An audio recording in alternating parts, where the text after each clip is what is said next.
I'd like to welcome all our public that's attending today to the Education Committee and members of the Education Committee. There are a few announcements which we have before we get into the first hearing. Tomorrow we are going to not be using this room. Of course, we have session down in Manchester. But before we leave today, everything needs to be taken off the tops of these tables. They're coming in to give this room a total scrub down from walls, everything. And so that will occur tomorrow. So we have been in the habit of leaving our stuff here. I've done the same thing, and it's been a lot easier. But please, today, when you head home, take everything with you, or put it in your file areas out in the area here.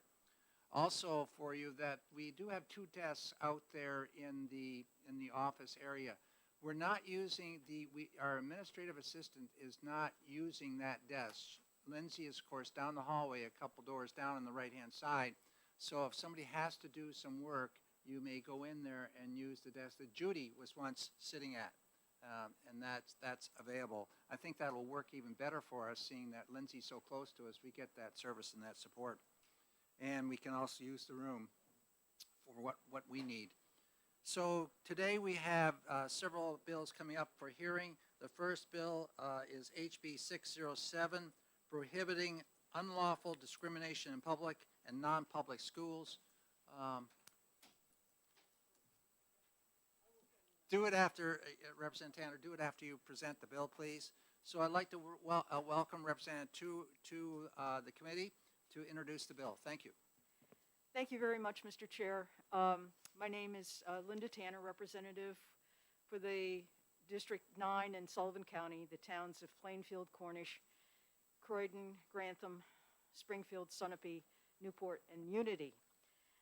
Today I bring before you a bill 1607 that prohibits unlawful discrimination in public and non-public schools. This bill addresses the admission of students when they're having a change of school or assignment under expanded choices offered by the Education Scholarship, Tax Credits, and Freedom Accounts. It involves an addition to the RSA 193:3, which deals with the change of school or assignment.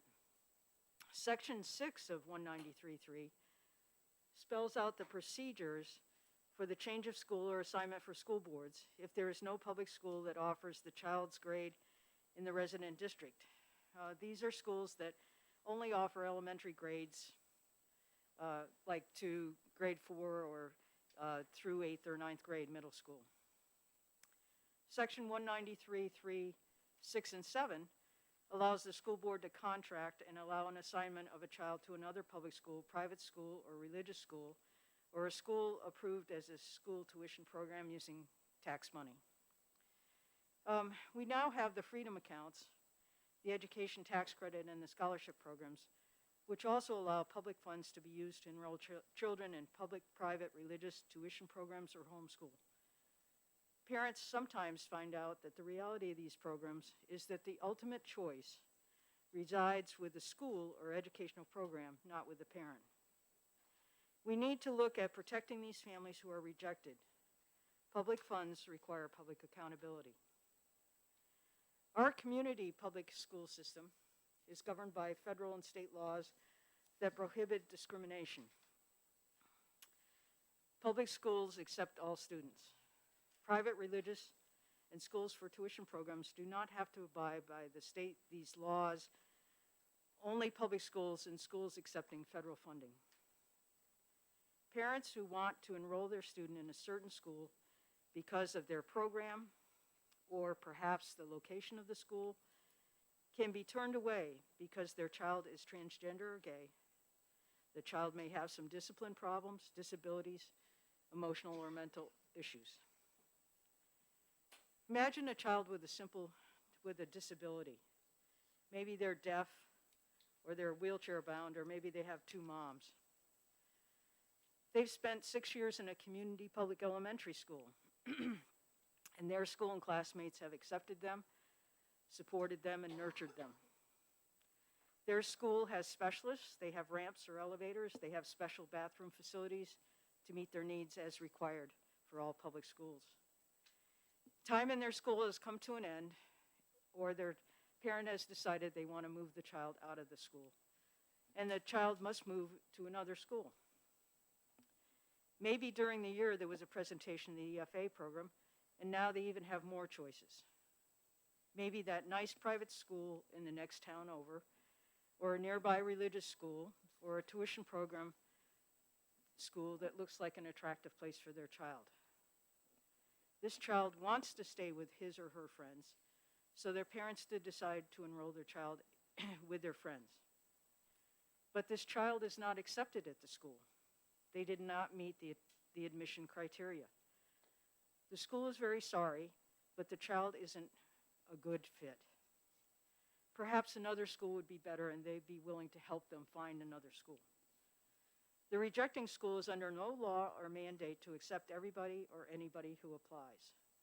They are not subject to laws prohibiting them from discriminating, except in the general areas of race, color, and national origin. Special needs students, students who need extra help, students who may have parents who are gay, transgender, can and will suffer discrimination. This bill would require those schools who take public funds to follow the New Hampshire Discrimination in Public School Law, RSA 193:38. And on the handout I gave you, there is the description of the law. This bill extends those protections for children who now will be seeking education outside the public school system, so that no child will be refused admission because of discrimination. The responsibility for ensuring these protections will be with the Department of Education and the State Board of Education. The State Board of Education and the Department of Education currently can provide a hearing and appeals procedure, as it does for issues under 193:3 and sections 1 through 7. So what I have here is a bill that will extend the discrimination protections to the protected classes listed in the New Hampshire law. Many of the protections that you'll see that are under the civil liberties area in statute are more, and federal statute, are more concerned with race, religion, age, and those are for employment and housing. So this extends it to the school system, whereas the other ones, like I said, are for employment and housing. And I'll entertain any questions. Thank you very much, Representative. Are there questions for Representative Tanner? Yes, Representative Likas. Thank you. So the way I read this, it means if there's a small private school for gifted kids, that the parents of a child who, say, have certain mental disabilities or whatever, at any rate, otherwise don't really fit into what that school is aimed for, can demand that their child goes there because otherwise they're being discriminated against based on mental disability? If they apply to that school and that school receives public funding, our taxpayer dollars, then they should be accepted to that school with special needs, special accommodations, I guess, is what I would say. Follow-up? Yes, go ahead. So in public schools, do they never send a kid out to someplace else because they feel like the kid has whatever issues that they can't deal with? They do, but they pay for it, and they oversee it. The schools that we're talking about would not do that. Well, because they wouldn't have the student then, so how could they? Is this a catch-22? Apparently. Yes. I think if there's a robotics school, and, oftentimes we think of robotics as being, the higher end kids that are, into STEM and that sort of thing, and somebody with a disability wants to apply to that, that they shouldn't be discriminated against just for that disability. Further questions? Yes, Representative Cordelli? Thank you, Mr. Chairman. Thank you, Representative. Could you define what your intention is by use of the words public funds? Sure. I think when money is collected by the government, it's collected from the people of the state. It's collected through taxation and a number of other different ways, and it becomes public money. And it is our duty as representatives, we have a duty to spend that money as efficiently and as effectively and as transparently as we can, and that's what I consider public funds. Follow up? Go ahead. Thank you. Would that include federal funds? Yes, those are public funds as well. Representative Luno, do you have a question? Thank you very much, Mr. Chair. Thank you very much for taking my question, for offering introducing this bill this morning, Representative Tanner. Can charter schools currently, let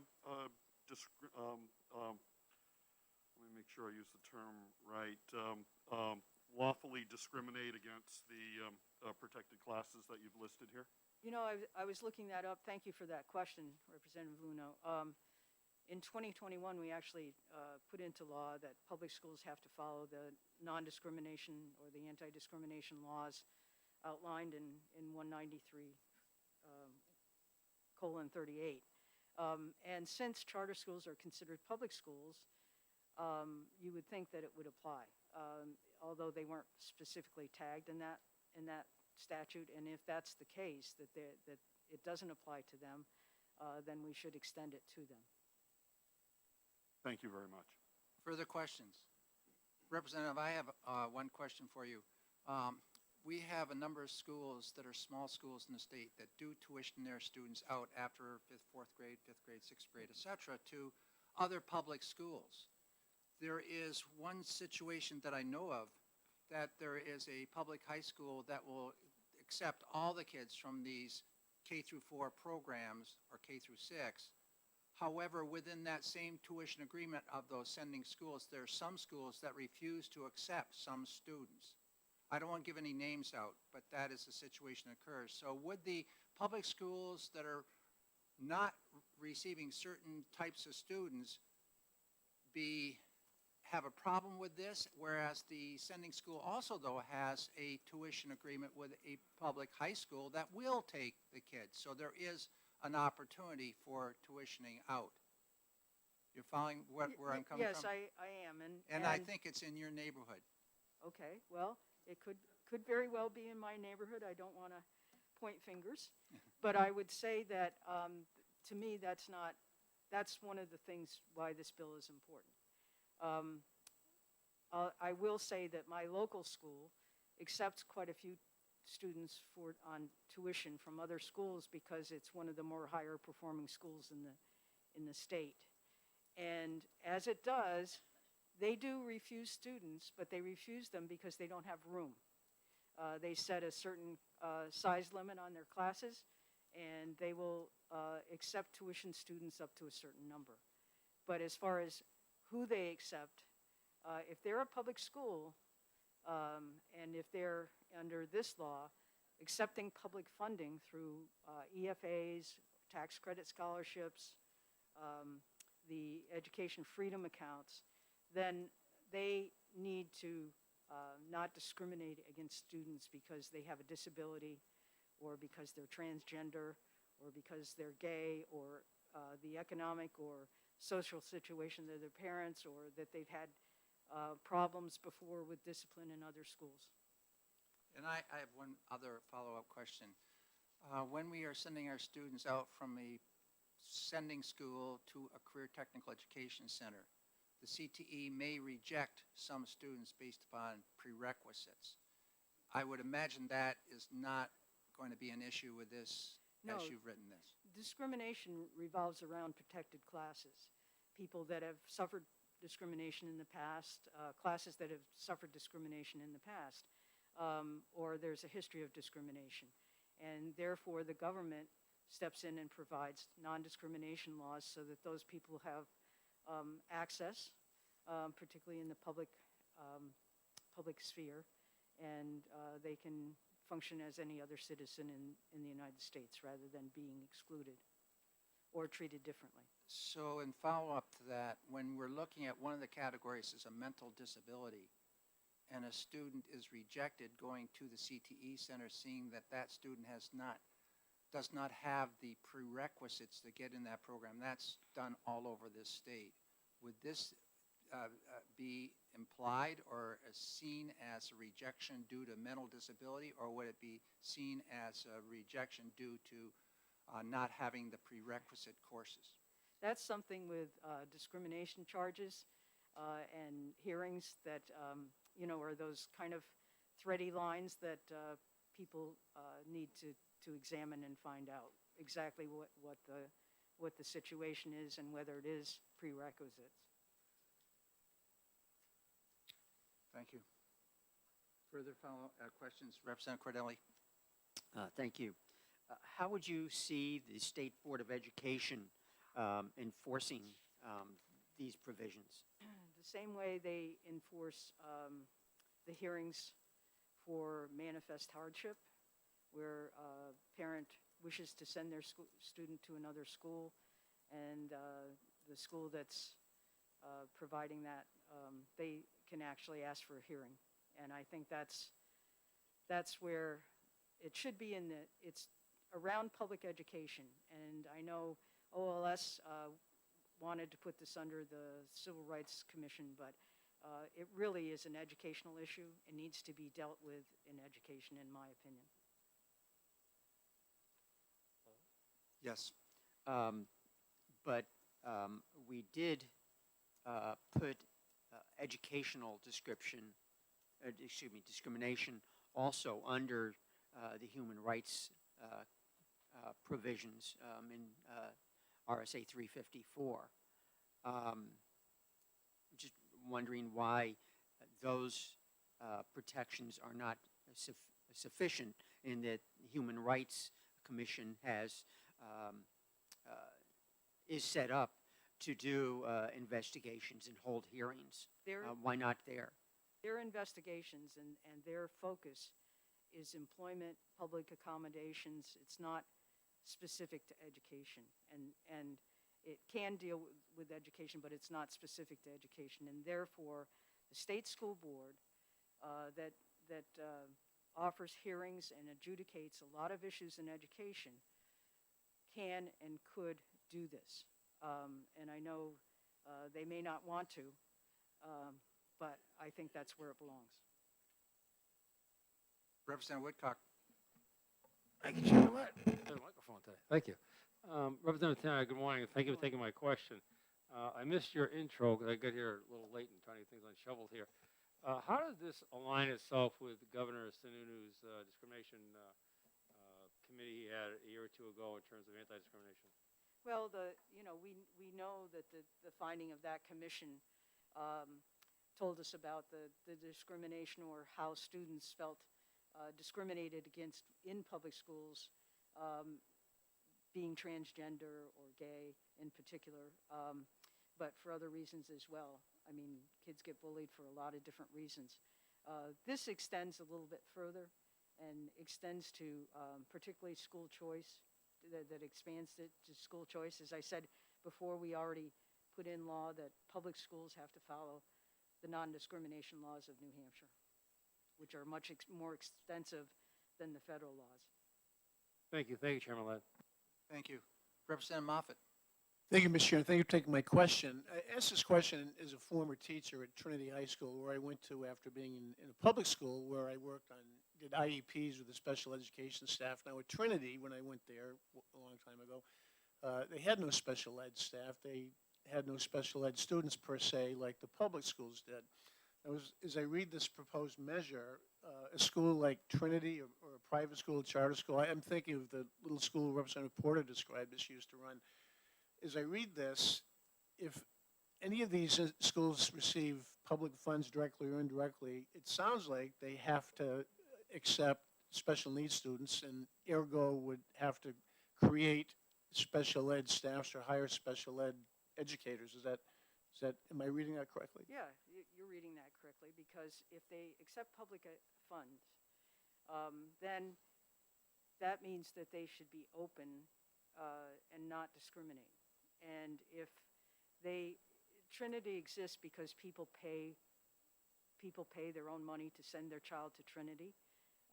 They want a religious education, a Catholic education, and that's why they send them there. And that's fine. I mean, it's fine if I want to use a toll highway and pay the toll for it. That's great. But the interstate highways are open to everybody, and that's how America is. It's not setting up classes of people that can't go to certain schools and still exist on the public funds. Public funds are for public good. They're for the public. Okay, if it doesn't say those schools can't exist, doesn't say that they can't run. It says that if they accept public funding, then they have to follow the non-discrimination laws. Follow up? Yes. Thank you. So, do you have any concern that, like, some of the smaller schools that are on very tight margins and have special missions or special focus, and again, I go back to the school that Representative Porter described several times, you're concerned that some of these little schools that are on margins, if suddenly they have to hire special ed staff, they would go out of business? Is that any concern? Well, we're in a capitalist society, and if we're going to put education in a consumer base, then we have to deal with the issues that capitalism and consumerism provides for us. Thank you. You're welcome. Further questions from the committee? Yes, Representative Porter. Can I reply to Representative Moffett? No, we're not going to go this way. Representative Mullen. Thank you, Mr. Chair, and thank you, Representative, for bringing this to us today.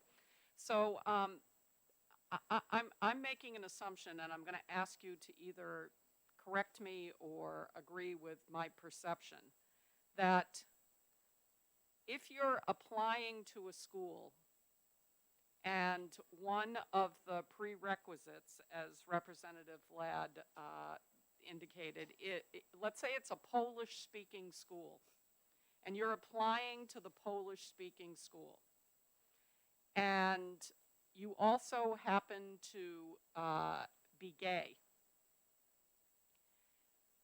If you're applying to the Polish-speaking school and you speak Polish and you're gay, that's different than applying to the Polish-speaking school, being gay and not speaking Polish. So if you were denied admission to the school because you didn't speak Polish, that would not be considered discrimination. Is that correct?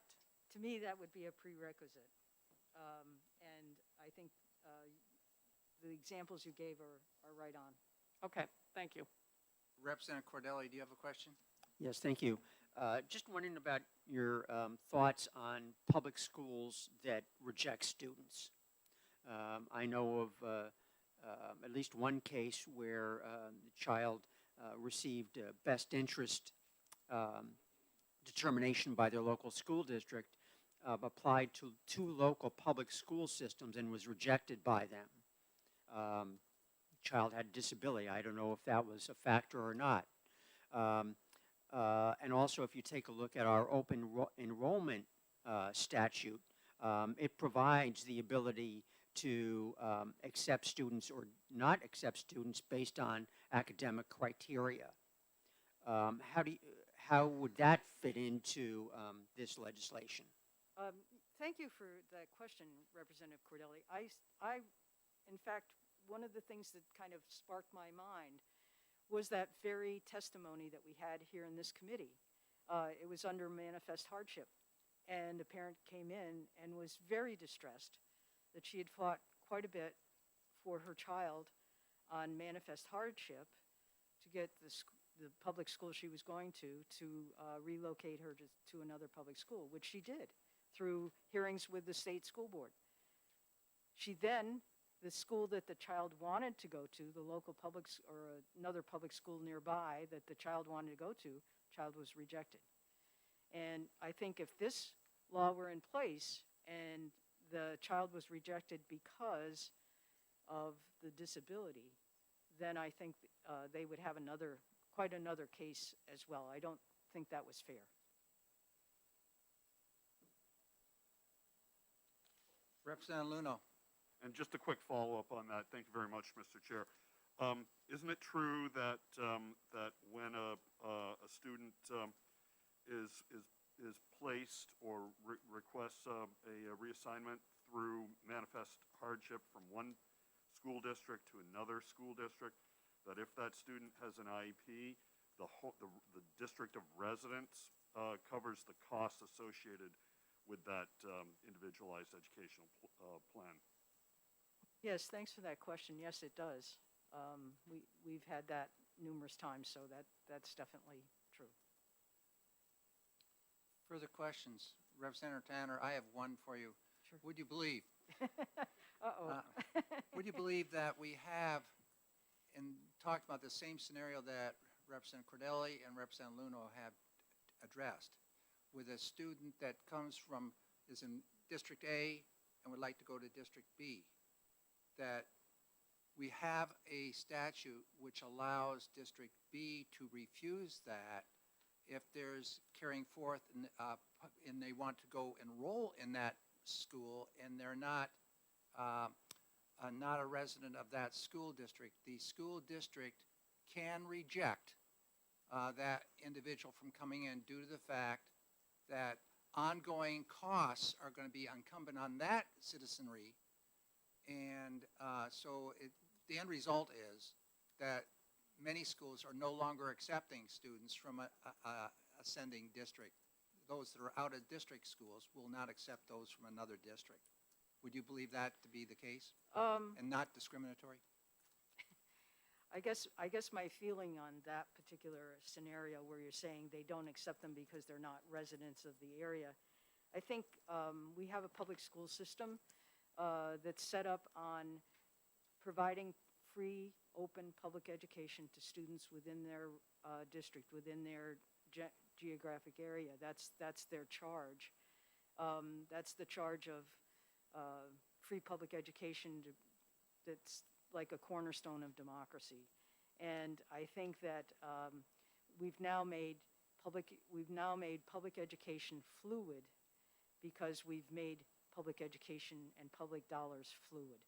And once we started doing that, then I think we need a law like this to cover situations where discrimination plays in. Otherwise, we're going to get, I remember seeing a cartoon one time that said, that the new school is, a blue school, a red school, a yellow school, a green school, and only green people can go to green school. And it silos everybody, whereas the public schools are a melting pot. They're America. They're a foundation of America. And that's what this is intended to keep. So I really didn't get a response to my question. Is it okay for a receiving school to say, no, we're not going to take this student? This could eventually be a catastrophic aid situation in which this small district you want to go to cannot come up with the $250,000 annually. Well, that's just what Representative Luno was pointing out, that the sending school is responsible for the IEP. And the IEP is what designates whether it's an out-of-district placement or not, or whether, whatever is going to happen. And they assume the responsibility for that IEP. And I'm going to follow up just one more step on that. Would you believe that the IEP is being addressed in the present school district, however, not to the level that the parent accepts? So they're looking next door to another district, and they want that district to deliver the service they want. The receiving district in this case, I believe, should have the right to reject that enrollment of that student. Do you believe the same? I believe that special ed has a system set up, a very good system set up, and we've been tweaking it right along to address issues like this. And I think that is a very specific issue that isn't necessarily indicative or representative of this bill that I'm putting forth. I think that's a specialized area. I think it's a special situation, and we have all kinds of of ways to adjudicate that through our special ed division. Thank you. Representative Wood? Oh, just real quickly, Mr. Chair. I think when, as testimony continues on this bill, that might be a very good question to take up with School Boards Association that I think we worked collaboratively with. Yeah, we have to discussed develop this manifest issue hardship. regarding special ed and that many, many times here. And there are some real significant financial issues associated with it. But I think we could get into a Yes, technical I think answer we on can do that. Thank you. Representative Woodcock, did you have your hand up? Thank you, Chairman Ladd. Representative Tanner, thank you for taking another question. You're getting barraged over there. I was thinking about the scenario that Chairman Ladd presented. Within my district, this is factual, within my district, we have multiple small little towns, and each town pays for the small little school before they go to high school. We have one town that is more successful academically and has more resources to put in there. If our other towns want to transfer their youngsters to that separate school district in that region, and they categorically say no because the local people say no, we're paying the proportion of for our children, would that be discrimination if they say no across the board? Discrimination depends on protected classes, and that's what the law does. So a school district that has, my school district, has the ability, has voted and wanted the ability to take in students as tuition, they're allowed to set parameters on how many they can take. Under this law, they could not refuse them if it was specific to a protected class. Okay, thank you. Representative Mullen, then Representative Porter. Quick one, Mr. Chair. Thank you. Representative, thank you for taking my question. So this, I'm looking at the section that has to do with the duties of the State Board of Education, and I'm looking at the additions of a variety of other classes that were not in the original, protected classes that were not in the original definition. Am I correct that the definition that is here already appears in other places in New Hampshire statute as the list of protected classes? Yes. Can I have a follow-up? Yes. And that our public schools use this definition of protected classes in determining whether or not somebody is being discriminated against?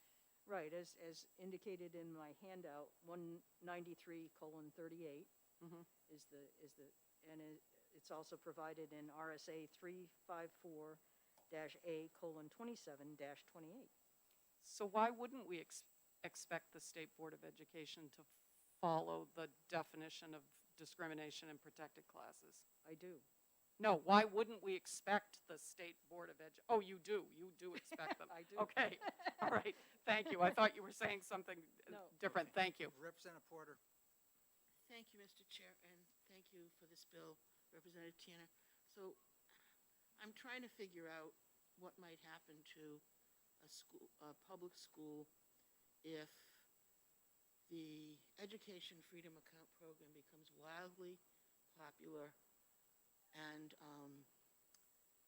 the children who stay at the public school are the ones who the other schools won't accept, the kids that have learning disabilities or the kids that have disrupted families or bad behavior or need to be toileted and have their diapers changed and those type of things, that those are the children who are left in the public school.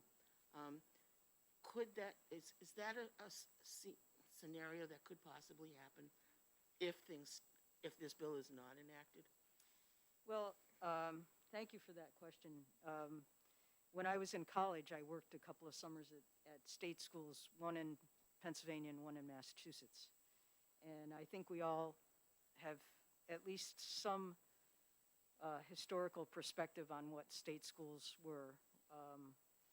A warehouse for the disabled, a warehouse for the handicapped, a warehouse for the poor, in many instances, the mentally incompetent. And we know that our society has totally rejected that. And understands how these people are people, and they can be productive to whatever level they can be in society. And I certainly would hate to see if, our public schools become a ghost of that, I guess, on some level. Further questions of Representative Tanner? Not seeing any hands. Thank you very much. You're welcome. Thank you. We would like to have next Representative Matt Wilhelm. I'll clean for you, Matt. Just, they'll flow around. Thank you.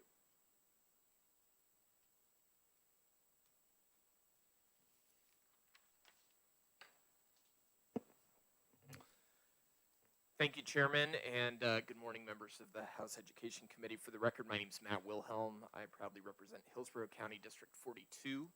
It covers Manchester Wards 1, 2, and 3, the North End, Historic Mill Yard, and downtown of the Queen City. I'm here today to express my support for House Bill 1607, of which I'm a proud co-sponsor. This is not a debate today about educational freedom savings accounts. That's not what is up for debate this morning. House Bill 1607 makes clear that any and all public monies spent on education in the state of New Hampshire shall not be used to discriminate against Granite Staters on the basis of sex, gender identity, sexual orientation, race, color, marital status, physical or mental disability, religious creed, national origin, or economic status. And this is the policy for all public schools in New Hampshire. If a private or religious school receives public funding, it should be held to the same standards and be required to adopt an identical, all-inclusive, non-discrimination policy as public neighborhood and public charter schools do. Private and religious schools in and around my district have different non-discrimination policies. They may all sound inclusive, but the question we should be asking is, what are they leaving out of their non-discrimination policy? Take a religious high school in Manchester as an example. As posted on the school's website, it, quote, admits students of any race, color, national, and ethnic origin to all the rights, privileges, programs, and activities generally accorded or made available to students at the school.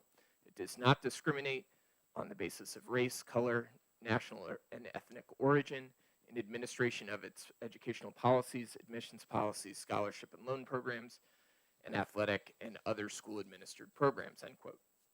It's a good start, but what protects this high school's students and prospective students, and their staff for that matter, from being discriminated against, and New Hampshire residents from having their tax dollars used to exclude young people from attending the school on the basis of sex, gender identity, sexual orientation, physical or mental disability, religious creed, or economic status? Take a private school in my district. This is a different school. This one's non-religious. As another example, on its website, it says, there shall be no discrimination because of race, color, religion, national origin, sex, sexual orientation, gender identity, age, or handicap status applied by the school or the school's board of trustees in violation of applicable law in the employment of personnel and the admission of students, in the offering of instruction and programs, or in the election of trustees. Again, it's a good start. But what protects students or prospective students of this private school from being discriminated against on the basis of physical or mental disability or economic status?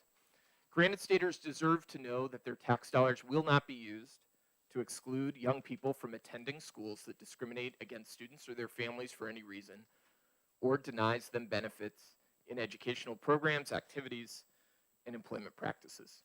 Under current law and in reading the posted policies of many private and religious schools across our state, discrimination against our young people appears to be legal. It's not the New Hampshire way, and we have an obligation and an opportunity today to do something about it. If non-public schools wish to receive public funds, then we should fully expect them to not discriminate against their students, potential students, staff, administrators, or board members. Otherwise, school choice should be limited to public charter schools, which, as public schools, it's my understanding that they're held to the same basic standards of decency, inclusion, and non-discrimination as every other public school in our state.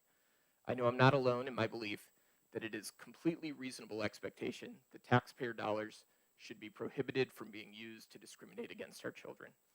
Colleagues, I urge you to send House Bill 1607 to the House floor with a strong bipartisan recommendation of ought to pass to ensure that all New Hampshire schools, whether neighborhood schools, public charter schools, private schools, and religious schools, they're all held to the same standards of decency, inclusion, and non-discrimination when it comes to serving and supporting our children, regardless of sex, gender identity, sexual orientation, race, color, marital status, physical or mental disability, religious creed, national origin, or economic status. And with that, I'll take your questions. Thank you. Representative Cordelli. Thank you, Mr. Chairman. Thank you, Representative. You mentioned economic status, and it's mentioned in several places in the legislation. So a private school, let's say the Holderness Academy or other private institution, should be required to accept, let's say, a student who has a $2,000 scholarship from the tax credit scholarship program.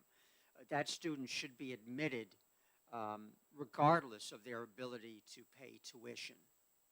That's correct. I think it's incumbent upon the institution, the educational institution, to provide additional scholarship funds so that that student can attend. If they're accepting public monies, they should not be able to discriminate on economic status. Yes. Could you explain how a tax credit scholarship is public money? Thank you, Representative, for the question. I will say this: I'm not an expert in education funding in the state of New Hampshire, but I will say that if there are public funds that flow into any educational institution, then we should have some basic expectations for transparency and non-discrimination. Thanks. Further questions for the representative? Not seeing any. Thank you very much. Thank you. I'd like to invite Emma Savigny.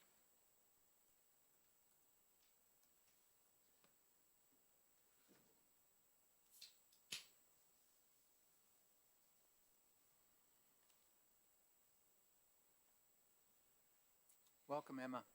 Thank you. Thank you, Chairman and honorable members of the committee. My name is Emma Savini. I am here as the Children's Behavioral Health Policy Coordinator for New Futures. New Futures is a nonpartisan, nonprofit organization that advocates, educates, and collaborates to improve the health and wellness of all New Hampshire residents. I'm here in support of House Bill 1607, which would expand the duty of the State Board of Education to ensure that all New Hampshire students have equal access to educational resources in any institution or program that accepts public funds. First, this bill is important because it would affect and improve the overall health and wellness of New Hampshire's youth by addressing inequity in education. This would expand the duty of the State Board of Education to ensure no unlawful discrimination in any private school tuition program or educational service program which receives public funds, would reduce any discrimination and therefore offer all students the ability to access public education or private education regardless of many of the protected statuses that you've heard today. Education is one of the social determinants of health, and therefore when students are able to access better education and educational resources, their overall health and wellness also improves. Second, House Bill 1607 addresses educational inequity by expanding the protected populations to include gender identity, sexual orientation, religious creed, and physical or mental disability. It is estimated that approximately 8,000 students in New Hampshire identify as part of the LGBTQ+ community, and that 450 approximately identify as transgender. Additionally, 15.3% of New Hampshire students in public schools have received some form of special education. Historically, these populations have struggled to access resources and therefore have had lower academic successes. And I've cited some resources that you can follow up on, or I'm happy to provide further resources if you have any questions on that. Expanding these protections to these protected classes would strengthen their ability to reach the same academic successes as their counterparts. And again, this would contribute to their overall health and wellness. For these reasons, New Futures strongly supports House Bill 1607 and would recommend that this committee recommend it to the full House as ought to pass. I'm happy to take any questions. Thank you very much. Are there questions for New Futures? Not seeing any. Thank you very much. Thank you. You're welcome. Next card I have here is Stephen and Beth Scarer.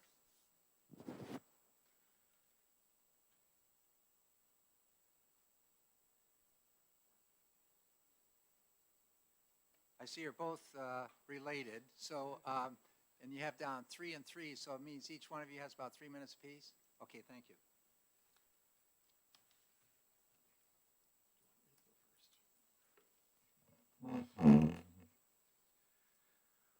Hi, I'm Stephen Scare, 111 East Hobart Street in Nashua, and I'm here as a private citizen asking you to oppose 1607.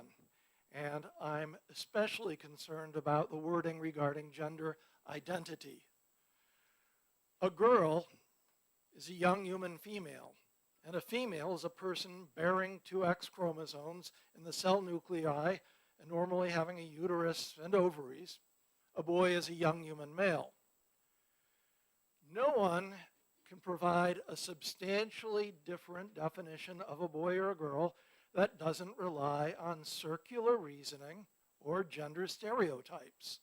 So one question before this committee is whether the state should coerce private schools, including religious schools, to pretend that girls are boys and boys are girls by withholding funds. Until recently, it would have been self-evidently wrong to try to force people to act and speak against reason and conscience in order to spare someone's feelings. And gender identity laws have quickly made a farce of women's sports as big, strong men run away with women's trophies. But I especially ask the committee to consider the carnage caused by passing laws promoting gender ideology. I had a brilliant but troubled niece who was persuaded she could transition into a boy and all her problems would be solved. With the cross-sex hormones, solved nothing. They left her body irreversibly damaged. Mr. Chair, how is this directed to the bill I think he's in terms addressing, of non-discrimination? well, it talks about gender identity in this bill, and he's talking to gender identity. So this is not a bill about gender identity. This is a bill about non-discrimination. How the words gender identity in the bill, sir? I'm going to allow him to continue.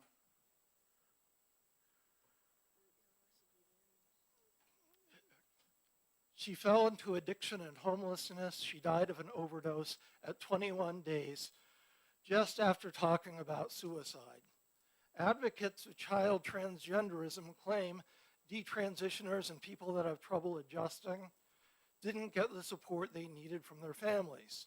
But the almost 26,000 members of the detransition subreddit page tell a different story. Detransitioners recount how they had trouble fitting in with other girls because they didn't fit stereotypes, how they were drawn into transgenderism by the social media, and how they were rushed through medicalization by therapists and physicians who didn't explore whether the gender dysphoria was a result of other mental health disorders. Detransitioned women discussed regrets from being sterilized, having their breasts amputated, having permanently lowered voices, and dealing with... Hold on, please. Go ahead. This has nothing to do with this bill. This is just a rant about about gender identity discrimination, and I don't think this kind of hateful talk is appropriate in front of this committee. If they want to talk about the bill, I have no problem. But a rant about gender identity discrimination is inappropriate, it's hateful, it's wrong, and I don't think it should continue in this room. Thank you. Would you please now address the bill that we have in front of us, discrimination sending a student or in another placement. And you've gotten your point across regarding gender identity.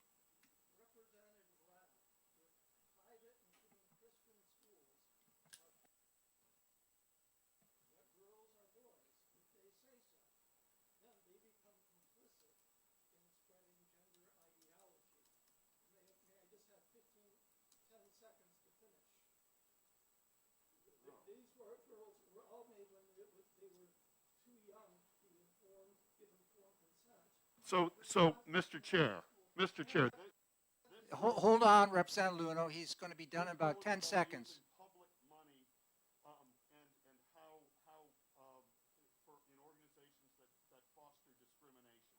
So I think I think the committee would appreciate the testimony to focus on the issues of this bill. Would you go ahead and focus your conclusion on the bill, please?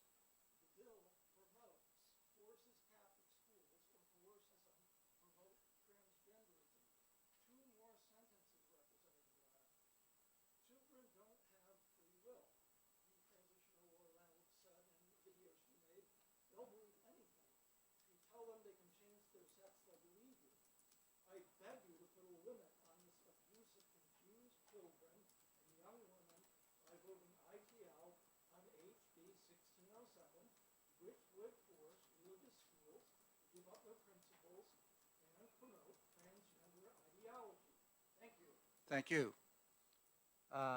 Would we have now some testimony from Beth Scar? Please, I do not want you to repeat where we have been. Address the bill, please. Thank you. Beth Scare from Nashua. I'm speaking today in opposition to 1607, which would bring to all schools that accept public funds the same devastating consequences for women's sports that have already occurred in New Hampshire's public schools. New Hampshire women athletes are losing to men in sports, men who have gone through male puberty, and who are much stronger and faster than the women they're competing Excuse me, Mr. Chair. Go ahead. This bill does not deal with women's sports. This bill deals with whether or not public funds can be used to pay the tuition for students in private or religious schools. We're looking at discrimination of a receiving school denying acceptance based upon a student's characteristics that we've had here, gender, sex, identity, etc. So will you please focus on that? I read in the bill that it prohibited any discrimination. I assumed that meant all the schools' programs. All public and all private. Yep. So this is about a public program. This is about school programs where they have sports. A sports program at a school or an Excuse me, educational Mr. Chair. Representative Luno, I'm going to The allow bill is her very to specific on the protected If classes there that are is listed a here. receiving school that has a sports program, and we've had that discussion before, even when this was not a topic of the student going to the school that might be a great hockey player, and another student that has an IEP, we were trying to keep it on accepting both students, not just one. Well, we need a forward on the hockey team, and we're going to deny the IEP because of this. That's clear discrimination. We've had that discussion here many times in past years. I don't see any problem with where we're going with this discussion that Beth is presenting at this time. Go ahead. So in the New England Outdoor Track and Field Championships in 2017, Andrea Yearwood, a biological male from Connecticut, came in second. Katja Lavasseur, a woman from Manchester Central High, came in seventh. In the New England Interscholastic Track and Field Championships in 2019, Terry Miller, a biological male from Connecticut, came in first. Grace Devani, a woman from Concord High, came in seventh. In her testimony in support of a bill to protect women's sports, Aria Giorvati, the head coach for girls track at Manchester Memorial High and girls cross-country coach at Wyndham High, an older sister of Katja Lavasseur, said she wants to be a voice for those girls who feel as if they will not be heard on this issue of justice. An excerpt of her testimony: I worry about what girls' sports may look like 10 or 20 years down the line when we're accepting a roster full of biological male athletes who want to compete against female athletes. I worry about how it will affect our young women and their confidence as they lose to a field of young men posing as their peers. We claim to be a country that is for women, for our success and equality, yet coming before you to help support this bill, a bill that some will oppose, feels as though we have taken giant strides backwards in history, leaving Title IX meaningless.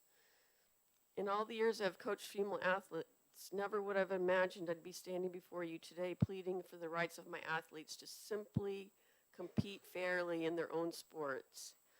Because these two biological males live in Connecticut, the situation for women's sports in that state is even much more dire. According to Alliance Defending Freedom, 2 males have taken 15 women's state championships titles and more than 85 opportunities to participate in higher level competitions from female track athletes.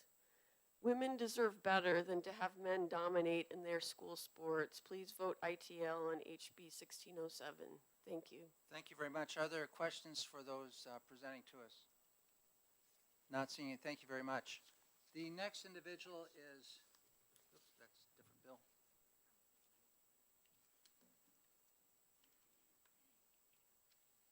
Okay, Megan Tuttle.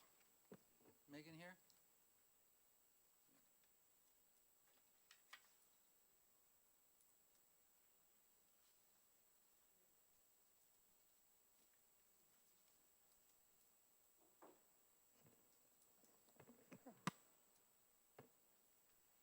Good morning, Chairman Ladd, members of the House Good morning. Education Committee. I'll keep this short. I do have written testimony that I'll pass in as well. I'm Megan Tuttle, for the record, president of NEA New Hampshire, representing 17,000 educators across the state, and a 8th grade social studies teacher, here to testify in support of House Bill 1607 relative to prohibiting unlawful discrimination in public and non-public schools. According to the New Hampshire Supreme Court, the New Hampshire Constitution guarantees all students a right to an adequate public education. If we're going to use the public funds designated to help provide that constitutional right, those providers and institutions accepting those dollars should not discriminate against a child for any of the reasons laid out in the piece of legislation before you today. We must hold every school to the same standard in this regard, whether public or private. House Bill 1607 makes it crystal clear that the State Board of Education, our Board of Directors for Education in New Hampshire, must ensure that the protected classes listed in the bill are shielded from discrimination. We hope and urge this committee will ensure swift passage of House Bill 1607 so our state makes clear that when we're committing public funds toward our students' future, the right to an education, that every student has a chance to seize that opportunity. Thank you very much. Thank you. Are there questions for Ms. Tuttle? Yes, Representative Cordelli. Thank you. Maybe you could help me with the question I asked previously.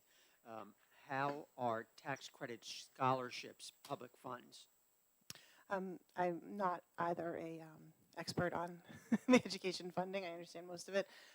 But if any, our belief is any school that's getting any public money, and if tax credits come from any sort of public money, there shouldn't be any discrimination. Any further questions of Ms. Tuttle? Not seeing any. Thank you very much. Thank you. Have a good morning. Thank you, too. You're welcome. Representative Cannon?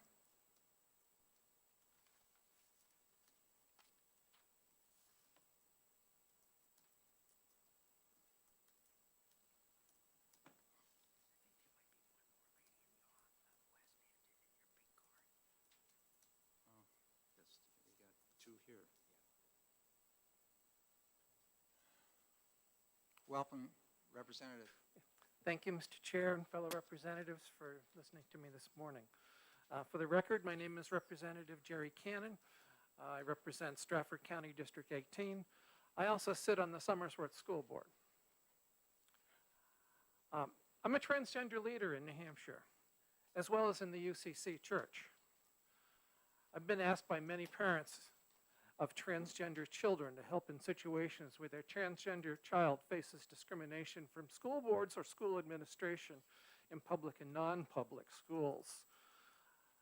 I'm raising this, although it may not be clear from my handout, is that we're starting to see educational freedom accounts being used to fund non-public schools, but we're also running into situations that go beyond the original scope of our statutes that we've already put in place.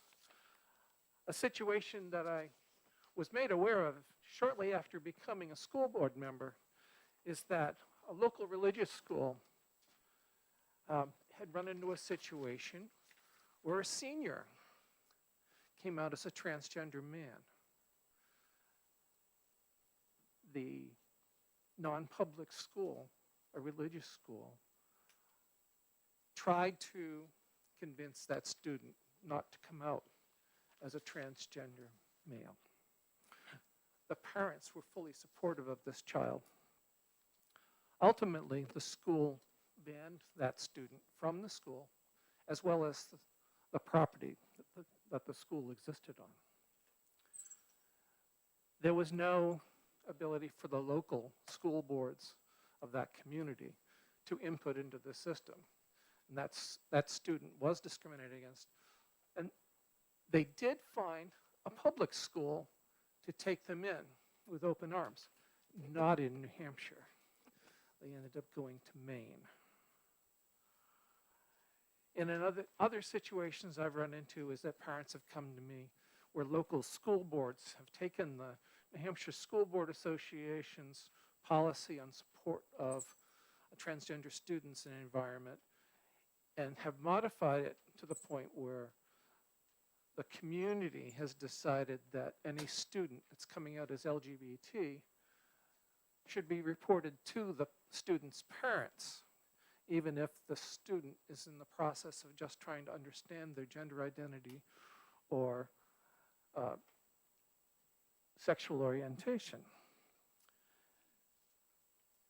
In hearing the discussion this morning, I've heard a number of things about students transferring to other schools, and I've been involved with the process where a student was being bullied in one environment and had to move to another.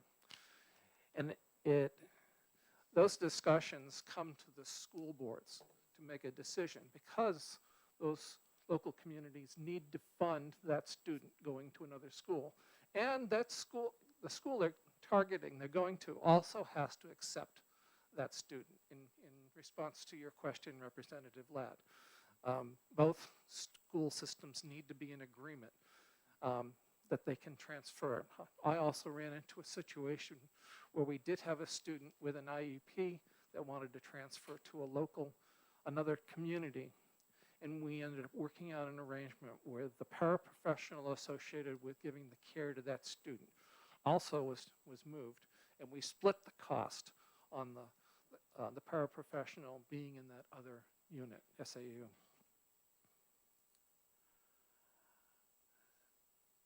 The challenge we're running into, and we'll see more of, as we spend educational freedom account money to other schools, is to ensure that the policies related to anti-discrimination for all students is adhered to. And the question has come up about tax dollars being spent in here. My opinion is that the educational freedom account would not exist if it weren't for taxpayer dollars. So these are taxpayer dollars being used to fund education through an alternative mechanism. And so I feel that we're spending the same money we would on a public school as we would for a non-public school, and they should adhere to the same statutes a public school needs to as far as non-discrimination. I urge you to vote ought to pass on this bill. Thank you very much, Representative Cannon. Are there questions of the representative? Not seeing any hands. Thank you very much. Thank you for Have a listening good to day. me. Ani Malachi from the Human Rights Commission. Welcome.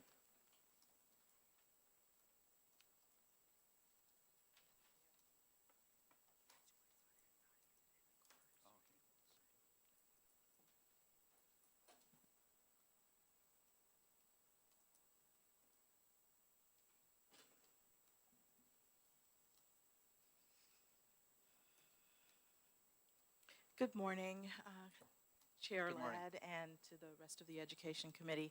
My name is Ani Malachi. I'm the director of the Human Rights Commission. I had not planned to speak. I was simply going to listen to see if there was any clarification that might be needed relative to anti-discrimination statutes, and here we are.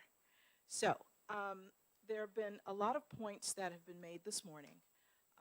My focus is certainly not going to be on RSA 193. That is not my area of expertise. Excuse me. However, looking at this piece of legislation, House Bill 1607, in looking at that through the lens of the Human Rights Commission, with the language that is being sought to be added to RSA 193, and dealing with the State Board of Education to be the adjudicator or the enforcer of the additional language, it is my belief that this will create confusion.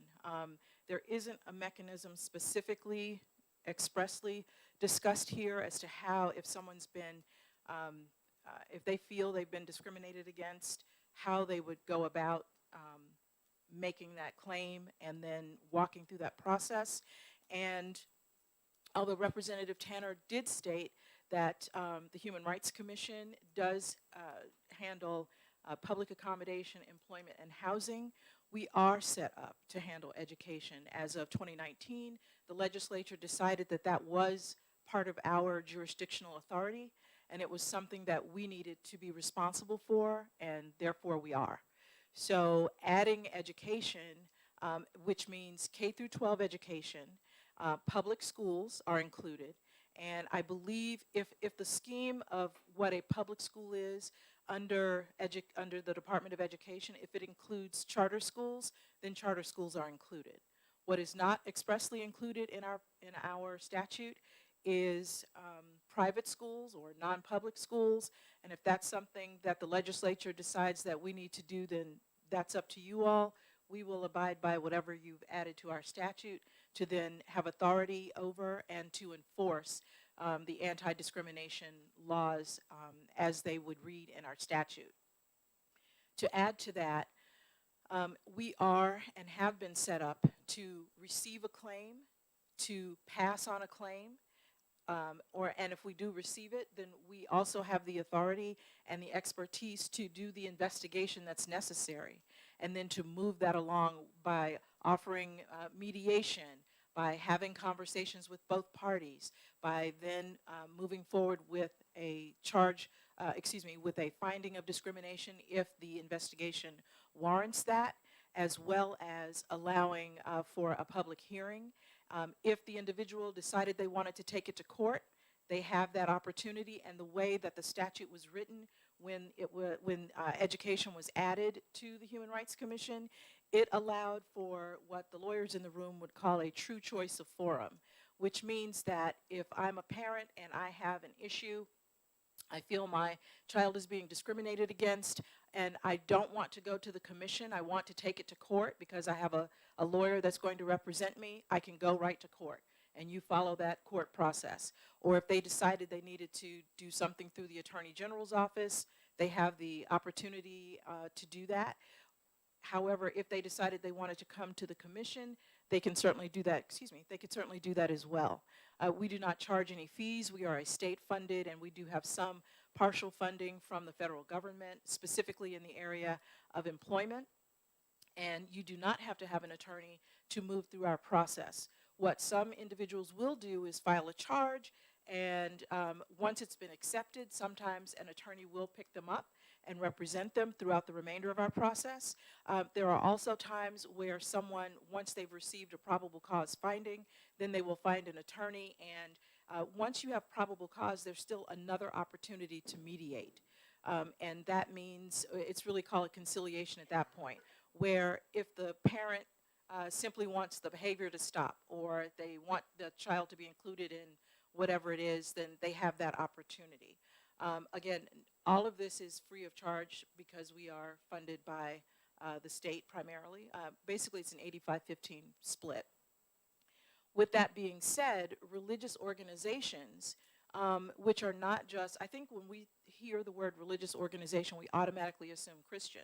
But if it's a Hindu organization, a Muslim organization, a Jewish organization, an employer, a club, a school, even a group, educational opportunity, all of those are exempt, which therein allows people to, if you're working in a secular position and you're requiring a religious exemption, then there are guidelines and areas of the statute that specify for religious exemptions if I'm an employee.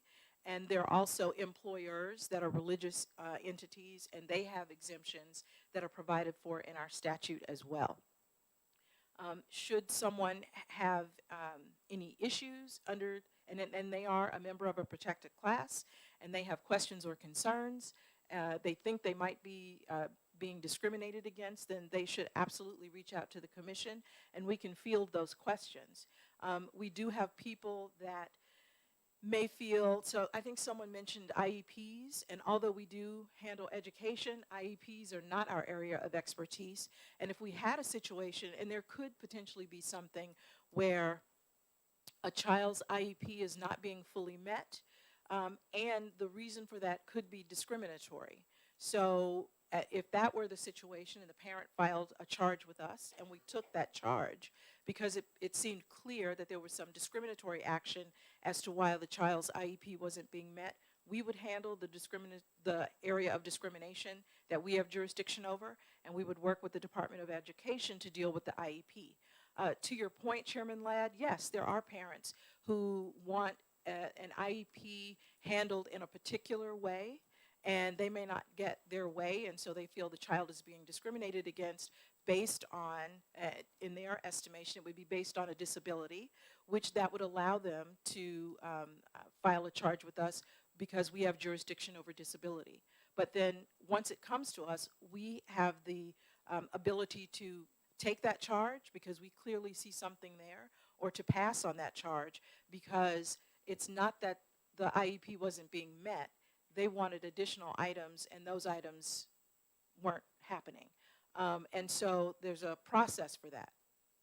So my concern would be is that if this is potentially added, where are parents going and who are they going to? Are they coming to us? Are they going to court? Are they going to the State Board of Education? At what part are we sharing information? Because our process is confidential up to probable cause. So if a parent files a charge, we're not telling the media that these charges were filed against this school district and these are the things that happen. We don't have that conversation.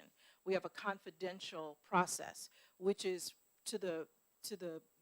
it's better for all involved. Now, at a certain point, that information can become public because if we're having a public hearing, which all of our hearings are, the public will be informed it's X versus Y, and if they would like to watch those proceedings, then they certainly can. But I think the Human Rights Commission is already established to take these cases, take and pass upon these cases. We have been since 2019. And so I would be a little concerned about what the process would look like and who's tracking these, how is it going to work as it relates to who would come to the commission versus who would go to the State Board of Education. I'm sure I've missed a lot of points that were made earlier. There was so much conversation, but I'll end my comments there, and I'm absolutely available for any questions that you might have. Thank you very much for your time. Thank you very much. Real helpful information you've presented. I have one question, and it deals with process, because I don't really have the total process put together in my head. But you see, the Human Rights Commission, is that a step after the statute says the State Board of Education shall ensure that discrimination doesn't occur in well, it doesn't say K-12, but it is K-12 public education. If, in fact, a person comes to you and says, I have a concern here, I want to have you resolve this issue, which I feel we're dealing with discrimination, would it be likely that your commission would say, have you dealt with the State Board of Education, which has the responsibility to ensure no discrimination occurs? Have you gone to them, and have you had any closure or discussion or recommendation from that board? So is that a step prior to coming to you? Thank you so much for the question. That is an excellent question, and I have no idea. At this point, we don't have to do that. Someone can come to us unfettered and file a charge. If this is passed, then we would certainly have to figure it out, whether it's the Human Rights Commission and the State Board of Education through the assistance of the Attorney General's office. I would imagine that is what would have to happen. But at this point, if a parent comes to us and would like to file a charge, depending on what it is, if it's IEP related, then we may send them back to the school in question to ask those particular questions. But customarily, we will take the charge. Thank you. Questions from the committee? Representative Luno? Sure. Thank you very much, Mr. Chair, and thanks very much for offering to testify this morning. I think you've raised some good questions here. In your opinion, I mean, there's obviously an existing language in statute 18611 Roman 33 that this bill amends, that's directed to public schools and I'm just going to call it a subset of protected classes, because it certainly does not include some of the language that Representative Tanner did put in to make it a more comprehensive group of protected classes. But do you see any sort of issues with the I guess the lack of I don't know if the word is no the difference between what's currently in this statute and what you're talking about with the Human Rights Commission? And wouldn't we be better off having something that was maybe more in line and has greater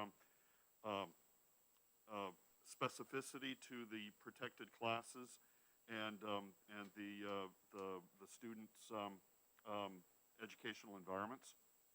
Thank you, Representative Leno, for the question. I would say that I dare not speak to a statute that is not my own. Whether it's a good idea or not a good idea, I would not have the expertise to try to dance through the weights and measures of making a statement such as that. What I can say is that all citizens are covered by 354A. There are protections in place, and 354A in many ways mirrors the Federal Civil Rights Act of 1964. What children are specifically protected at this point is the addition to our statute, which is 354-A 27, I believe, and 28. Those two elements were added when education was added to our statute. So there's coverage there. Does it help to have it somewhere else? I can't speak to that because in terms of this, there's an enforcement element. So the enforcement element is where things get confusing. Does it help to have coverage in different places? Honestly, it would depend on who's covering what area. Does it divide it up? Does it make it confusing? Do they all work together? Those would be the questions that I would have to answer in order to make to give an opinion on something like that. Follow up, Mr. Chair? Yes. So in the current statute, for example, it includes race, but it doesn't include gender identity. Would it be preferable for the current statute to be updated to include the protected classes that are compatible with what the Human Rights Commission addresses? That would be a decision between the legislature, who's making these decisions, as well as the Department of Education. There's already civil rights, there's a civil rights, not unit, but the the Office of Civil Rights, and I know I think I just got that backwards, that is a part of the Federal Department of Education. So there are coverage areas that people have access to, as well as the specificity in 354-A. If you all so decide that it needs to be somewhere else, then that is what will be. That is something squarely on your shoulders. And then the rest of us will have to go about figuring out how this works, and how to, if the pieces are working together or if they are in conflict, and we would have to figure out what that system is. As Chairman Ladd stated, do we need to send them to the State Board of Education first, and then they exhaust that, and then they come to us? Do they not have to go to them? Would our statute have to be amended to make that process another part? Because that's not part of our process currently. So there are a lot of other questions that need to be asked. I'm not weighing in on whether this is a good piece of legislation or not. What I'm here to say is what we do at the commission, what our responsibility is, what our raison d'etre is every day, and that education was added in 2019 with the specificity of the language that is currently being proposed. And if this piece of legislation passes, there are other elements that have to be considered and looked at so that the parents that are filing or making a claim will have clarity on where they're going and what that process is and who they should see first or not see at all, or what their options are. I think this, because it's a bit vague, there's for me a bit of confusion relative to those questions that you asked. Yeah, so one more follow-up on that. So if a parent, and this goes right to your hypothetical here and tied in with the process that Chair Ladd mentioned, if a parent felt that their student had been discriminated on based on race, could they then not follow? I mean, what would be the process for them now? They reach out to us. We start with a questionnaire so that we can gather some of the basic information. It's basically the who, what, when, where, and why, a contact information for the parent. And then our intake person follows up with them to get clarity on what it is. And if it does meet our prima facie standard, which is really low, you know, we take a charge based on what the person is telling us. You know, there's not a huge bar that someone has to cross to get into the door. We want to be accessible. Once that prima facie standard is met, and then we take that questionnaire, it is then turned into a charge that is verified, meaning under the pains and penalties of perjury, and that person then also has the person with the stamp. I'm losing my words. Thank you, notary. This is a group sport, and it's notarized. And then once that happens, then both parties receive information on the charge, and the charge will outline what the parent is saying happened. And then the investigation starts after that, and it is assigned to an investigator, and then they will interview all of the parties. They'll interview the parent. What happened? What did you ask for? They'll ask all of these questions. And then they will talk to the school. Well, so-and-so said this happened, and of course the school will have the actual charge, so they'll know what's being alleged. And then they are interviewed to get answers, and then from there, an assessment is made as to if there's enough to move this along, if there's enough that there's probable cause. And there's also a commissioner that's assigned who will then make that determination. And after probable cause is found, then there's an opportunity for a conciliation, which is basically a mediation after probable cause. Conciliation happens. If it fails, then we move on to a public hearing. But also at that time, if the respondent, whoever it is, whether it's a school district, employer, whomever, they have an opportunity to remove it to court if they would like. And then if they don't and they remain with us, then a hearing is scheduled. There are 3 commissioners who don't know anything about the charge or the case or the investigation, and they are listening to the information, to the testimony that's provided with any additional information. And then a determination is made, and from there, then whatever that decision is, and the parents are asking for something. So that decision is made based on what the parents are asking for. There is an opportunity at that point for any sort of financial relief that can be a part of our entire process. Now, if we go through the investigation and we get to a no probable cause, then the information from the investigation certainly is sent to both parties, and then both parties will know what information, what level it didn't reach. So you have the lower step of prima facie, which is getting in the door. The next step is probable cause, and so the complainant is proving their case all along. And if there's not enough information, or I shouldn't say not enough information, if the investigation does not yield that there was probable cause, so maybe there is a non-discriminatory reason that this thing happened with their child at that school, and the school would then be incumbent to show that it was a non-discriminatory reason. And then, of course, if the complainant gets a no probable cause finding, they have an opportunity to appeal. And then when we go to a hearing, let's say they get probable cause, we go to a hearing, and they don't prevail, they still have another opportunity to appeal. Long answer to a short question. Long but thorough. Representative Mullen. Thank you, Mr. Chair, and thank you for taking my question this morning.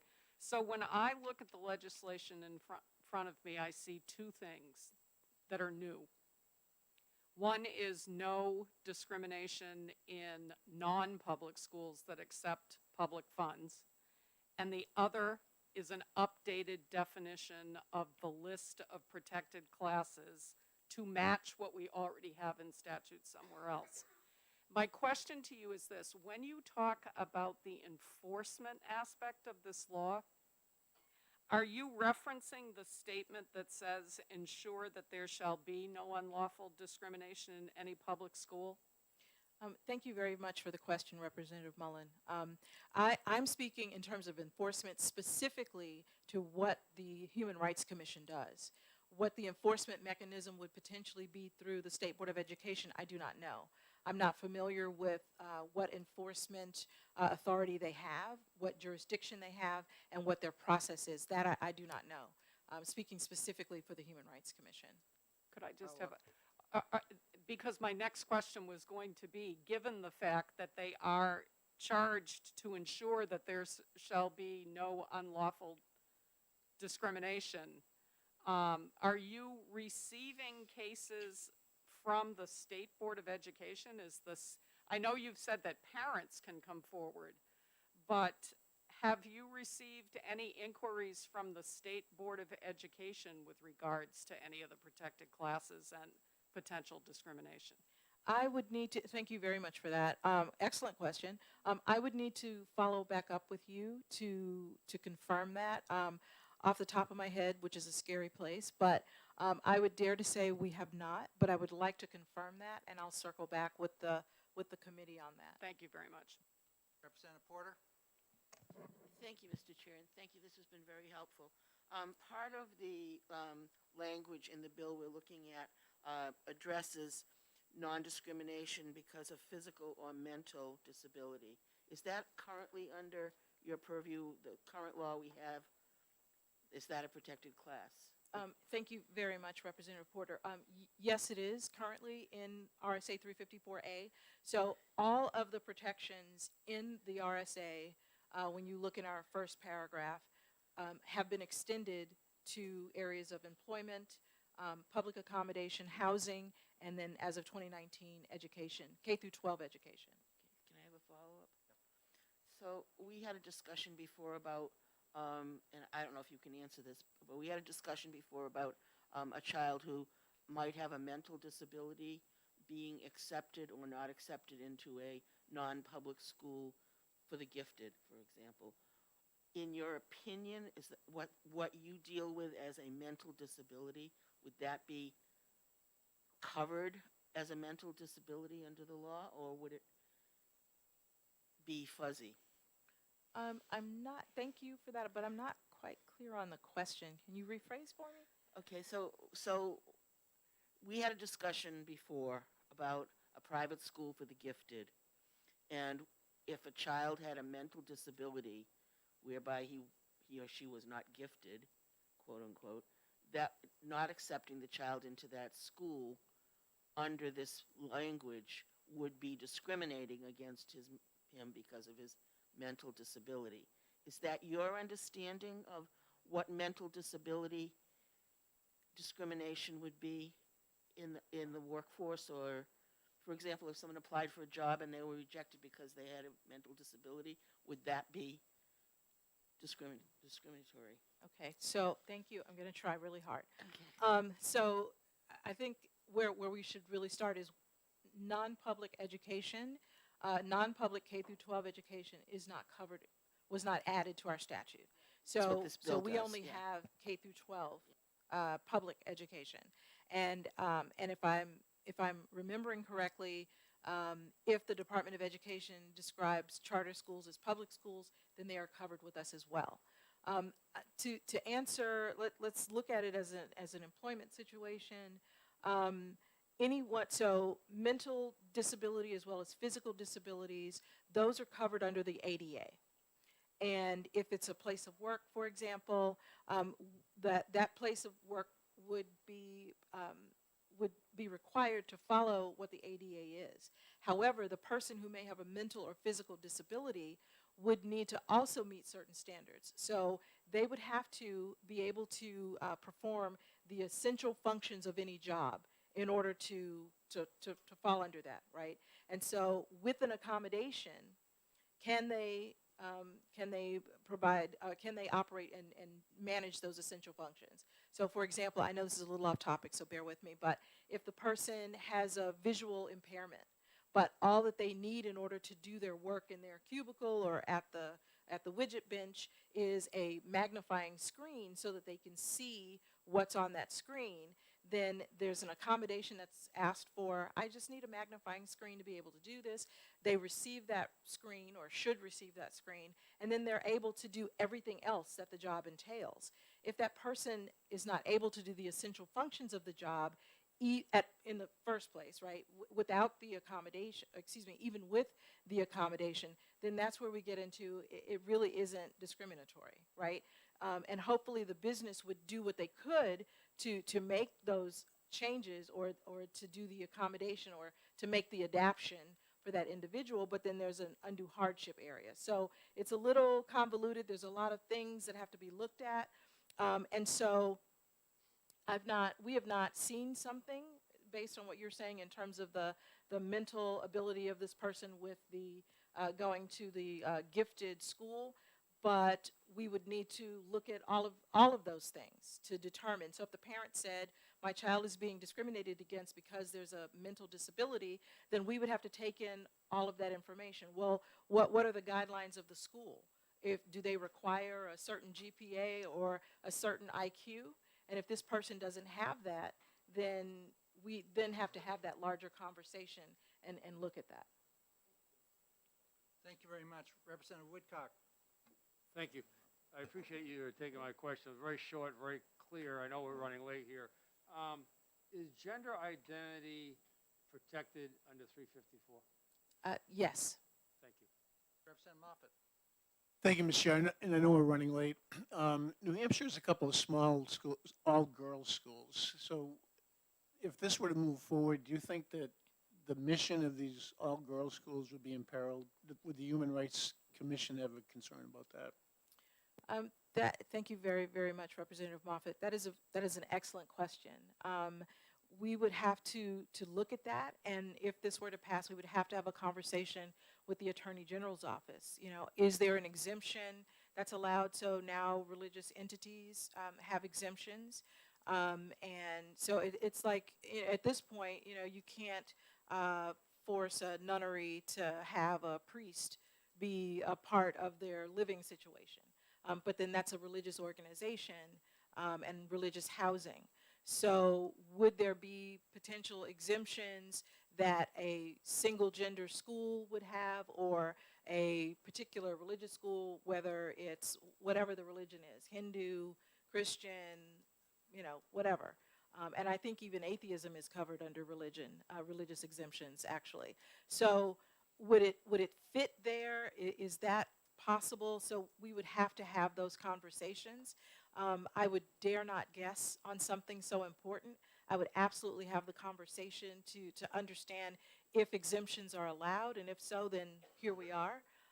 If they aren't allowed, then we would have to look at what that means.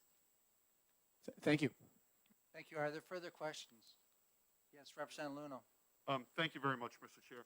In terms of Human Rights Commission and non-discrimination, is there a difference between, and in particular on this bill, do you see a difference between organizations that are private and organizations that, private and do not accept public funds, and organizations that do accept public tax dollars?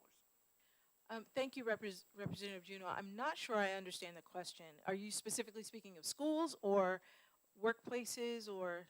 Right. So thanks. I'm really sort of directed to what Representative Moffett had asked. So maybe you do have a small single-gender school that is operating without the use of public tax dollars, and maybe a single-gender school that, or maybe a school that is operating with the use of public tax dollars. And is there any a different standard, I guess, as far as their requirements to comply with non-discrimination statutes?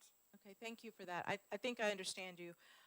So if my understanding is clear, our purview is public schools, period, full stop. And that does, if I'm correct, it would include charter schools as well.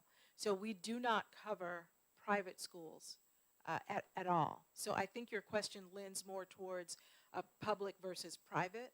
And since we don't have jurisdiction over private schools or non-public schools, then I would not really be able to answer your question. Because if we did, then there wouldn't be a difference, right? All the schools would be all the schools. But we specifically cover public school education K through 12. Thank you. Are there further questions here from the committee? Not seeing any hands. Thank you very much for the very thorough and informative presentation. Thank you. Yeah. We have one more speaker on this bill, Chris Urkel.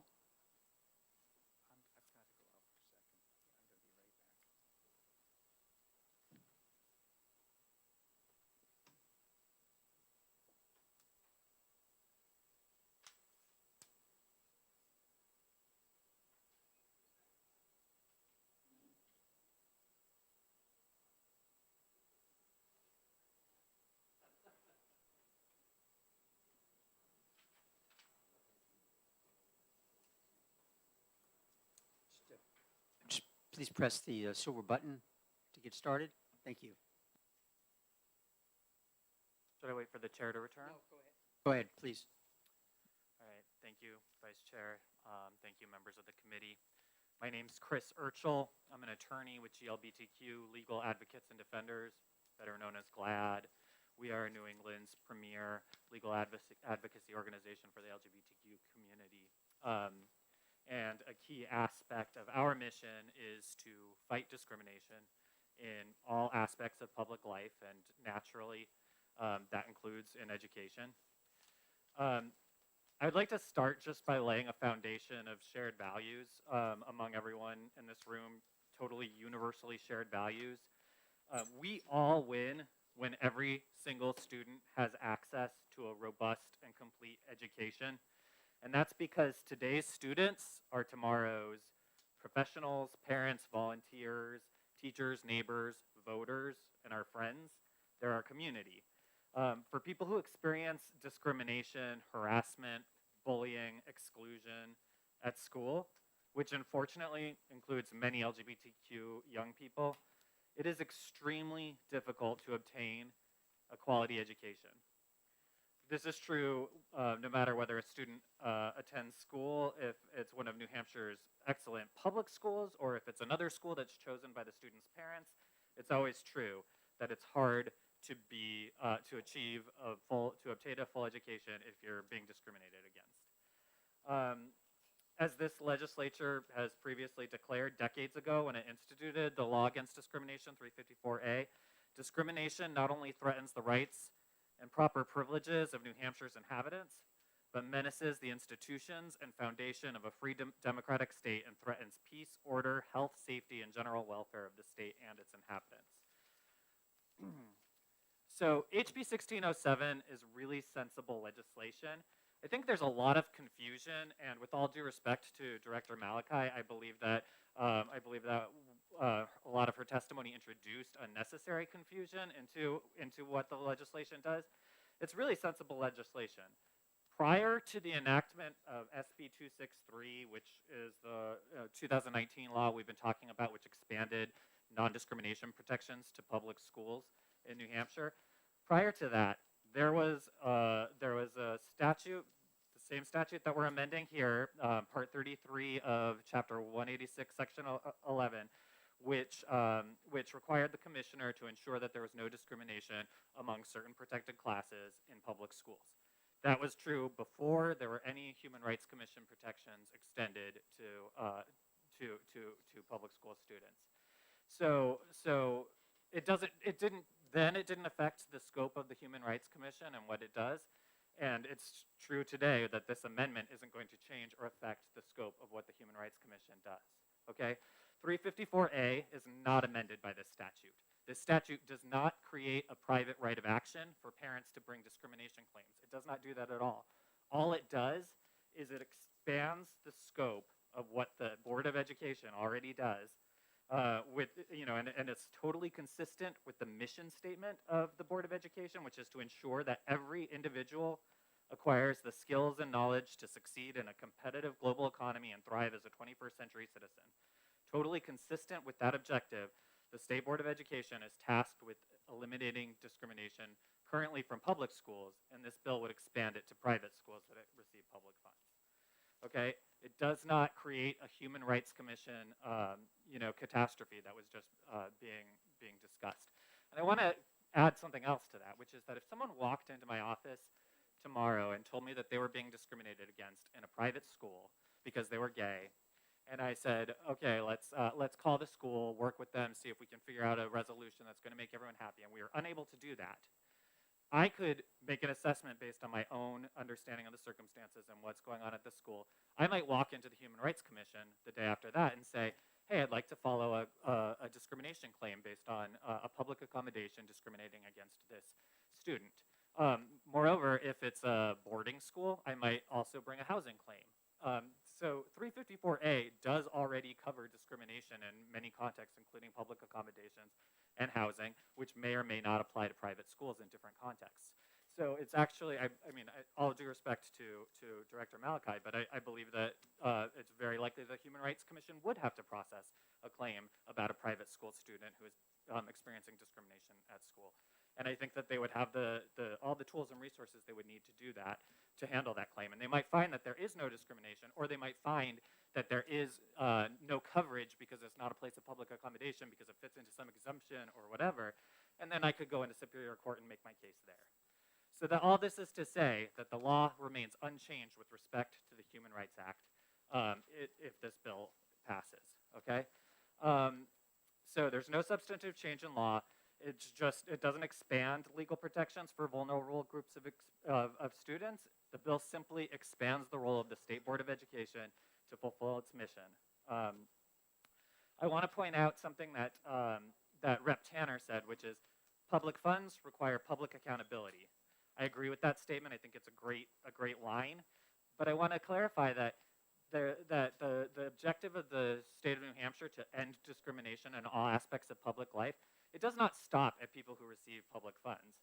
It includes many private businesses, including, as Director Malachi pointed out, it includes exemptions for some organizations in some contexts. But for the most part, every single organization that employs people in New Hampshire, houses people in New Hampshire, or serves the public, which includes students, has an obligation to act without discrimination toward every New Hampshire resident. I think that this bill is very simple. It isn't complicated. It doesn't make any substantive changes to the law. It just tasks the Board of Education with ensuring that there's no discrimination for any student, which is something that we all benefit from because every single student should have access to a full and equal education. That's all I have to say. I really urge you to vote to pass on this legislation, and I'm happy to take any questions. Thank you very much. Are there any questions? Representative Likas? Thank you. You had said that a lot of LGBTQ children were discriminated in the public schools. Could you give me an estimate of percent? Because I know there are a lot of I know there are LGBTQ children who are in like the EFA program or in the Children's Scholarship Program who are there because of discrimination in the public schools. Can you give me any idea how prevalent that is in the public schools? Yeah, discrimination and harassment and bullying based on LGBTQ status is extremely common in public schools, including in New Hampshire. And the most recent survey, New Hampshire schools survey that I saw the results for, I think it was over half of LGBTQ students report experiencing some form of discrimination, bullying, harassment at school as an LGBTQ student. And I totally understand your point, which is that students might choose to go to private school to avoid some of the harms that come up in public schools.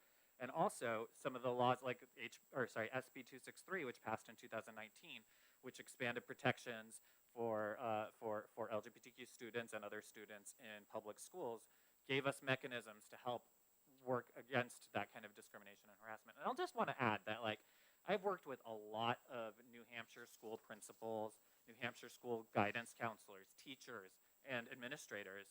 And 201, every single one of these people that I've worked with has a commitment toward ensuring equal educational opportunities for every single student. There are not school officials, and I believe this to be true of private school officials just the same. There is not anyone who's out there trying to harm or limit the opportunities available to students. That's not the objective of anybody. We need these tools. We need rules and policies and tools to help address the situations where people don't know what to do, don't have the bandwidth, or don't have the tools they need to stop the discrimination before it happens. This is just another mechanism to help prevent discrimination in schools. Thank you. Thank you very much. Are there further questions? Representative Waltz? Thank you. I actually have a technical drafting question. I understand what the authors of this bill are trying to do, but I'd like to just draw your attention. Do you have a copy of the bill in front of you? I do. Okay. I'd like to draw your attention to lines 11 and 12. So it says that there's no unlawful discrimination in any public school, private school, approved tuition program, or educational service that receives public funds. It looks like educational service that receives public funds is a separate category, which would then mean this applies to private schools that don't necessarily receive funds in the way it's drafted. Am I reading this correctly? Is it in context elsewhere? It says, I mean, I know exactly what the intent of the bill is, but I'm concerned about the way it's drafted. I think that's an astute observation. I do think that there's an ambiguity there, if not just confusion. And I totally understand what you mean, and that could be amended if you want, or it could be kept the way it is. And I don't think that it necessarily will be interpreted one way or the other. I'm not gonna speculate as to how it would ultimately be interpreted. But I do think that's an astute observation. Okay, thank you. Representative Luno? Thank you very much, Mr. Chair. You talked about public schools, and I just wanted to ask you about situations where you might be aware of discrimination in private schools, and particularly on the basis of sex, gender identity, sexual orientation, race, religious creed, and if any of that is going on either nationally or in the state of New Hampshire. It's true that regardless of where people go to school, when they're vulnerable and part of a vulnerable minority and have differences that separate them from other people, they are bound to experience different forms of exclusion, harassment, harassment at the hands of other students, sometimes at the hands of teachers, and bullying. This happens with frequency whenever somebody is different from other people. And yes, it happens in private schools, and I'm not of the opinion that it's worse or better in private schools. It's just the same. It's the same thing everywhere you go. And a quick follow-up on that, Mr. Chair.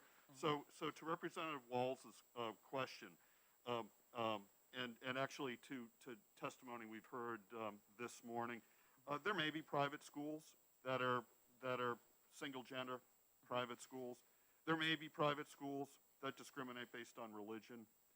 There may be private schools that discriminate on other conditions and protected classes, but could there also be I guess a different level of non-discrimination requirement or a non-discrimination standard for private schools that are funded with public money as opposed to private schools that are not funded with public tax dollars?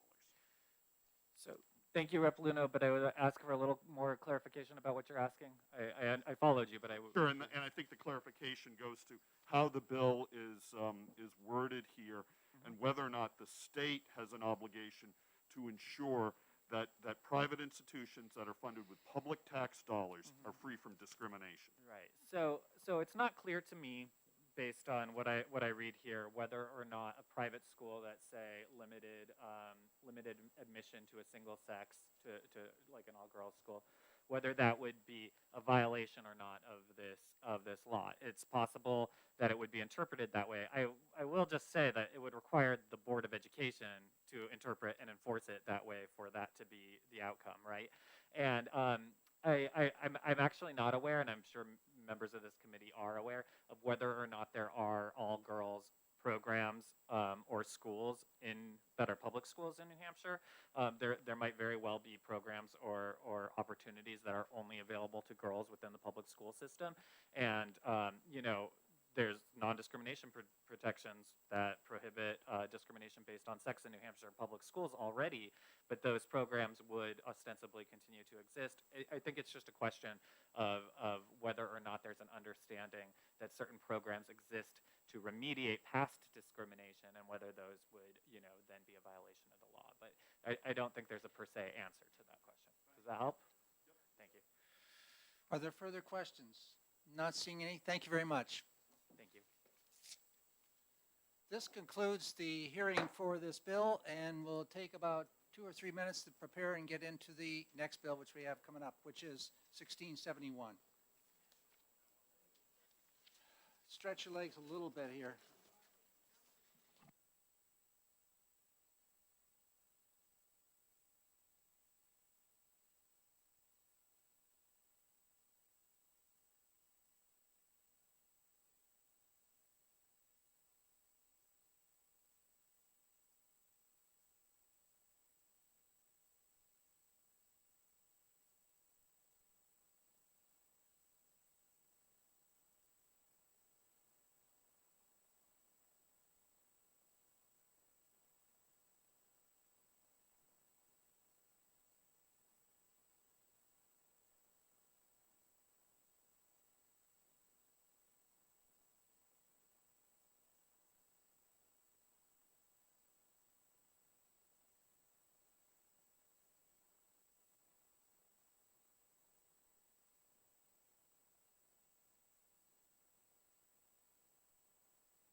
I think we're just about set to get started with the next bill.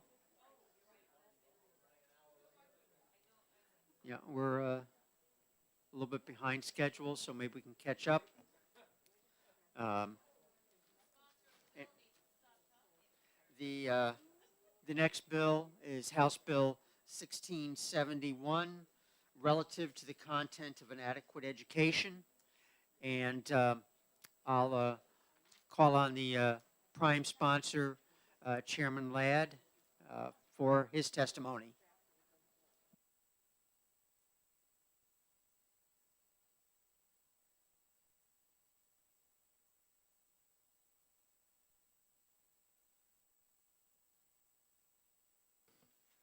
My mic's on. I got the pink card in up there. I'm here today to introduce HB 1671. I'm Rick Ladd, Representative Rick Ladd from Haverhill, New Hampshire. As you may recall, previously in the past session, we had HB 242, which was one of the bills which was vetoed and sustained. The veto was sustained. And we have gone now on to this step right here. And it was vetoed because there wasn't, that bill had not been quite crafted the way we would like to see it done. And I think that we have now put together a bill here which is much, much better and will meet some of the needs that we have within the state, especially the needs which are existing right now, where after this pandemic, I attended a school board meeting last night and got out around 11:30, and we're hearing information where our students, achievement-wise, is not where we want it. We know that the statewide achievement in mathematics has dropped significantly, 48% proficient to 38% proficient. In the district I was working with, it's much lower than 38% proficient. We also know there's huge blocks of students which are just plain absent over 20% of the school days. And some of it's directly related to COVID, some is that we just don't even know where they are. And so there's a lot of issues and call for what are we going to do to try to support the achievement in the state and dealing with our instruction and our content. And we need to get on it and do something quickly. I know the ESSER monies have been used to help remediation, et cetera. But what my concern is that we've come in the state to believe that curriculum and instruction are totally the responsibility of the local. And then we're also looking at siloing curriculum from instruction, and I don't think you can do that. So when we're talking about the content of an adequate education, that content, those learning domains, cannot be excluded from instruction. In order to be effective in one, you have to have the other. You also have to have other components of the other elements of quality education present. And there's some elements that we aren't going to be discussing today, like the learning environment, the building itself, or the leadership within the building, or the staff in the building, or the preconditions that students have when they come to school. And funding, we have talked about that in another area. Those all relate to the content of an adequate education. But what we got right now is the educational content. What are those core subjects, that core knowledge, that core skills which students require to be successful and meet the challenges of their careers when they graduate from high school or for post-secondary when they go on beyond? There are certain issues occurring in schools now that are really restricting that long list of core subject areas we have now in the learning domain areas for an adequate education that restrict it. You know, the learning time, the school time for an elementary child can be from anywhere from 5.5 hours to 5 hours, 45 minutes. For a high school student, it could be as much as 6 hours per day. But when you boil that down and take out all the time which is not direct instruction, you come down with possibly 30 minutes per day for lunch, yes, but then above that, break time, above the recess time, that's considered transition times, etc. The actual times for teaching may come down to about 4.5 hours. But then you go into that and break that down, and how much of that is time on task, really engaged academic learning time. You can throw a piece of paper in front of a worksheet, and that's not necessarily going to be a learning opportunity. So what we have now is we have restricted time in our schools for teaching those core contents, knowledge, and skills that absolutely every child deserves and should have the opportunity to receive. This is why this bill has been introduced from my perspective. We're looking at the bill itself. This clarifies and defines adequacy as a rigorous academic study in core knowledge and learning domain areas that are fundamental for academic success. And those learning domains that are listed in this bill are English language arts, arithmetic and mathematics, natural and physical sciences, and social studies, history, geography, government, civics, and economics. Those were years ago, the core subjects that we had for when I went to school. Of course, we had a few more back then too, penmanship, spelling, etc. And some of us fared well on that. On the pink cards, I see a lot of us could still use a lot of learning.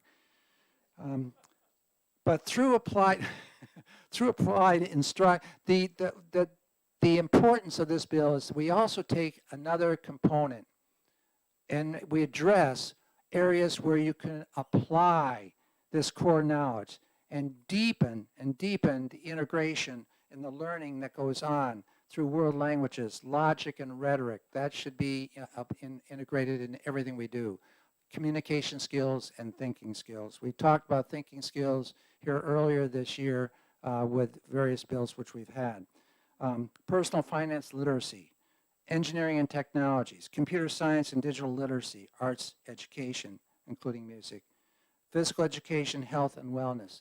These are areas which are where you can deepen learning. But this bill also places in the language and additional areas of study may be determined by the local school board. So you go beyond this, the local school district can identify other areas which they perceive that might be unique to their particular school or their location or their community. There are a number of areas which we're looking at in this bill that we or I guess there was a number of areas within HB 242, as you recall, that are not looked at in this bill. The costing of an adequate education was in 242. This bill does not have anything to do with the costing of an adequate education.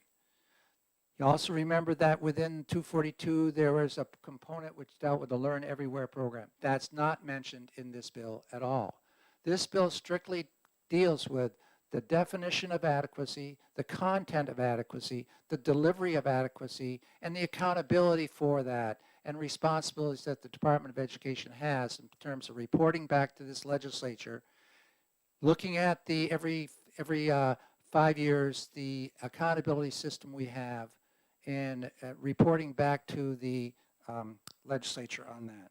So I'm not going to go further into this bill right now. I'm here to introduce it. The Commissioner of Education is here to take you through some of the particulars and some of the rationale why the Department of Education is anxious to get this in place and move forward in the state. Thank you very much. Thank you. Any questions for Representative Ladd? Representative Porter. Thank you, Mr. Chair, and thank you, Representative Ladd. Looks like you did a lot of work on this. Can you tell me, was there a committee composed of teachers and local school boards and superintendents as well as others who came up with the different elements in this bill, or was there another way that it was crafted? The elements you see are, if you're talking about the learning areas, those areas are basically, they are in statute right now. Social studies is not defined the way we've done it here and broken out the 5 areas. But the department has, I've worked with the department very closely throughout the time we did 242 and following it. So it's been an ongoing process for the last several years. I know the department also takes information from people within the department. Whether we've directly involved people in the field, I know I've had discussions with people in the field, and they feel right now a little bit overwhelmed at times that they're trying to cover all this within a very shortened day, and now they're dealing with the results of COVID and remote learning and having to do double duty for those kids which once were in kindergarten when this all started, and now they're third graders and just have missed a whole lot.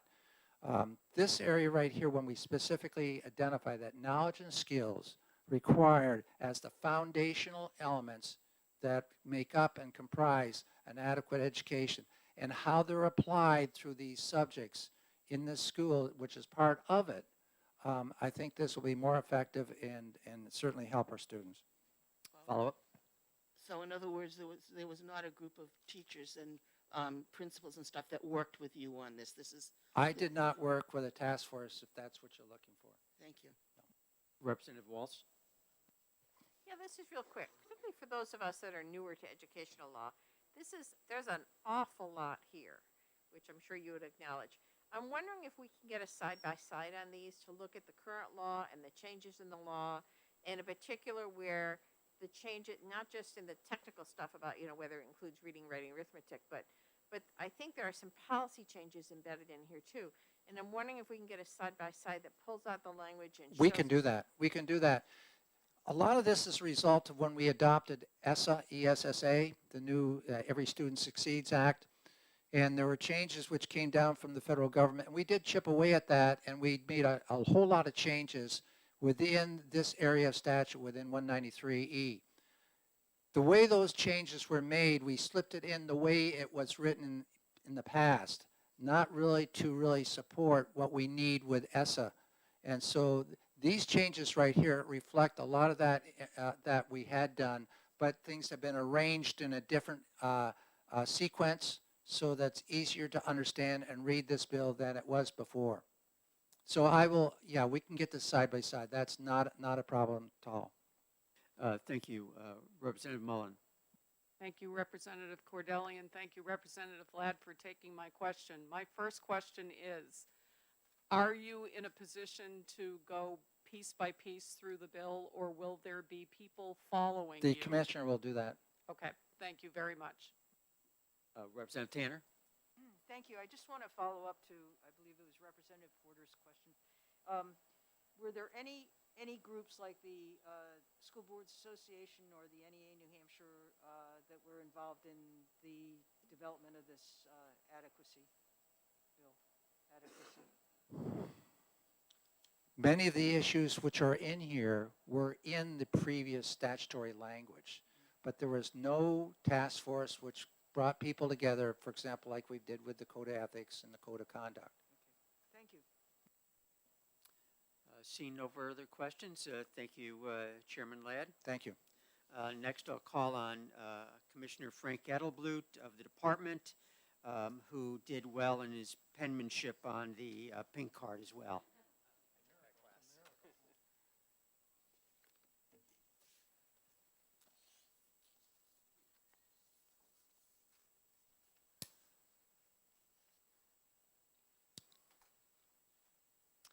Good morning, everyone, and for the record, Frank Edleblut, Commissioner of Education. Thank you, committee members, for allowing me to speak with you about this particular bill. In my mind, this bill represents an opportunity for us, our school systems, to refocus and contribute to the correction of a decades-long wrong that has been so persistent relative to student academic performance. This really is an opportunity for New Hampshire to do something which it frequently does, which is be bold and move forward for the sake of our students. Now, I want to give you some perspective in terms of how I see some of the changes that are being proposed here play out. And really, that is a perspective on students and how students are performing in the current K-12 education system, both here in New Hampshire as well as across the nation. And I share this information recognizing that New Hampshire holds the spot as one, depending on which survey you're looking at, one of the top performing states relative to education across the country. Now, there are several assessments that are used to provide insight into student academic trends. And these are trends that we can look at both in the short run as well as over the long term. There is the National Assessment of Education Progress, or NAEP, the nation's report card, some of you may be familiar with. And it is a nationwide assessment in math and reading to 4th and 8th graders And it provides a comparison among the states in terms of how they're performing. We also have an assessment called the Program for International Student Assessment, or PISA. And that is an international assessment in math, reading, and science, and it provides comparisons among the OECD countries. And then there is the New Hampshire Student Assessment System, or New Hampshire SAS, and the SAT, which accompanies it in high school. And this is a New Hampshire-based assessment in math, reading, and science for grades 3 through 8 and in high school. All of these assessment instruments tell a similar story, both here in New Hampshire as well as across the country, about our student performance. Student performance has shown little improvement over decades. Let that sink in for a moment. Student performance has shown little improvement over decades. The flat performance, however, masks underlying and very important trends. What we see in all of these assessment instruments is that high-performing students, my top quartile students, show stable or modest improvements, while low-performing students, those in the lowest quartile, are showing declining performance. Essentially, what you have happening here is that, and which is why we need to be bold, the system created with the aspiration of being the great equalizer has in fact become the great divider, and I believe that this bill wants to move in the direction of trying to correct that. Some reflecting on some of this performance observation take criticism with the assessment instruments themselves, and I don't really want to engage today in a debate about assessment instruments, but I'm happy to do that if somebody wants to at some future time. But you have to understand, and this is part of the reason why I give you all three of these assessments. So these are three different distinct assessment tools that are used in different contexts and different populations, and they're all telling the same story. When you consider the New Hampshire assessment, the New Hampshire SAS, consider that it is an assessment of New Hampshire academic standards. These are the academic standards which our education system has said, this is what we want our students to know to be able to be successful citizens. Our education system is responsible for the instruction of students relative to those standards. The New Hampshire SAS assessment questions are questions that are selected by our educators in terms of what tests, what questions we should give the kids. And then we set the cut score through our education system to determine what level of attainment should be a passing score. In effect, our education system tells us what students should know to become successful citizens. They instruct students in those things, and they develop the assessment to see how well the students understood the instruction. At the end of that process, whether we use NAEP, whether we use PISA, whether we use the New Hampshire SAS, we generally get less than 50% of our students to proficiency, and yet we end up graduating 90% of our students out of high school. Reflecting on student performance, there's an author of a book, Schoolhouses, State Houses, and Courthouses, Eric Hanashek from Stanford University. He states, the country seems to be stuck in a rut, and achievement levels have remained largely stagnant since the 1960s, despite massive efforts to improve them. This is why we need to be bold. And let me reflect on what some of those efforts are. In 1964, we had the Equality of Educational Opportunity Act, or the Coleman Report. And that was 9 years after we had Brown v. Board of Education. And the question that they were asking in 1964 is, why, after 10 years, close to 10 years with Brown v. Board of Education, has the black-white equity gap persisted? Why does it still exist? In 1964, at a federal level, we were asking that question. In 1965, President Johnson's War on Poverty included, for the first time, the federal government weighing in on education through the Elementary and Secondary Education Act, which provided significant federal funding to education with the premise that more funding would improve education and that improved education would eliminate poverty. Almost 60 years later, that goal has not been realized. In 1983, under President Reagan, we got a nation at risk looking at education. There's a statement that is relatively well known relative to that work that was done by President Reagan that says, if an unfriendly foreign power had attempted to impose on America the mediocre education performance that exists today, we might have viewed it as an act of war. In 1989, see a pattern developing? We got the National Education Summit by President George H.W. Bush, which established education goals to be achieved by 2000, including all U.S. students achieving competency in challenging subject matters, including, among others, English, math, and science. In 2001, doesn't go on forever, in 2001, we got the No Child Left Behind Act by President George Bush, which required rigorous state academic standards that must be met by 2014. In 2015, we got the Every Student Succeeds Act by President Obama, which aspires that all students in America be taught to high academic standards that will prepare them to succeed in college and careers. What is clear is that a Herculean effort has been put forth to try to move education forward and close the disparity gaps. But the evidence is clear as well. These efforts have not been successful. To those who might argue that somehow funding or lack thereof is the driver, I can provide hours of evidence of massive increases in funding well beyond inflation that have not been effective. Again, Eric Hanashung, quoting from Stanford, the additional resources have not significantly altered the patterns of low student achievement observed over the last several decades. Now to the bill. Let me describe to you the dilemma that we are facing in education. We have a fixed instructional day.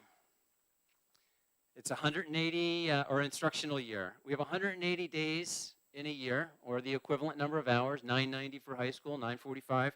In the elementary school. And the school days generally run from 7:30 a.m. to 2:30 p.m. And into this fixed amount of time, all of the required areas of study must be compressed. The day does not extend, and when we add something, we take away from something else. The result, which seems to be reflected in the assessment results, is that we do many things poorly, but few things with excellence, right? Is there an opportunity to focus our efforts and be bold in that area? Looking at the list of learning areas in 193E2A that are listed in your bill, I think we would all agree that everything there is valuable and important for information for students to learn. Right? There's nothing in there that I'm like, oh, I don't want kids to know that. We agree that it's all important. What I would question is whether all such areas are essential for students to become effective and productive citizens. What this bill does is allow our education system to focus its attention on the important foundational areas that really are essential to the future success of our students as citizens in this state. Let's consider some examples of what this bill excludes out of those core areas. World languages. I'm a big proponent of world languages. I personally have competency in several of them. I also know, however, that most citizens in New Hampshire, and likely most of you in this room, are functioning with only one language, English, at this point in time. And so, is that essential for our students if we're trying to figure out how they can be successful citizens? Another area that we have on the list is computer programming. Another subject I'm very fond of and possess a degree of competency in. But what I also know is that about computer programming is that if you have not attained basic algebraic thinking, programming will be very difficult for you. And so what this really does is it provides an opportunity for integration. With such a growing list of subjects that we're trying to cram into this fixed bucket that we have, subjects tend to become isolated in their own domain, and instruction is not well integrated. There are some attempts these days to try and integrate that, but we need more of that integration. Perhaps if we were to focus our attention, we would help that integration move forward so that instruction, would integrate, hang on, let me see, I lost my page here. I have math teachers, computer teachers, and art teachers. Perhaps if we were to focus our attention, we would integrate instruction and get better algebraic thinking and better computer programming. Perhaps if we were to focus our attention, we would integrate instruction and would get better geometry and better art instruction. Why are those two not together? I mean, if you imagine, we've all seen some of those analogies in terms of time management where you have a bucket. And you're trying to fill it with some big objects, some large objects, and then some small objects. Maybe it's water or sand or something like that. And what everybody will tell you is you put the large objects in first, and then you let the other ones fill in around it, and you get more capacity out of that container. That's what we're talking about here. Now let's consider what the bill includes as essential to helping students grow to become effective and productive citizens. The list focuses on core academic areas that have stood the test of time in education. The list includes those areas that are the focus of required assessments against which the system efficacy is being measured: math, English, and science. The list includes areas of social studies, which, along with other areas, is viewed as essential to being a successful and productive citizen. And I hear again and again from my social studies teachers how it's been pushed out. You know, we didn't have room, so when we added another thing into the list, that's one of the things that oftentimes falls off the table. The list includes foundational areas that students can build from as they pursue their own areas of interest, equipping them to be lifelong learners. If we don't teach them literacy, if we don't bring their literacy to a high level, if we don't teach them numeracy and bring their math capacity to a higher level, that they don't have those skills to apply in all kinds of domains, because those are core skills that apply across all different domains. So, how does this bill allow the legislature to continue to weigh in on areas of study that they see as important, though perhaps not required? And I think the bill continues to recognize the importance of broad and integrated educational options through the applied instruction. I understand that the bill like this may be viewed by some as being limiting. In fact, it should be viewed as liberating and an opportunity to be more engaging for our students.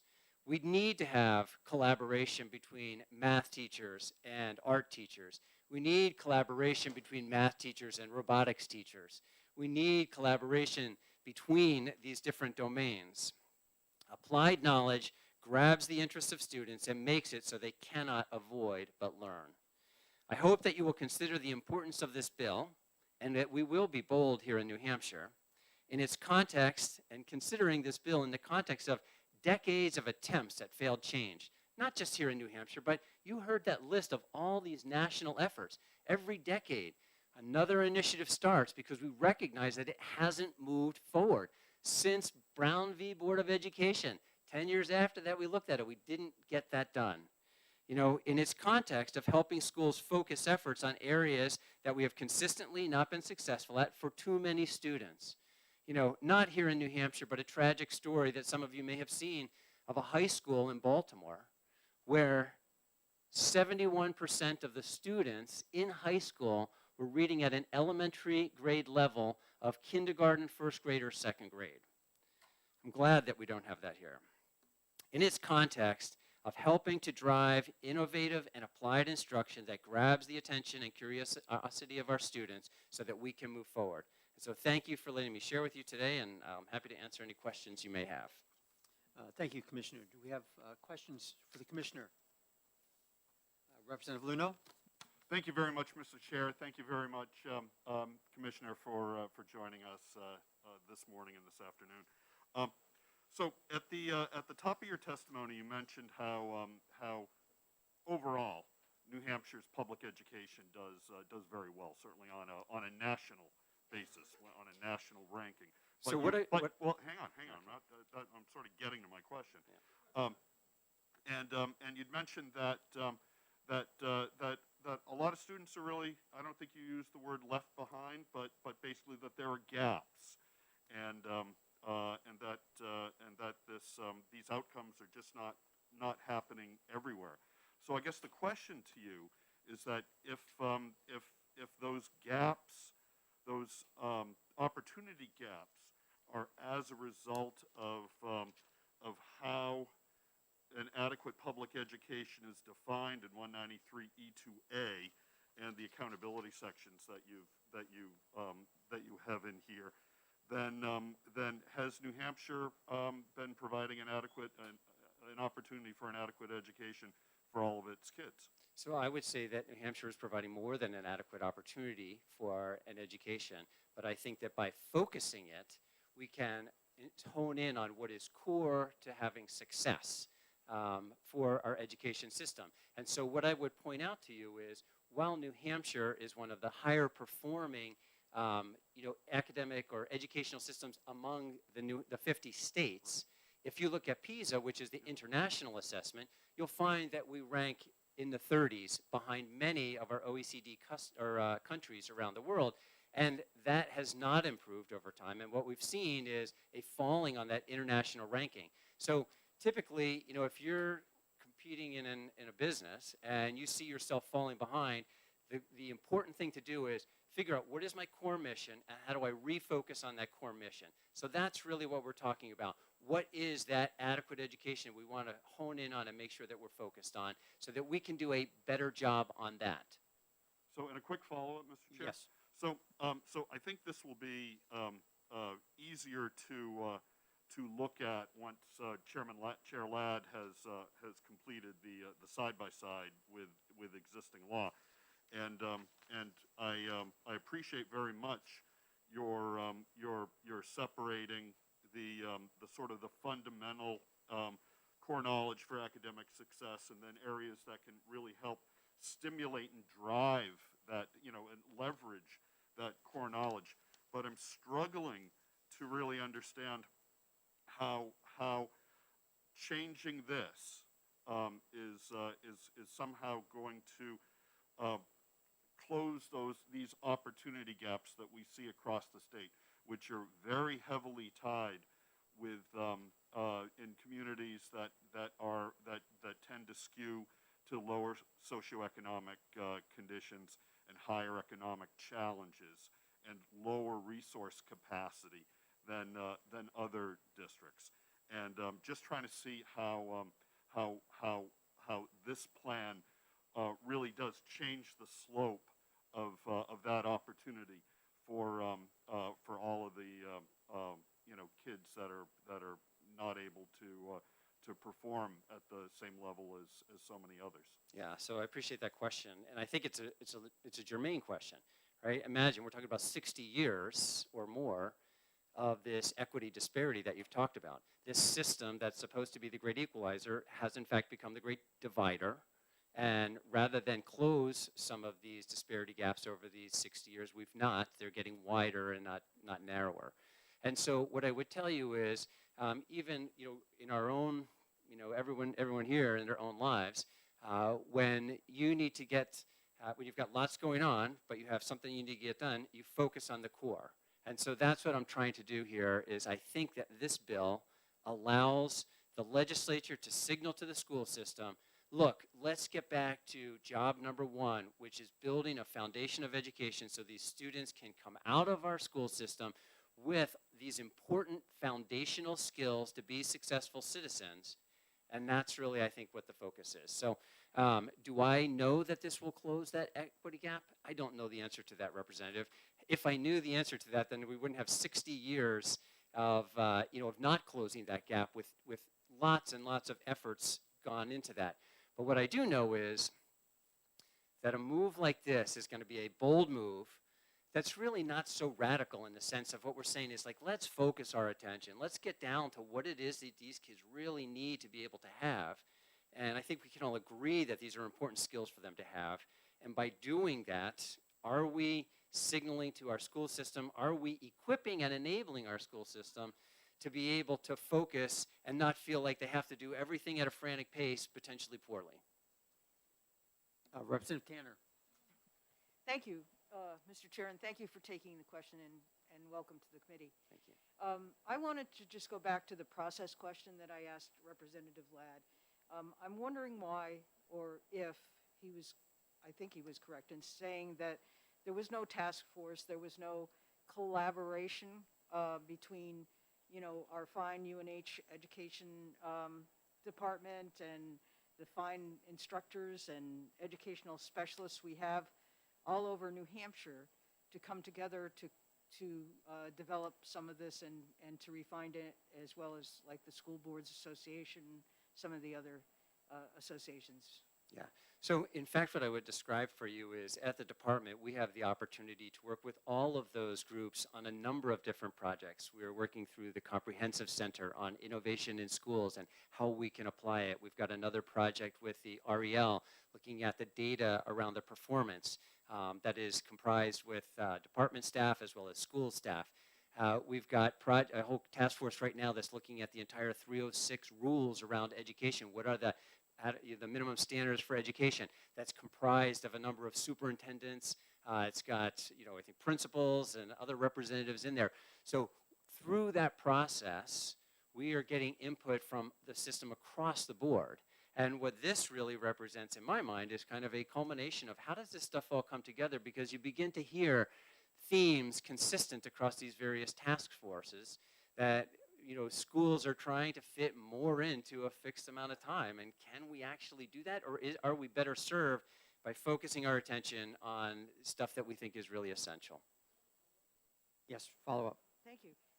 And that's great. I'm glad that that's happening, but I'm wondering why the stakeholders and the expertise within the state, not just focused at the State Department of Education, were the people that took all this information and focused it into something that's applicable to our everyday educational system that we support through public education in New Hampshire.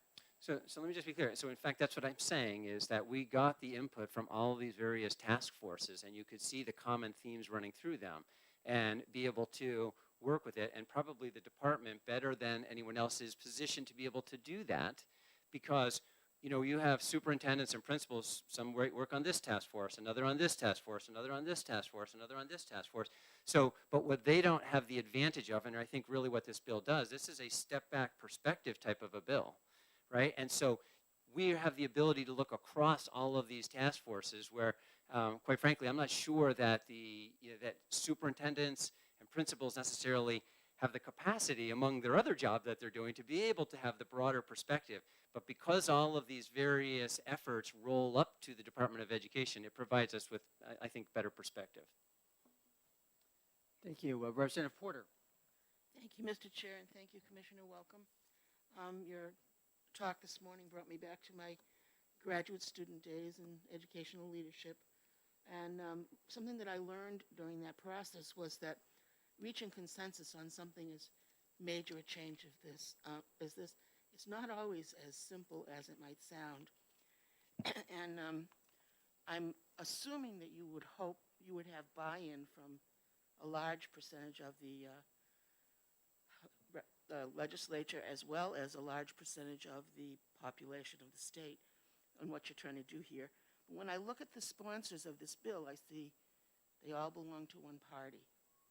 So how would you work to convince people that might not be listed on here that what you're trying to do is really to the benefit of everyone else?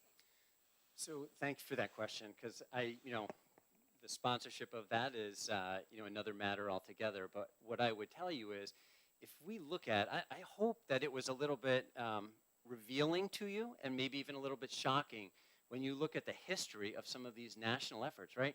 1964, 1965, 1980, 1989, 2000, 2050. Like, we just keep doing it, right? Like, it's time for us to be bold and do something. And so my hope is that as I'm sharing my testimony, you too will agree that this is a bold step, but it's not a radical step. Like, we're not, we still have all these core things in there. We're still teaching. We want to focus. So what we're really trying to do is just cause some focus that will happen. And then, ultimately, whether this passes or not is up to you as a legislature. Follow up. I do understand that, because I know that a lot of the things that you're talking about have been being talked about for a long time, and indeed have been being tried. And I'm thinking about specifically, very narrow, but having to do with the amount of time and day and how everything is crammed in. A number of years ago, our school district was looking at changing the starting times for the elementary school and the high school, because young children learn better in the morning, early morning, and high school kids learn better later on in the day. and it made a lot of sense. There was research behind it, but we couldn't convince the community that that was what they wanted to do. So I'm just concerned. I know there's been a lot of legislation that's been moved through this legislature this year that does not have an awful lot of community support behind it. And I'm just concerned that this is another one of these efforts that I'm going to have to be defending when I go out in my community. So I think when you go out to your community, if you're defending to parents that we're going to get your kids to proficiency in English, in math, in social studies, and in science, then I think they're going to be very excited about that. And you're not taking anything away because you can still use these applied learning areas. And in fact, what we'll do is we'll make them more engaging for the students. You know this better than I do, right? So make them more engaging for those students to be learning. So we're really, it's not a zero-sum game where you have to, you're eliminating something. What you're doing is you're pushing together and focusing the effort. Thank you, Representative Hobson. Thank you, Chairman Cordelli, and thank you, Commissioner, for being here and for taking my question. I wanted to just point out that as a new member of education this year, these are the types of conversations that I love to have. This is the reason that I wanted to be on education, to focus on educational content. And Rep. Porter, I wish you were a co-sponsor on this bill. I think that quite often we forget that education could be the equalizer. Many students come to school hoping to either change their situation or improve their situation from where they came, and I was one of those students.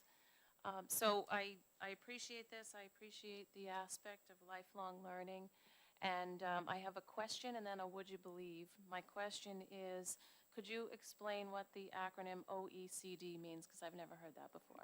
Organization of Economic Country Development. I don't remember. But it's sorry. basically Stumped that's the okay. Good commissioner. question. Yeah, you stumped me. OECD. But it is like the economically developed countries across the world. So I'll do my research. And I have a would you believe. Somebody Google OECD for me. Follow up and a would you believe. In Concord, Mass, there is a museum, the Concord Museum, that has, and it's been a while since I've been there, so I'm going from memory, some sort of a document from either Ralph Waldo Emerson or Bronson Alcott that talks about how inadequately education is funded from 1888. So it's a long time. Thank you. Representative Mullen. Thank you, Representative Cordelli. Thank you, Commissioner, for taking my questions. I have just some technical questions here. So on page 1 of the bill in Roman 2, where it lists out world languages, logic, personal finance, you know what I'm referencing, it says that these areas shall be integrated into a student's learning. Am I reading correctly, but that will be determined to what degree by the local school district? That's what I would understand. In other words, we're basically signaling to them that we think these are important areas, and you can continue to offer them as a separate thing if that's what you want to do, but otherwise we think that you should look for opportunities to integrate. And because you're focusing, we think that sets up the system that encourages that type of integration. So that would, follow up, that would move these content areas away from X number of minutes per week and at least K through 12. One more. Okay, one more. The next section.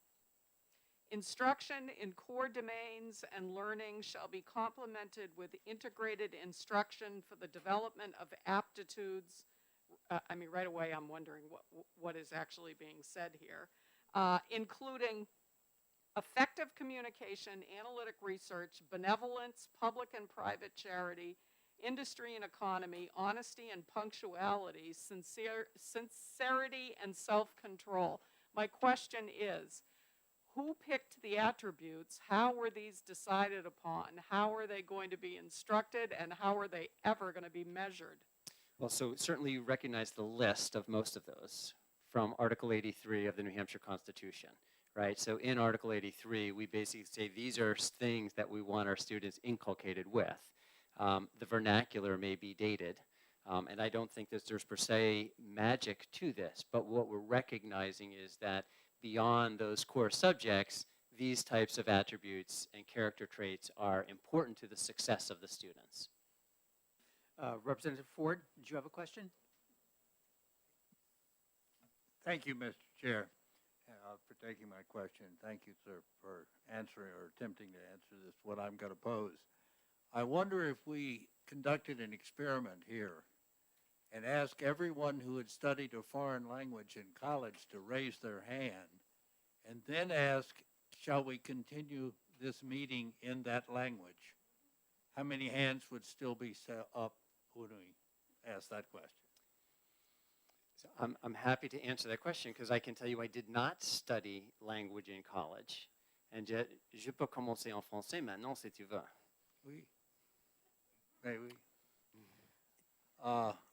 Because you learn how to learn and you Yes, can learn things, the right? follow-up question is, if we teach a language in a college, as we do in many cases, and then we never require them to use that language in any other course, how long are they likely to continue to command that language?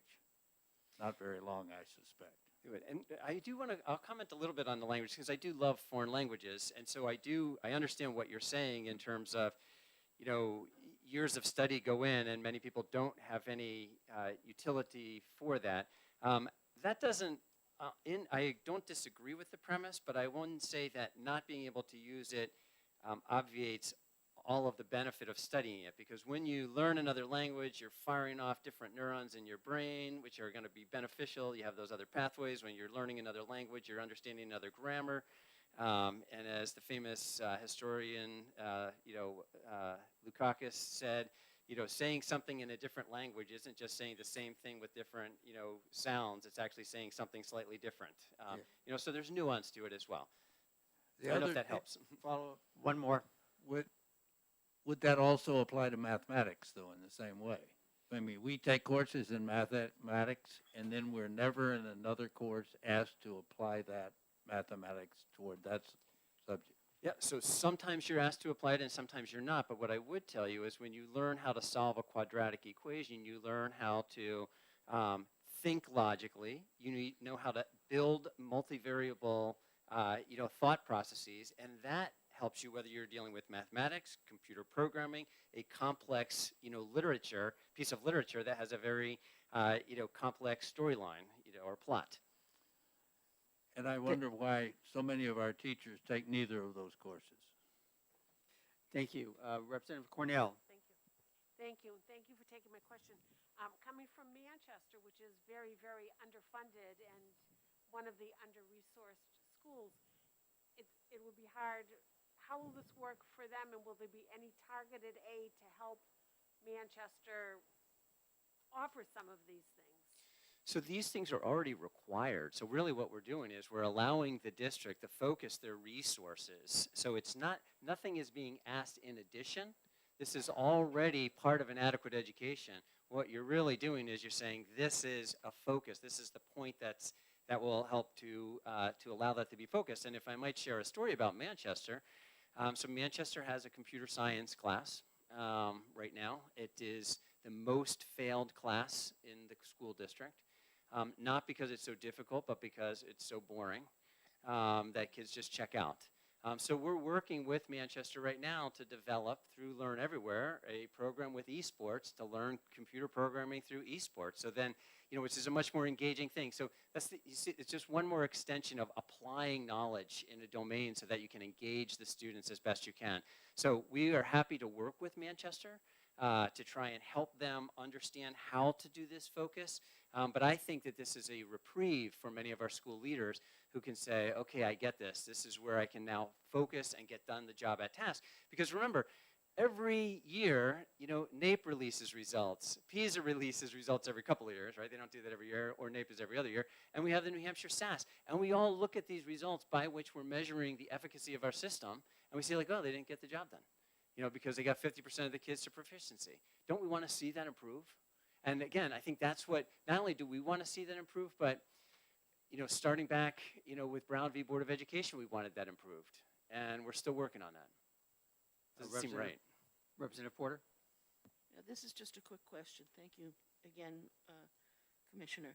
So if I'm understanding right, and I might not be understanding correctly, looking at the list of things that are on page 2 under Roman 2, those A through G, if a school district was trying to save money, if this bill passes, would they be able to eliminate their world languages program and get rid of those teachers?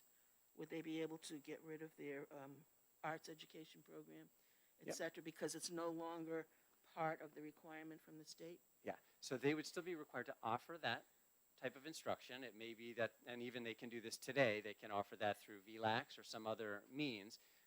The objective would be to see more of the integration take place. So you would see schools, instead of isolating art, it drives me nuts sometimes. Like, why is art and math not integrated, right? Like, this is, if you're learning about vanishing points, you're learning some geometry there. And, so what we need to see happen is we need to enable the schools to stay focused and then pull these other disciplines in terms of how to engage the students. Follow up? Yeah, so, as opposed to isolating. Is that clear what I'm saying? no, it's not. Okay.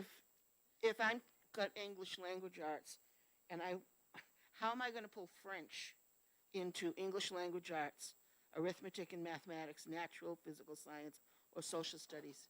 So how am I going to get them so that they can be proficient in speaking French if I don't have French classes that are focusing on grammar and vocabulary, but instead they're being integrated into the literature program? So they're able to offer a French class, but I would say that you would integrate that with humanities. And it might be with world history, where you would introduce those students to learning, and they're studying the French Revolution, and the French teacher's in there explaining some of the stuff and describing some of that language, and the kid goes, wow, I would love to learn French. That would be awesome, right?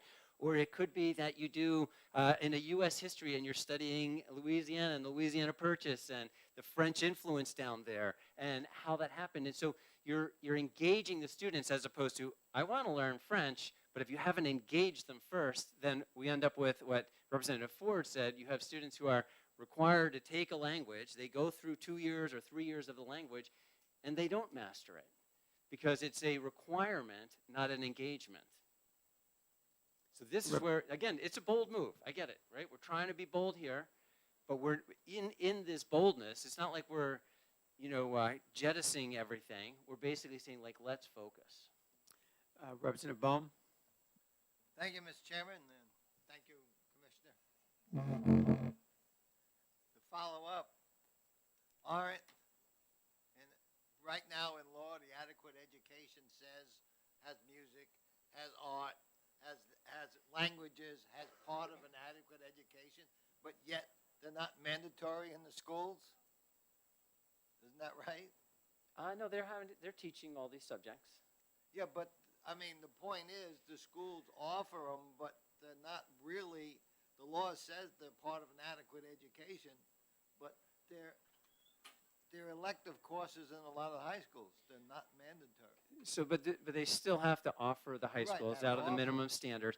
Yeah. But again, what you're finding is then, so students are checking off boxes as opposed to focusing on, making sure that they get the foundational stuff down, because what we do is we cram another item into the already busy, and limited day. So I guess what I'm saying is this Follow up? doesn't really change anything. It just puts the focus on what's really needed. I think it helps us to focus our effort. And again, if I look at 6 decades of not being able to figure out how to get this thing forward, I don't think, that this is, I think that type of focus in the way that we've architected it here allows us to do that focus. At best, the focus allows us to close some of those disparity gaps. At worst, we haven't taken anything away. Thank you. I was wondering, since this is a bold move, how much of this, or is any of this, going to be applicable to charter schools as part of our public school system? Yeah, so I would assume that, so the charter schools are public schools, and so they also go through, I believe, the same adequate education law, so. Representative As a Woodcock? follow-up to that? So they're not required, as far as I understand, to follow the education laws unless it's specifically stated in those education laws, and I don't see it specifically stated here. So what I'm wondering is how much of this is actually going to be used in charter schools, and how much will be up to them to pick and choose what they want to use and what they don't want to use. Right, so the content is the same. So you don't see it in this law, but you would see it over in 194B, which tells the charter schools that they have to teach the New Hampshire academic standards. So that stuff pulls over that way. So I don't think that there's any disparity there. Seeing no further. Representative Waltz. Thank you. Commissioner, the whole idea of integrated education was a hot topic in the 1990s. And there were schools that designed their whole programs around doing integrated education. There are some major shortfalls of trying to take an approach of integrated education where kids have huge gaps in what they didn't learn when you're focused on the integrated education as opposed to the more traditional education where you're trying to silo some of these things. And I'm wondering if in putting forth, which is really just another version of integrated education is what you're proposing here, if you have looked at those programs, the reasons people moved away from them, the aspects that failed and the aspects that worked. So happy to answer that question. So this is not the same as the previous integrated education, because in the previous integrated education, there was not the focal point, right? There was like, you have all these subjects, do them all, but just mix them up and do them together. Well, that is how most of that was done. And what I would tell you is, while your statement that the integrated education revealed gaps in that education, those gaps existed before integrated education and they exist after integrated education. And so what I would tell you is the gaps are persistent and they're still there. Representative Luno. Can I follow up? Quickly, please.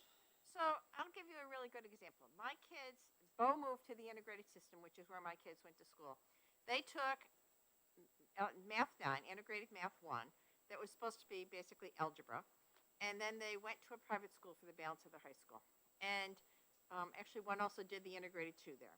They got to the private school and discovered huge gaps in their math knowledge. They really hadn't learned algebra 1. They really hadn't learned geometry. They had some basics, but they hadn't really learned it. And they found this in other subject matters as well, that there were huge gaps. So even with that program, in one of the best school districts in the state, there were huge gaps. And it really was what Bo was doing is no different than what you're proposing here. And I am confused like as to why this is better. I mean, you listed it. You listed at the beginning all the attempts over the last 50 years to reinvent education that haven't changed it. Because what you put in here, the problem isn't this, it's a socioeconomic problem. This doesn't address the underlying socioeconomic problems. So I'm still confused as to how creating a system that now once again creates holes addresses the educational issues that are really founded on socioeconomic issues. So I'm not familiar with the Bo program. I can tell you that they continue to offer integrated education. Bo continues to be one of the top performing schools in the state of New Hampshire. I'm sorry that your children didn't benefit from that instruction and ended up with gaps in that.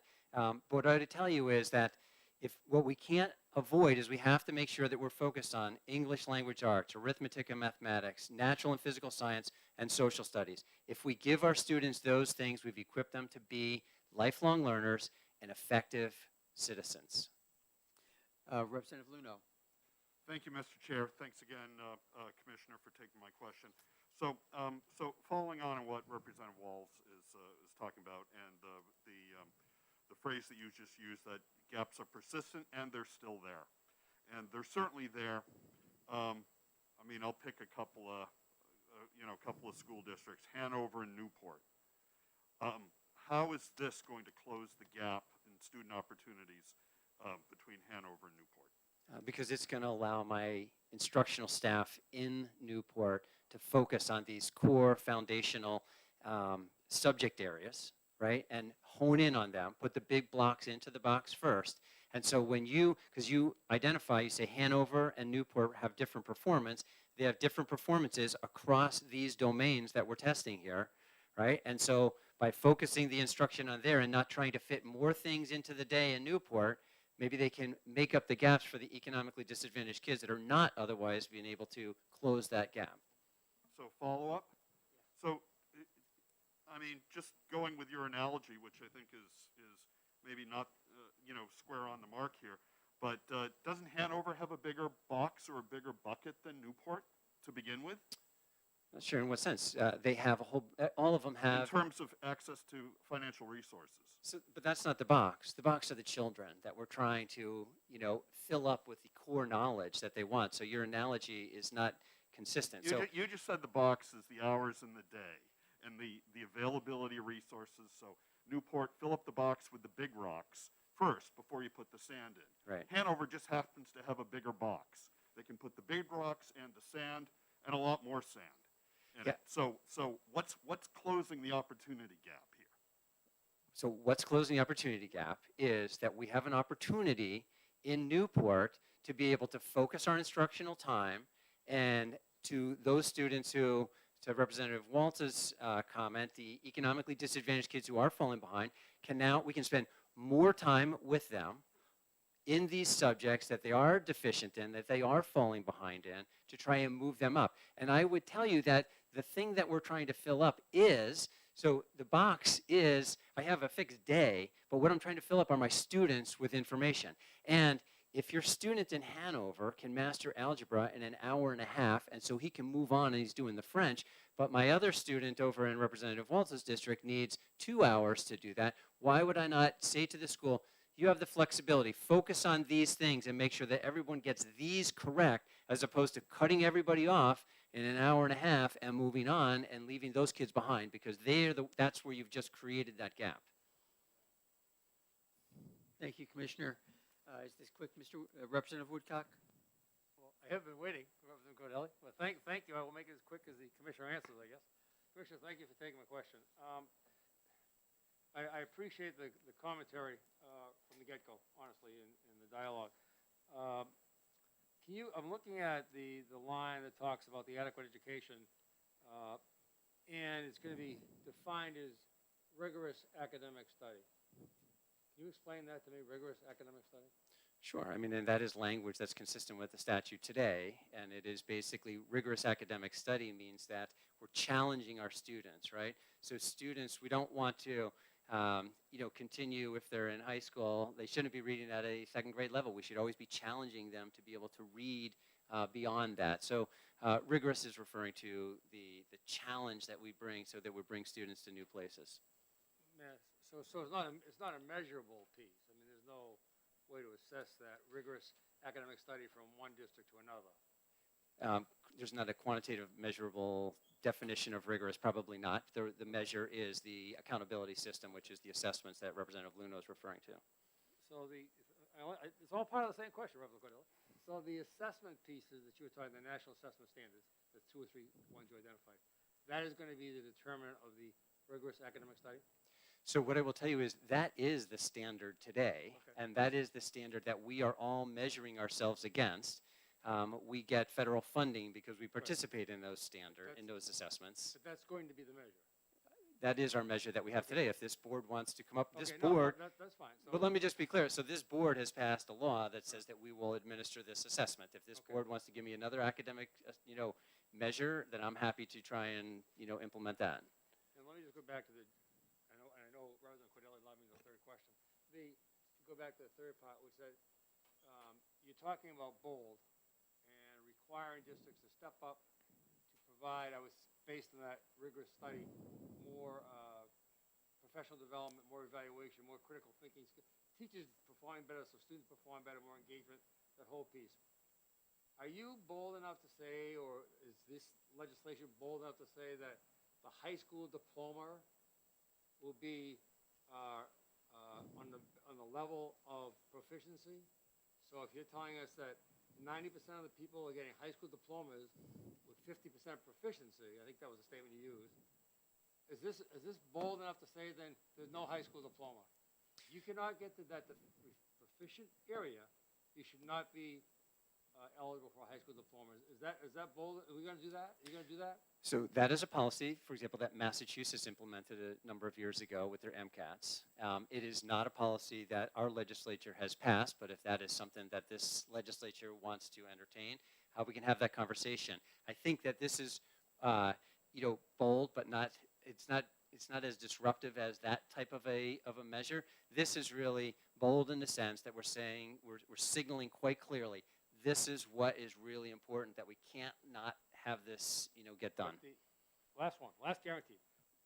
But the end bucket, then, based on that, although MCAS was disruptive, it is now sincerely effective. Based on that bucket, under these percentiles, 50% full is going to be adequate in New Hampshire. Not sure I understand the 50%. question. If 90% of our youngsters I have at the 50% level, so 50% is going to be, that's going to be our bold standard. So, well, I mean, so this is a step in the direction of bold, but what you're saying is we want 100% of our kids to get to No, proficiency. I'm just asking how bold are you willing to make the high school diploma? We're saying half the kids are already failing, but we're going to give them a diploma. That's all. Thank you. Thank you, Representative Cordelli. Thank you. Thank you very much, Commissioners. Seeing no further questions, we'll end the hearing on HB 1671. And we are due to start up again at 1 o'clock with the next bill.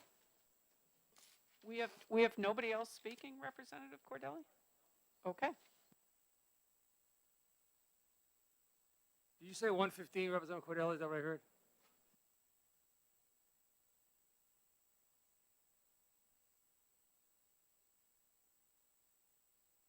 Thank you.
Thank you, Mr. Chairman, and thank you, members of the Education Committee.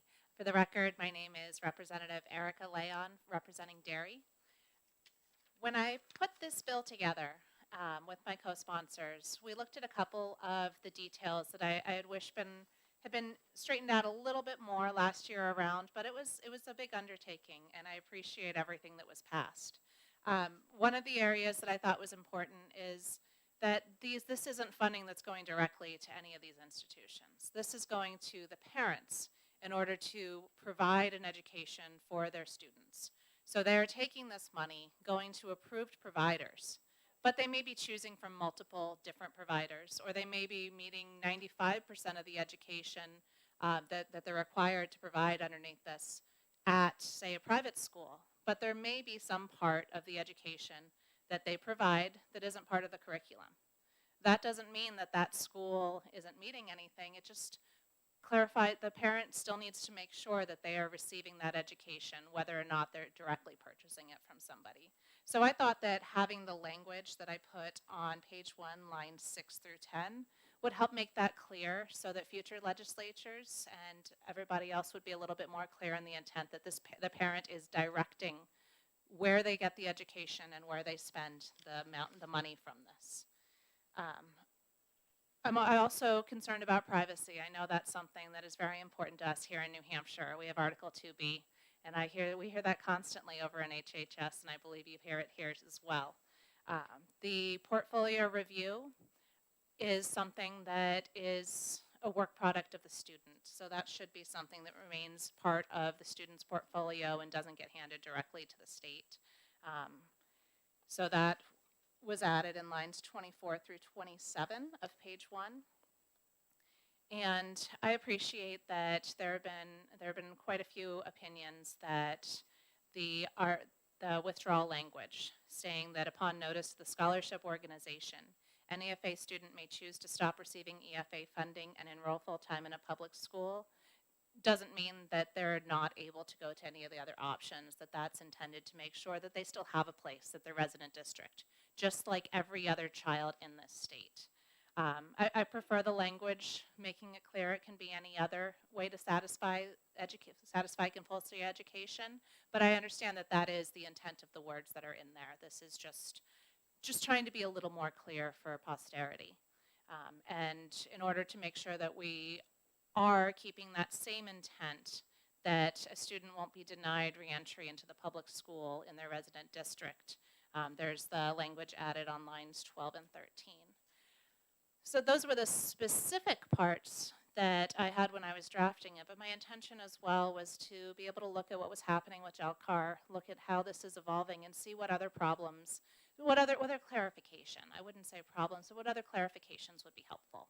So I would be very open to addressing any of the problems that are coming through, any of the questions that are there, anything that should be resolved in legislation now. But I also appreciate that we may not have a more full understanding of exactly which tweaks we would like to see until later on after this session, after we've finished meeting this year in May, and it may be something that either we can find the right language now, or we could interim study it if we need to look at a group in the future. I leave that in your hands to be able to use this as the best vehicle to improve this program, because it is a huge asset for families. It's a huge benefit for families who can't otherwise afford to purchase educational materials a la carte or participate in private schools or in any of these other services. And I know dozens and dozens and dozens of families for whom this has been such a relief for them, because money that was going to buy educational materials last year out of their pocketbooks, they're able to better cope with the increasing gas prices, the increasing prices at the grocery store, and they actually don't have much more room and flexibility than they did last year. But with these rising prices, they would have really been in a world of hurt, because I know a lot of people that really it could be a choice between getting free resources or what they're eating. And I'm so glad that with this program, people don't have to make that choice, because we are providing this for some of our lower income. lower income people. It's not always lower income. You know, I don't like to draw that line because a lot of that depends on how you use your resources. I know some people on a really tight income that do an amazing job and they don't go wanting because of how they shape their choices. So I want to appreciate that. I don't want it to be drawing lines between different groups of people, but I really appreciate that we have this. I would like to make it stronger, and I also understand that this is a newer program, and if now's not the time to make these changes, I would appreciate that as well. So with that, I'll take any questions. Thank you very much, Representative. I have one question for you. On the first page, line 25, when you're talking about the parent shall provide only the evaluation document, are you talking about the evaluation report? The document, is there certain criteria that should be in it, or would it be, I guess the word report would really tell me a lot more than just the word document. Is that the evaluation, what? Is that, you know, what, was it a test, an assessment of some kind, or was it, you know, a review of the portfolio? That is intended to be for the portfolio review because it's in the part talking about maintaining the portfolio, and it says the parent shall have a certified teacher or a teacher currently teaching in non-public school selected to evaluate the progress upon the portfolio review and discussion. So that would be a document about the evaluation. A report would be fine language to me. I think that that's one of the things that specifically what they call that portfolio review evaluation is probably going to come through rules. And so if you have better language, we can figure out how to tie that in and perhaps set the language for this portfolio evaluation. Thank you. Yes, Representative Waltz. Thank you. I must be misreading this, and I'm looking for help here, because I'm looking at the first changes on lines 7 through 10. And to me, what it does is it looks like it just relieves parents or anybody or a school or anybody from complying with the educational requirements that we just considered in the last bill under Section 193 of the law. And it says they're not provided to change their course to fulfill these requirements. But if they're not required to change the course to fulfill the requirements and they're not fulfilling them, it's like it's exempting them from the basic requirements of education. Am I misreading this? Thank you for the question, and I believe you are. This is dividing out what the education providers provide. So if you're contracting with just one, a private school, and you're the parent, you may have a separate education provider who you're using to fulfill some of this. Let's say that you don't like the language program at the private school, so instead you are going into a German club and immersing and paying for some membership fees. If you aren't getting language at the private school and instead the parent is choosing to fulfill that somewhere else, having the obligation on that private school to teach language when they are getting a superior program through another resource wouldn't be a fair burden on that original education provider.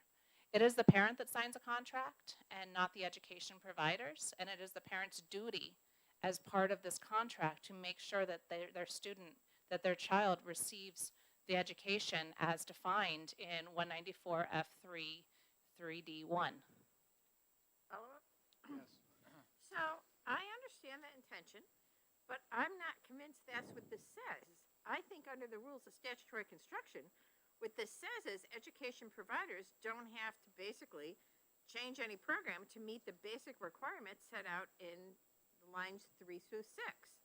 And, you know, one of the things I've learned in my many years here is be aware of unintended consequence. And I think the way this is drafted, that is an unintended consequence, is that you're basically saying education providers don't have to do what they need to do to meet the requirements set out in the paragraph above it. And that's my concern as to the way I read it. And I understand that was not your intent, but I do believe that is what the statutory construction says. Thank you for that. Lines 9 and 10 state that the responsibility remains with the parent to meet these requirements. That puts the requirement on the parent.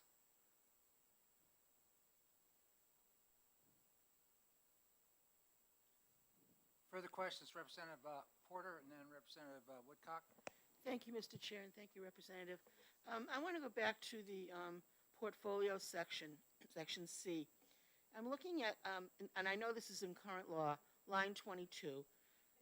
It says, the parent shall have a certified teacher or a teacher currently teaching in a non-public school who was selected by the parent evaluate the student's educational progress upon review of a portfolio and discussion with the parent or student.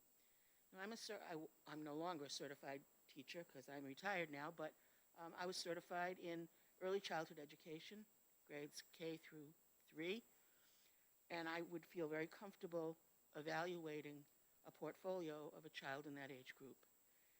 However, I would not be comfortable evaluating a portfolio for high school chemistry because I don't have an expertise in that. But it appears to me from this law that the parent could come to me and say, will you evaluate my high school chemistry kid's portfolio, and that it would be perfectly all right for me to do that.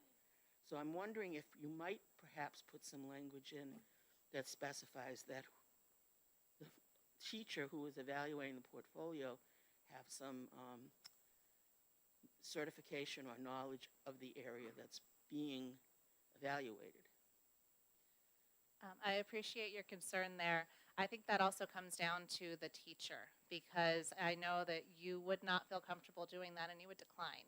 There needs to be an agreement between both of them, and that evaluation and review, if you look at that, so, sorry, I get off into tangents. I'm going to refocus right back here. You wouldn't have a teacher who choosing to do that. I believe that teachers are ethical professionals and that they would only evaluate a student within their scope of knowledge. And I don't think that we have to legislate for every small wrinkle of how somebody may be dishonorable, and instead realize that our teachers are a huge resource and a huge asset, and they take what they do seriously.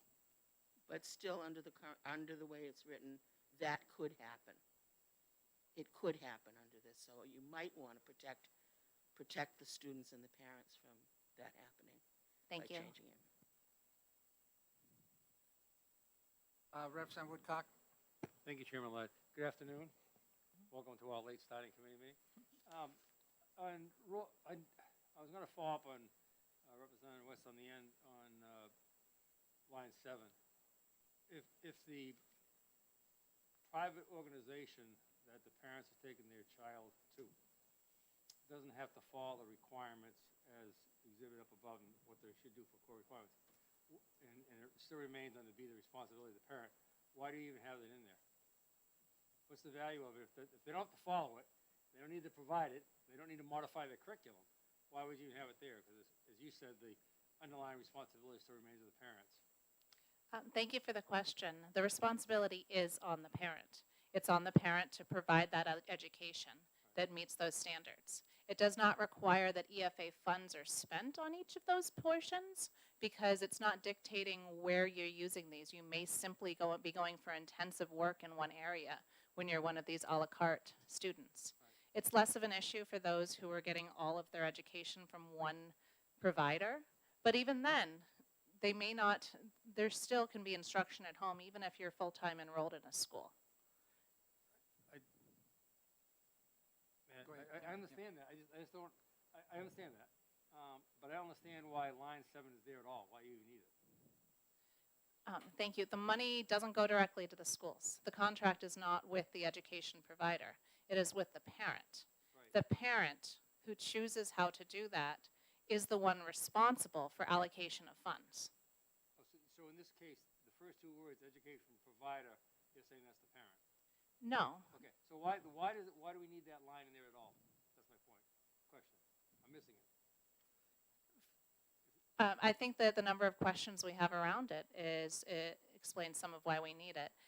If there's a move to make sure that anybody taking these funds checks every single box on this, even if they're not a full-time, or even if the parent is choosing to provide some of this education, this provides needed clarity to show that the education provider provides a portion or all of the education that's required, and that the parent maintains the responsibility for the student meeting those requirements. Okay, thank you. I got one follow-up on line 7 there, where we were just talking about what would happen if we scratched line 7 and 8 and then had, where it says B, responsibility to fulfill study requirements for students participating in the EFA program remain with the parent. I think that sounds wonderful. Wait, hold it. How come Okay. it sounds wonderful, excuse me, Mr. Chairman, but it does sound beautifully from your voice? That's the exact thing I'm asking. I asked you 3 times. But you've made it sound much better, Chairman Ladd. Well, thank you. I'm sorry, I might woke still have you a up couple over there, right? scars. I- Okay, so you wouldn't object to that type of language The point is that I guess the responsibility remains with the parent, not any particular education provider. Yeah, Perhaps that- putting that together, yeah. because you're right, that is missing that. I'm deferring to my former chairman. So responsibility remains with the parent, not any one education provider, to meet these requirements for all students. And what I said, responsibility to fulfill study requirements for students participating in the EFA program remains with the parent. And It's a thought. Representative Likas, then Representative Tanner. Thank you. Hang on, I can't see you from here. I'll let you keep writing. So, my understanding, and correct me if I'm wrong, the education providers part is there so that the education provider doesn't feel compelled, if they're taking EFA money, to have to change things. Because I know it was a discussion that's been had, is that, well, this provider, they can't be a provider because they're not providing all of this. And so it's sort of a protection on the other end, is that the providers then know, no, I don't have to do all of this. I can provide the part that I provide. And I'm not ineligible to get this money. I mean, for the kid to participate or for the provider to participate. I'm not ineligible because I don't do all of this. Because I have heard people try to say, oh, that provider shouldn't be allowed because they don't fulfill all of these things. And so it's a way of protecting the providers to say, no, you're not expected to do everything. You do the part you do well. It's the parent who has to make sure and fill in any parts that are missed, right? Or that it's provided some other way. Is that correct? Yes, that is correct. And that's why I guess there was that hesitation that that it would be good. So the responsibility to fulfill the requirements remains with the parent and not any one education provider. Might be a way to reflect that and respect that as well. Just some way to make that clear without cutting it in such a way that it's going to be confusing. Because the point is to make sure that one education provider isn't expected to do everything if that's not their mission. Okay, Representative Tanner, then Representative Ford. Thank you, Mr. Chair, and thank you it's good to see you back here. I'm wondering on page 2, lines 12 and 13, it seems redundant and not necessary, because if the child is living in a certain address, then they have the right to go to public school once the EFA is done. I don't see any, I just think it's a duplication of what's already in the law, and I don't understand why it's there, I guess. Thank you for the question. I do believe that it is their right to go back to those schools as well. I had heard different discussions, and I wanted to put that in as a safety net. If it's very clear, then if everybody understands that these students don't give up their right to go back to the public school and be treated just as any other student, then that's the point. Further questions? Representative Ford, yes. Thank you, Mr. Chair, and thank you for taking my question. I wonder whether the clarification you're looking for is then worded to something to extent through whatever combination of providers is necessary within that statement you had there. The may to whatever sub-providers or whatever distinction you want to make, so that there can be a combination of individual schools, all qualified individually for their part of it. Thank you. That's a good question, but parents aren't defined as an education provider in this because then they could be funded for providing the education for their own student. So the parent may be providing that education, and that would come into a portfolio review. And that's one of the areas where a portfolio review is more important when you're doing it a la carte. Because if you're meeting one part of the statutes here, another part there, that all should come together in that portfolio to make sure that you are meeting the requirements of the EFA program.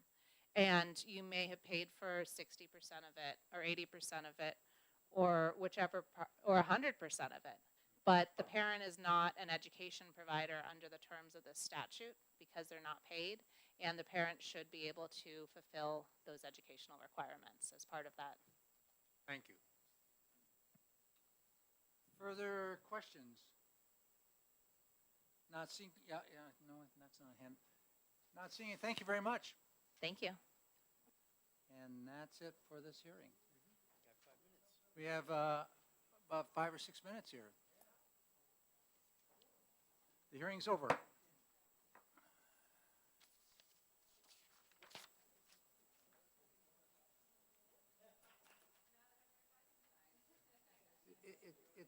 understand what she's trying to do in Lockett, but it's written like an I.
Okay, folks, we need to get on. It's a little past 1:45 here, and we have a bill coming up at 1:45 relative to the education service providers under the Education Freedom Accounts program. That's 1120. And Representative Mullen is waiting. Here I Welcome. am. Thank you, Mr. Welcome to the committee. Thank you, Mr. Chair, and thank you, colleagues on House Education, for hearing me today. For the record, my name is Sue Mullen, and I represent Hillsborough County, District 7, the town of Bedford. House Bill 1120 focuses on two central things: quality of instruction and student safety. With the precipitous arrival of the Education Freedom Accounts, not much was able to be done regarding the extensive lists of concerns that had been expressed with House Bill 20 before New Hampshire's voucher program was signed into law. The scope of my bill only scratches the surface, but it does address the qualifications and background of people who are being paid with state funds to teach our children in non-traditional settings. First, House Bill 1120 requires that any entity applying for funds as an education service provider be in service for a year before being accepted as a participant. During that year, student performance data and financial viability data would be able to be collected by the provider and shared with the scholarship organization or the Department of Education as part of a vetting application process. We can't be too careful when the client is our children. Next, any education service provider offering instruction as a school or program should be approved through the non-public school approval process outlined in Ed 400 administrative rules.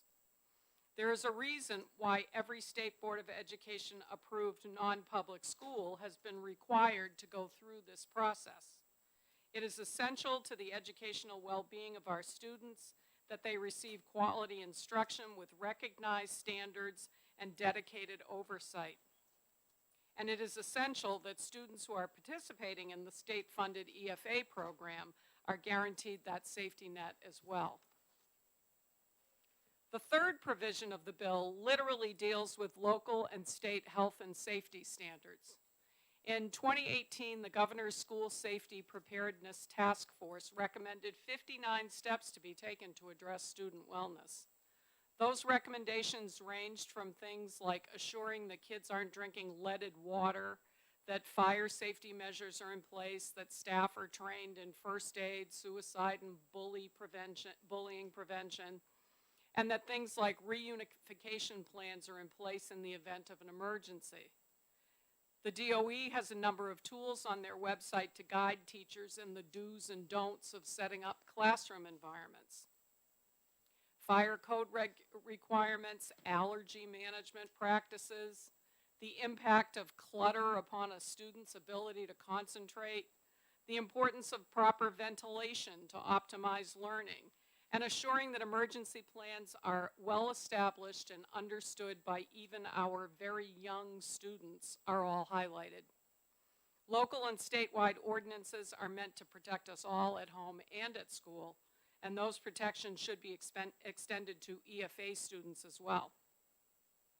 The final aspect of the bill that I will draw your attention to is on line 16, and it requires that all education service providers submit a criminal background check that is compliant with RSA 189.13a to the Department of Education.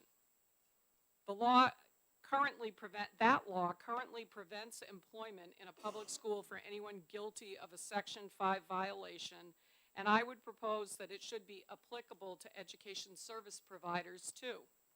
When JELCAR was deliberating the rules for the EFA program, they noted that there was no provision in the new statute that required a criminal background check for education service providers, and no stipulation that potentially barring employment was tied to those results.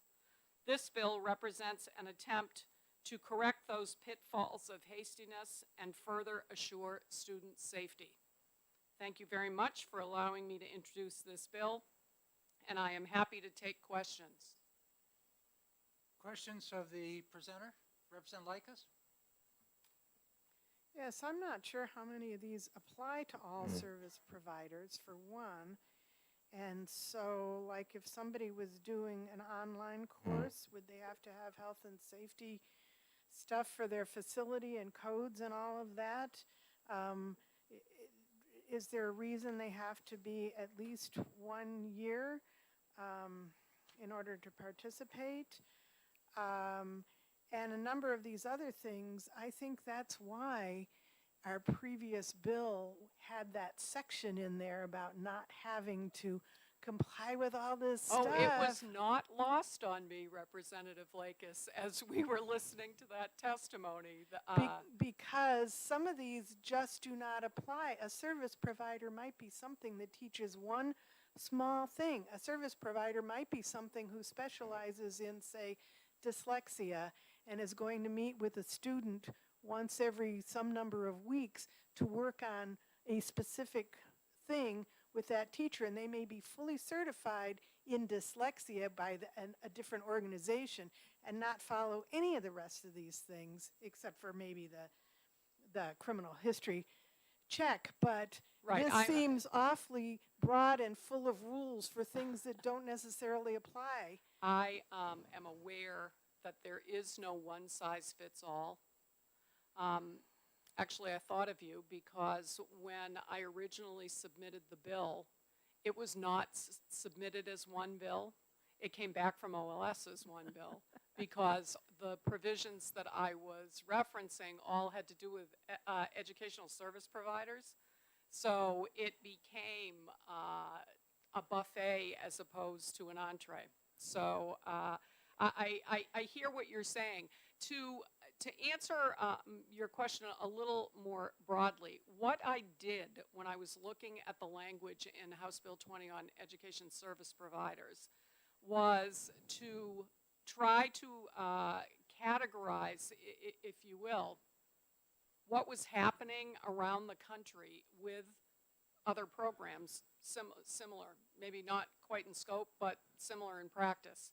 So I looked at the financial stability aspect and discovered that Georgia, Oklahoma, Utah, Mississippi, Washington, D.C. all require that their service providers be in business for a year in order to establish financial stability records and before they can be accepted as a service provider. So I thought, oh, okay, all right, well, that would in fact give you time to, for whomever, the scholarship organization really, to be able to sort of check things out. Thank you. I got a question for you. Yes, sir. On this same line here, I guess on 5 and 6, where you're talking about be around for 1 year prior to ensure financial sustainability. Well, the Etzel was around for a couple years, but then it was not sustainable. So does being in business 1 year demonstrate that you have financial sustainability, or does it identify some other aspect besides finance? I would love to be able to answer that question as an economist for you, Representative Ladd. All I can say, I'll repeat what I said to Representative Lakis, and that is the 1 year standard seemed to be the most commonly put into place practice for other states that have voucher programs, savings accounts, whatever semantic language we want to use. I mean, basically what we're doing, there was a situation in North Carolina, and I guess one in Milwaukee, where fraud was an issue. I mean, we've had fraud issues in New Hampshire. And so the intent is just for somebody to be up and running long enough to be able to establish themselves as a legitimate business before they're out taking people's money. Okay. Representative Porter? Thank you, Mr. Chair, and thank you, Representative Mullen. This is a little bit of a would you believe question. I'm looking at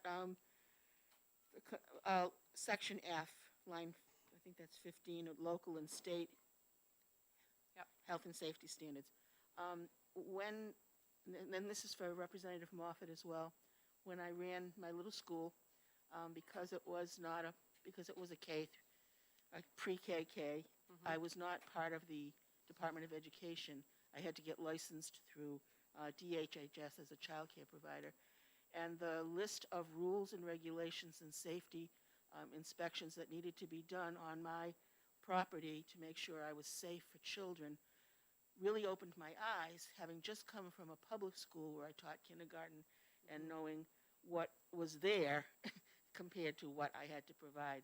So I think it's wise of you to put this in because it's something that's overlooked, I think, to a large extent. I mean, every once in a while, the fire department would come into the public school and say you can't hang things from the ceiling and that kind of stuff, but it was not to the depth of detail that I had to follow when I ran the preschool kindergarten under DHHS. And that was all to keep the kids safe. So I think it's very I would believe wise. that, Representative Porter. Thank you. And also, Representative Porter, to what you're saying, Arkansas is probably the first state that put this provision into their program. And their provision was based on a situation in Indiana where there were there were kids in situations that were unsafe in terms of not having any kind of inspection. And again, in Washington, D.C., there was a situation there where kids were in a place that didn't have running water and didn't have heat during the winter and that kind of thing.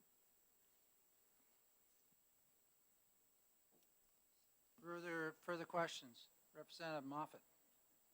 Thank you, Mr. Chair. Thank you for taking my question. It's very reasonable, well thought out to me, but I do want to ask you a couple questions about line 7. So let me give you 2 examples that you can respond to. So if a parent or a family is looking for some, beyond the basics, but some specialized instruction, say in the field of music or in the trades, for example, as an apprentice. So we probably all know examples of music people who teach, they have a gift and a skill in music and they teach and they take on people, or somebody in the trades who has apprentices and you name it, you know, as an electrician, whatever. So if the providing instruction to students on approved non-public, so my question is, would this preclude like a specialized program that, would it preclude like an apprentice situation or a music teacher who are not certified from being part of the mix? I don't believe so, Representative Moffett. I will tell you that that is the spot where that was supposed to be a standalone, and that provision is supposed to read any educational service provider that purports to be a school or a program has to go through the Ed 400 approval process. It does not read that way. When it came back to me late in the drafting process from OLS, we agreed that we would wait until it came before the committee, and then if there was an opportunity to amend it, we would do so. I do believe that any service provider that is with a child, particularly alone, should go through the background check, because I just think that that makes sense, and I think that it allows parents to confidently allow people to work with their kids without having to worry about, you know, whether or not they missed something when they were screening education service providers. And I do believe that any education service provider that has a prescribed program or is describing itself as a school should do what every school, private school or non-public school in New Hampshire has done, and that is go to the Ed 400 rules and utilize the section that applies to them. I mean, if you look at those rules, I just happen to have them in front of me. If you look at the rules, what you'll find is that different sections of the Ed 400 rules deal with different aspects of non-public education, including the budget. You know, when we were talking about being open for a year, if you go through the Ed 400 rules, it's all over the place, that before they will approve Saint Anywhere or, the little school of skipping stones or whatever whatever the private organization is called, they have to provide a budget and demonstrate financial feasibility before they'll be approved by the State Board of Ed. Thank you.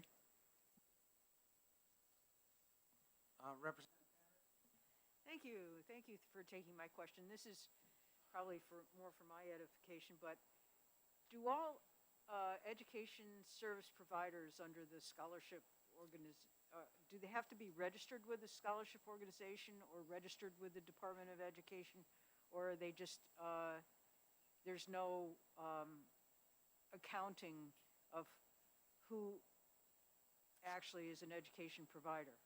I wish I could answer that question thoroughly for you. I will give you what information I know, and then I will count on anybody who's behind me to supplement it. Representative Tanner.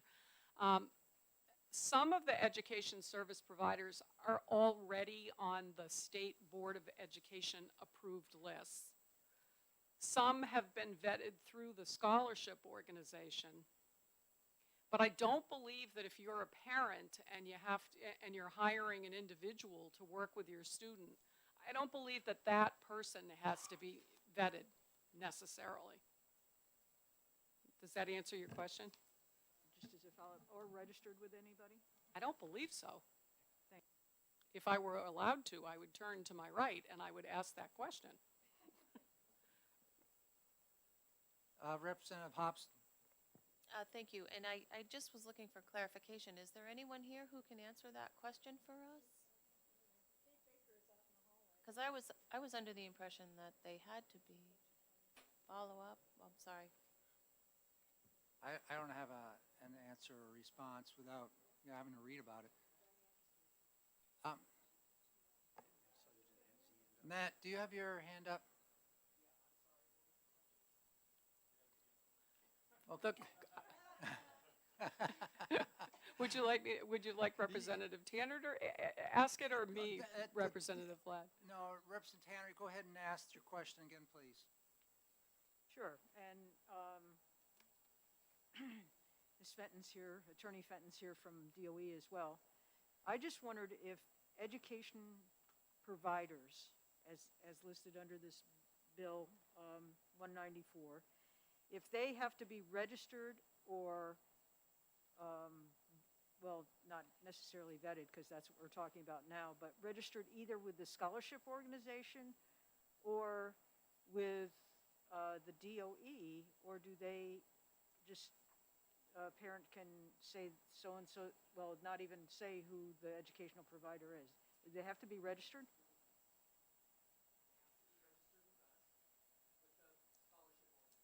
Okay, excuse me.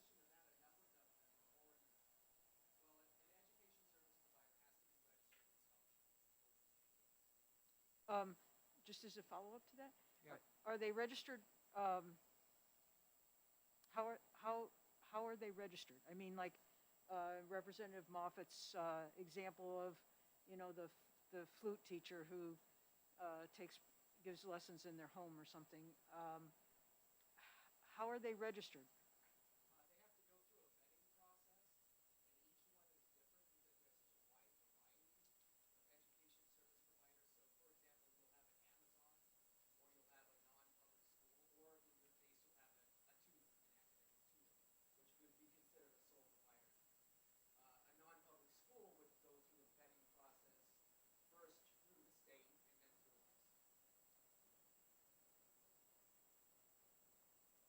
Thank you. I have two questions for you, Representative Mullen. Yes, sir. On line 15, it says comply with state and local health and safety standards and codes. If the provider is an online service, do they have to do that? No. No. They Okay. would not have to. We're not looking at bandwidth, at least not Okay. yet. The other one is approved non-public school education program pursuant to the Department of Education. Is there a fee associated with that? I don't know the answer to that. You mean as far as whether or To not? get approval. To get approval. I don't believe it appears anywhere in the Ed 400 rules that there's a fee. Okay, it was just a question, Yeah, no, I'm unaware of it if there is. or if there would be. Yeah. Further questions? Not seeing any. Thank you very much. You're quite welcome.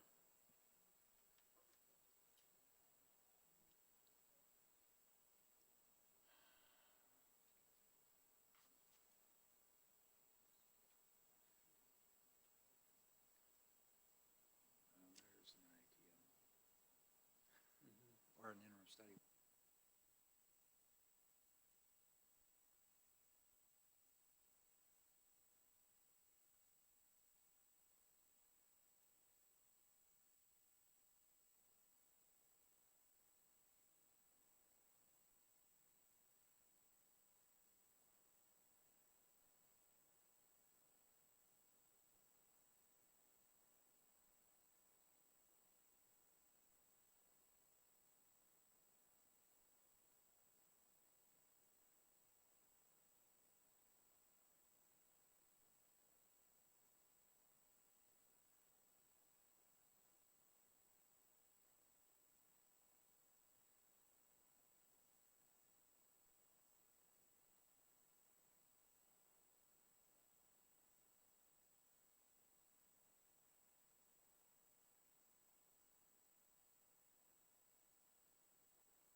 Okay, we're ready to go ahead with the last hearing of the day. It's HB 1683, repealing the Education Freedom Account Program.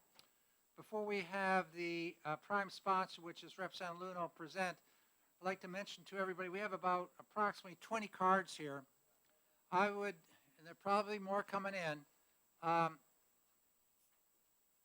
would you please state, of course, your name and if you're representing an organization or you're just representing yourself, but also when you're giving your presentation, please don't do a lot of duplication, what we've heard over and over and over again. By the time it gets to sixth, seventh person, the point has been made.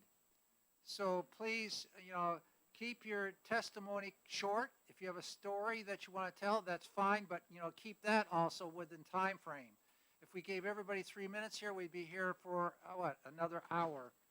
So please be concise, and I think we'll make it through. So with that, I'd like to recognize Representative Luno, prime sponsor of 1683.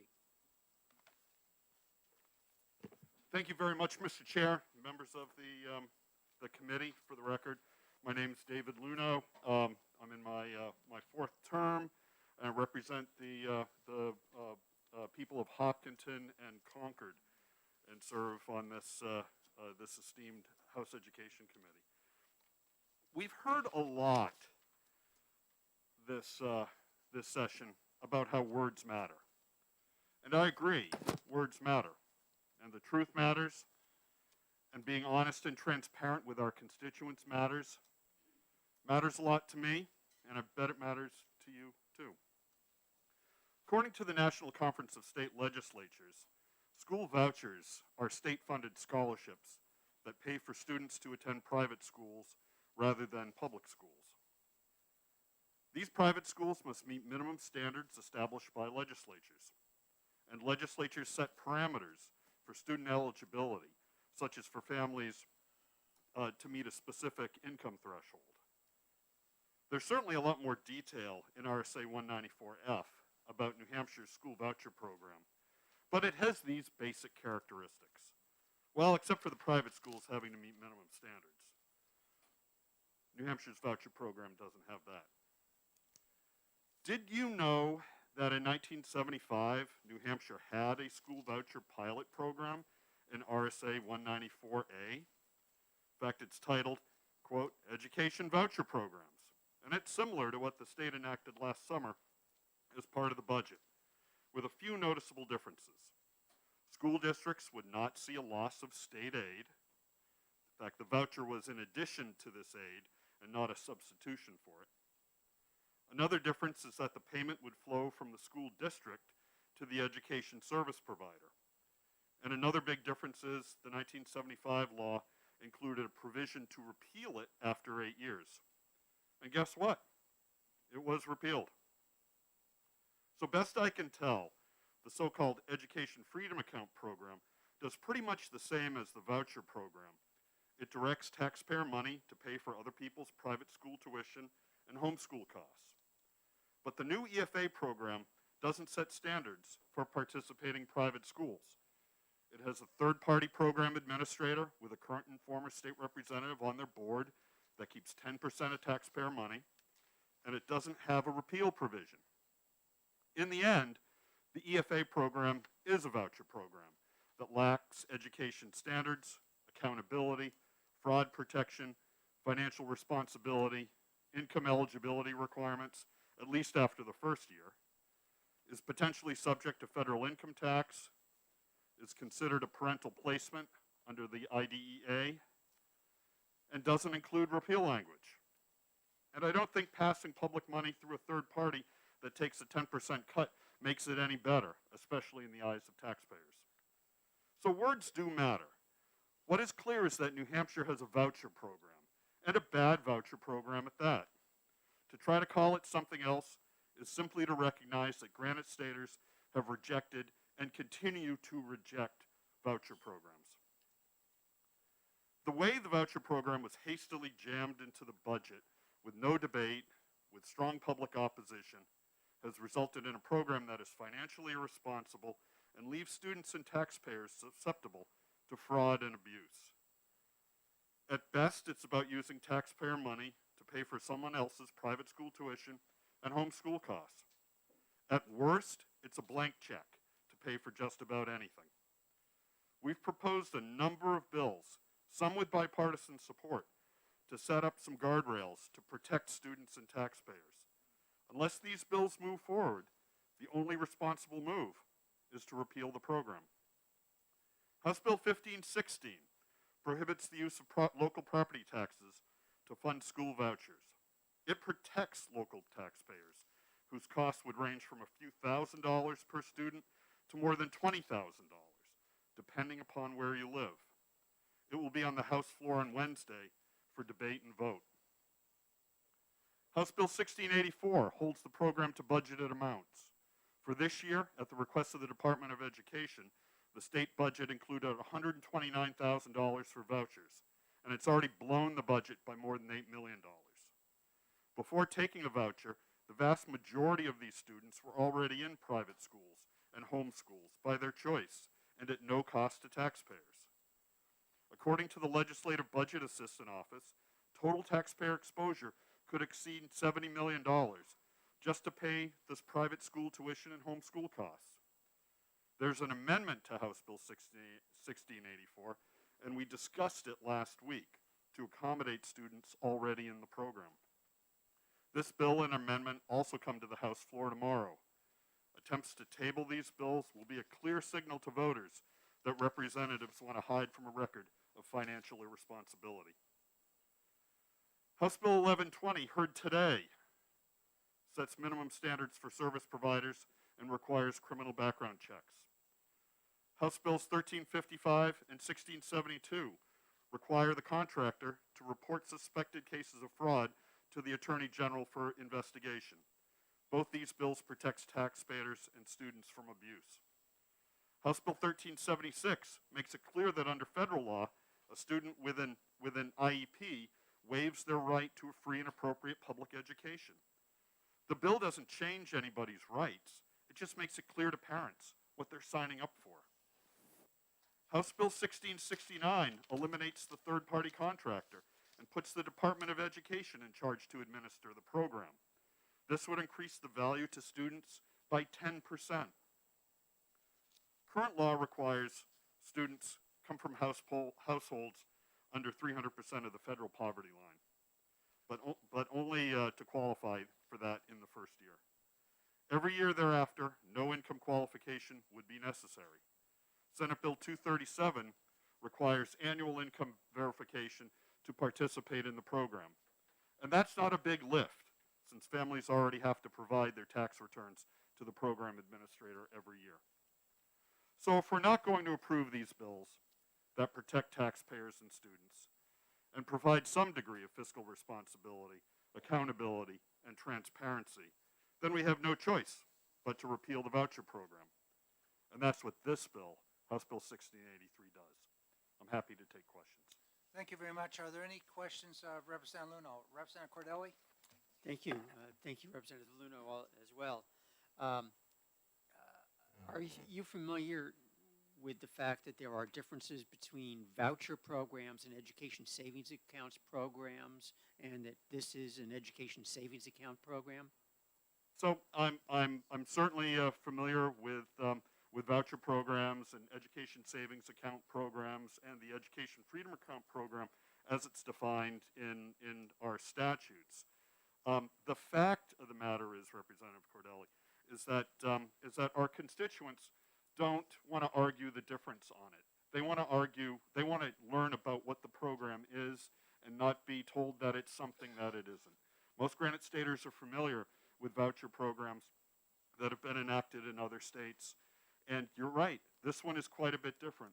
But I think in the eyes of a lot of taxpayers, those differences don't make the program more exciting, more enticing, more valuable, but in fact take it the other way. So calling it a voucher, calling it an EFA doesn't change that fact. Follow-up question? Thank you. You mentioned the 10% in the legislation to go to the scholarship organization or to whatever organization has the contracts for administration. of 10%. Are you aware that per the reports that are sent to the Department of Education from the districts, that school administration costs are also 10%? Yeah, I'm aware of that. Thank you very much for the question, Representative. And so in the case where a voucher is being used to pay private school tuition, that private school tuition covers the administrative costs of the private school. So now we're essentially doubling the administrative costs associated with the adequacy dollars that are limited and come from the state, and we've just made our adequacy dollars that much less efficient. Further questions? Representative Moffett. Thank you, Mr. Chair. Thank you for taking my question. You mentioned a couple times that the EFA program uses taxpayer money to pay for someone else's education. You said that at least a couple times, but my question refers to, like, don't almost all New Hampshire families pay property taxes directly or indirectly through rent or from their own properties? And so if that's the case, wouldn't these families have already put money into SWEPT, statewide education property tax? So thank you very much for the question. What I said was to pay for somebody else's private schooling, tuition, and home education costs. So I didn't just say pay for somebody else's education, because all of our tax dollars do pay for public education. We have a constitutional requirement in New Hampshire to provide a constitutionally adequate education to all New Hampshire's children. And the state of New Hampshire has decided to do that through school districts. If the state can certainly do other things too, but our obligation to pay for other people's education is through through our school districts per the constitutional requirement that we have. Further questions? Yes, Thank you. Representative Likas. I'm just following up with what you just said.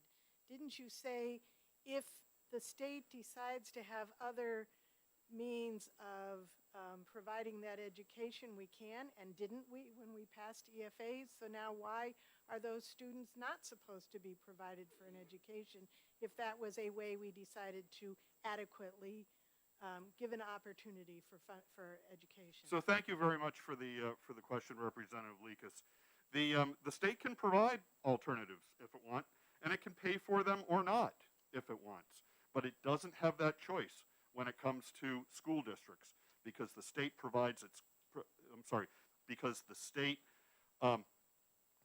performs its constitutional obligation for a constitutionally adequate education through the school districts that are set up across the state. Further questions? Yes, Representative Litchfield. Thank you, and thank you for taking my question. Did you know by folks using the EFA accounts that they are not taking any money away from public schools? Because if the child does not attend the public school, the state adequacy money does not go to the public school anyway. No, thank you very much for the question. I'm really familiar with how school funding works in New Hampshire, and that is absolutely true for approximately the 17% of students who are enrolled in the voucher program. But for the vast majority of students in the program, they did not exit their public school directly to enter the EFAs. So this is entirely new money on the part of the state, and the $8 million or $8.1 million over budget is money that the state was not spending on its public schools for these students. Further questions? Representative Nelson. Thank you, Mr. Chairman. Thank you for taking my question. Seems like earlier today there was concern about students getting a very good education and some were not. If a parent felt that this was the way to go with these accounts for their child to get a better education, why would we deny them that right? So, first of all, parents have always had the right to take their child out of public school and put them into alternative educational environments. Our statutes reflect that when looking at the, I forget the particular statute, but that students are supposed to be in school from, I think, age 6 to age 18. you can meet that qualification by going to your public school or going to a private school or being homeschooled, and I think there's a few other alternatives in there as well. So that right has already been in existence.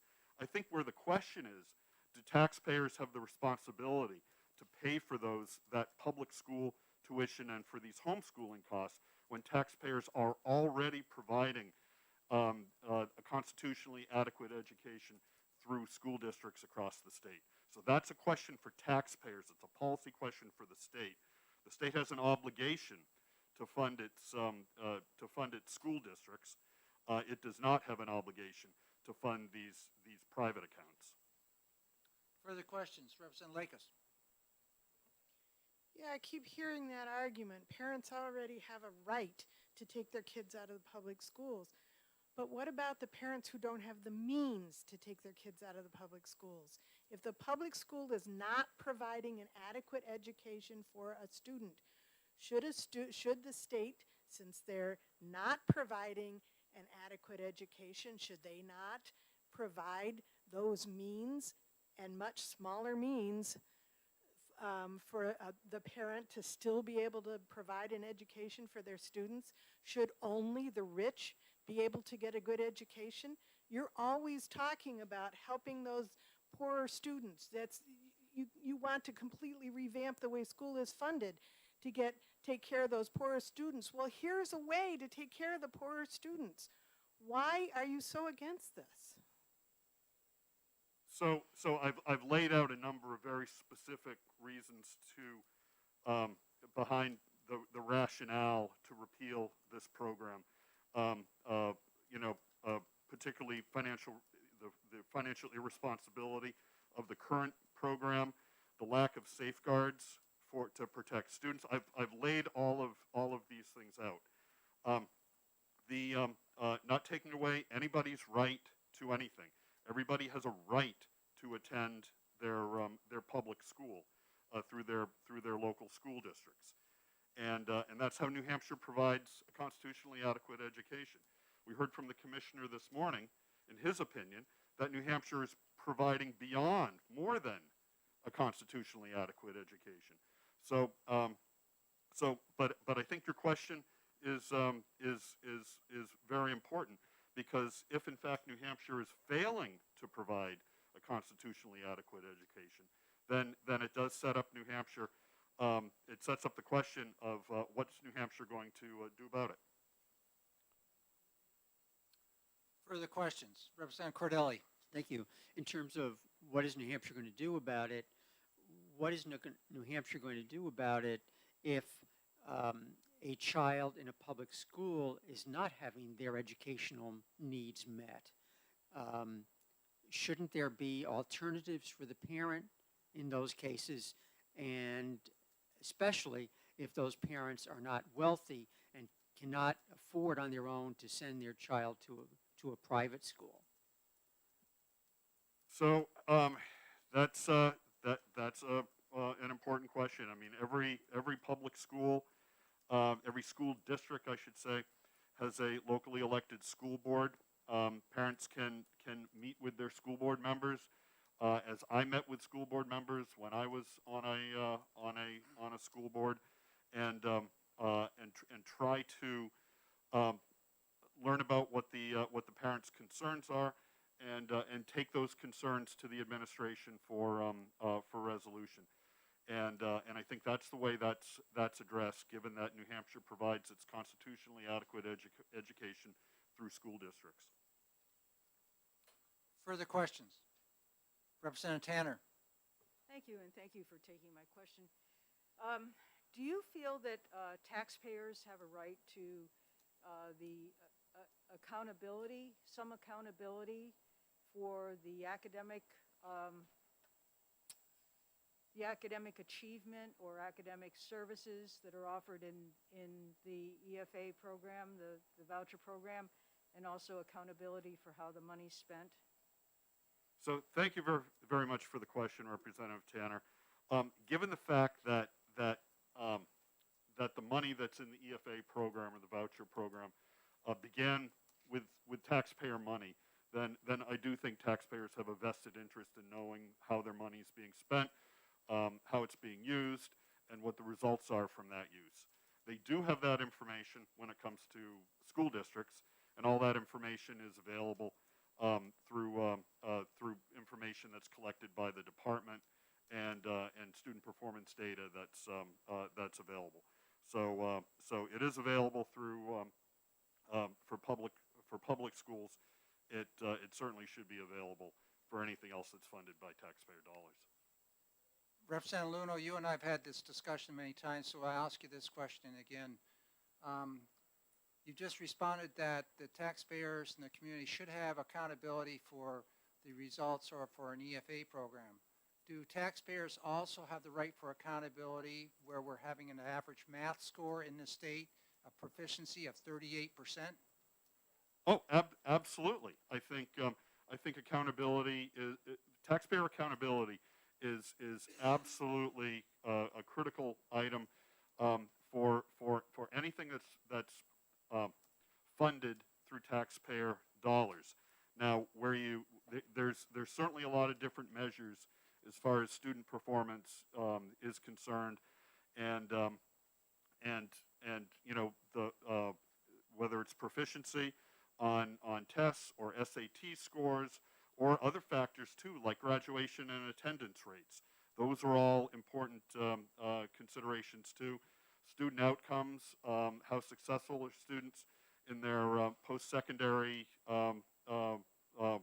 work, whether that's going into the workforce, an apprenticeship, post-secondary higher education, or the military. How successful are our students after they leave the K-12 world? Absolutely. Thank you.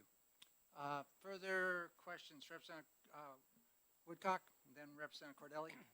Thank you, Chairman Ladd. Representative Luno, thank you for taking my question. Well, at least thank you for taking my question. I've heard here today and prior dialogues that the EFAs, the vouchers, the ESAs, whatever term you want to use for that money, is helping the poor kids, and why shouldn't they have the same opportunity as the wealthy families? So my question is, would you characterize the other 170,000 students that are in public school coming from wealthy families? Coming from what? Wealthy families? Oh, sorry. No, I would not characterize the 160,000-ish students that currently attend public schools as you know, coming from wealthy families. I think some probably do. I think it's probably all over the map. And what I'm really, what I feel good about in New Hampshire is that in general our public schools are very good. But as we heard this morning, it's just not happening everywhere. And the public schools that have the greatest challenges, where the average students are performing in the lower quartile, tend to be public schools that are serving a less affluent population. And this is where I think the state can do a lot more to try to improve those outcomes by directing its limited resources to where they're needed most. Thank you. Thank you, Chairman Ladd. You're welcome. Representative Cordelli. Thank you. On accountability, in most industries, automobile dealerships, grocery stores, clothing stores, you're really talking about customer accountability. If the store is not meeting the customer's needs, they're going to go to another store. Isn't it really similar with education in that there should be the highest form of accountability is customer accountability, also maybe known as parent accountability. And in a program like this, if the education option that the parent is choosing with their EFA funds is not satisfied with the education the child is getting, they can take their money and go to a different education option. Parent accountability, wouldn't you say that is the best form of accountability? So I think parents have had that option for a long time, to take their money and use it for a private school or use it for homeschool or any of the things that fall into the list of alternatives that we have laid out in our statute. I think parents have always had that ability. I think what they have right now, which I think is beyond what most taxpayers expect, is for us as taxpayers to have to pay not only for public school districts for constitutionally adequate education, but also some additional overlay to provide other forms of education. I think that's asking more than what taxpayers are necessarily signed up for. Thank you. Further questions from the committee? Representative Likas. So would you say then that taxpayers are only planning on educating the people in their town who go to the public school, and they have no desire whatsoever to educate any child who can't get an education there and goes someplace else? I mean, I pay taxes. I've paid taxes for 38 years in my town. I have not had my kids go to that school for 38 years, and I think most taxpayers would say that. And isn't the idea to get an education or provide an education for the students in the town, which would include not just those who can go to the public school, but those for whom the public school doesn't work? So one of the reasons New Hampshire has such good public schools and school districts is because school district budgets go to the voter at every year at annual school district meetings. In most places, I know Manchester and the cities are a little bit different, and I get that. But most school districts, most voters have a real high expectation in terms of student performance, and want to make sure they're providing the best public education that they can afford. We see that all over the state. We see it in affluent communities with very high property valuations, and they might be lucky enough to have an ocean or a lake in their community. And then we see it in communities that don't have high property valuations and work really hard to raise the money to try to do as best they can for their students. So absolutely, voters across the state, almost uniformly, want to have strong public schools. And being on a school board, I certainly think of public education as anything but one size fits all. It's a type of education that has to be everything for everybody, because you've got so much diverse and unique needs and diverse student characteristics that it's an unbelievably important and challenging obligation on the part of public schools to be able to do that. But I think we're very fortunate here in New Hampshire to have the support of taxpayers, of voters, to do absolutely the best we can. And I think we've got an opportunity over the next few years to make sure that we can tilt the bar so that students all across the state, no matter where they live, no matter what their zip code is, can have a strong opportunity for a good outcome. Thank you for answering my questions. Thank you very much. Are there further questions? Representative Tanner? Thank you. Do you think that taxpayers also are willing to pay money for public education because of the consumer protections and the safety nets that our community public schools offer students in our area? Thank you for the question. I think I would say that's just a given.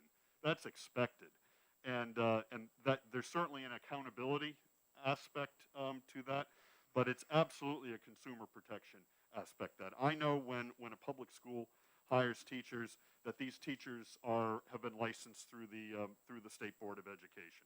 I know that when the school district hires a contractor, that they've undergone criminal background checks.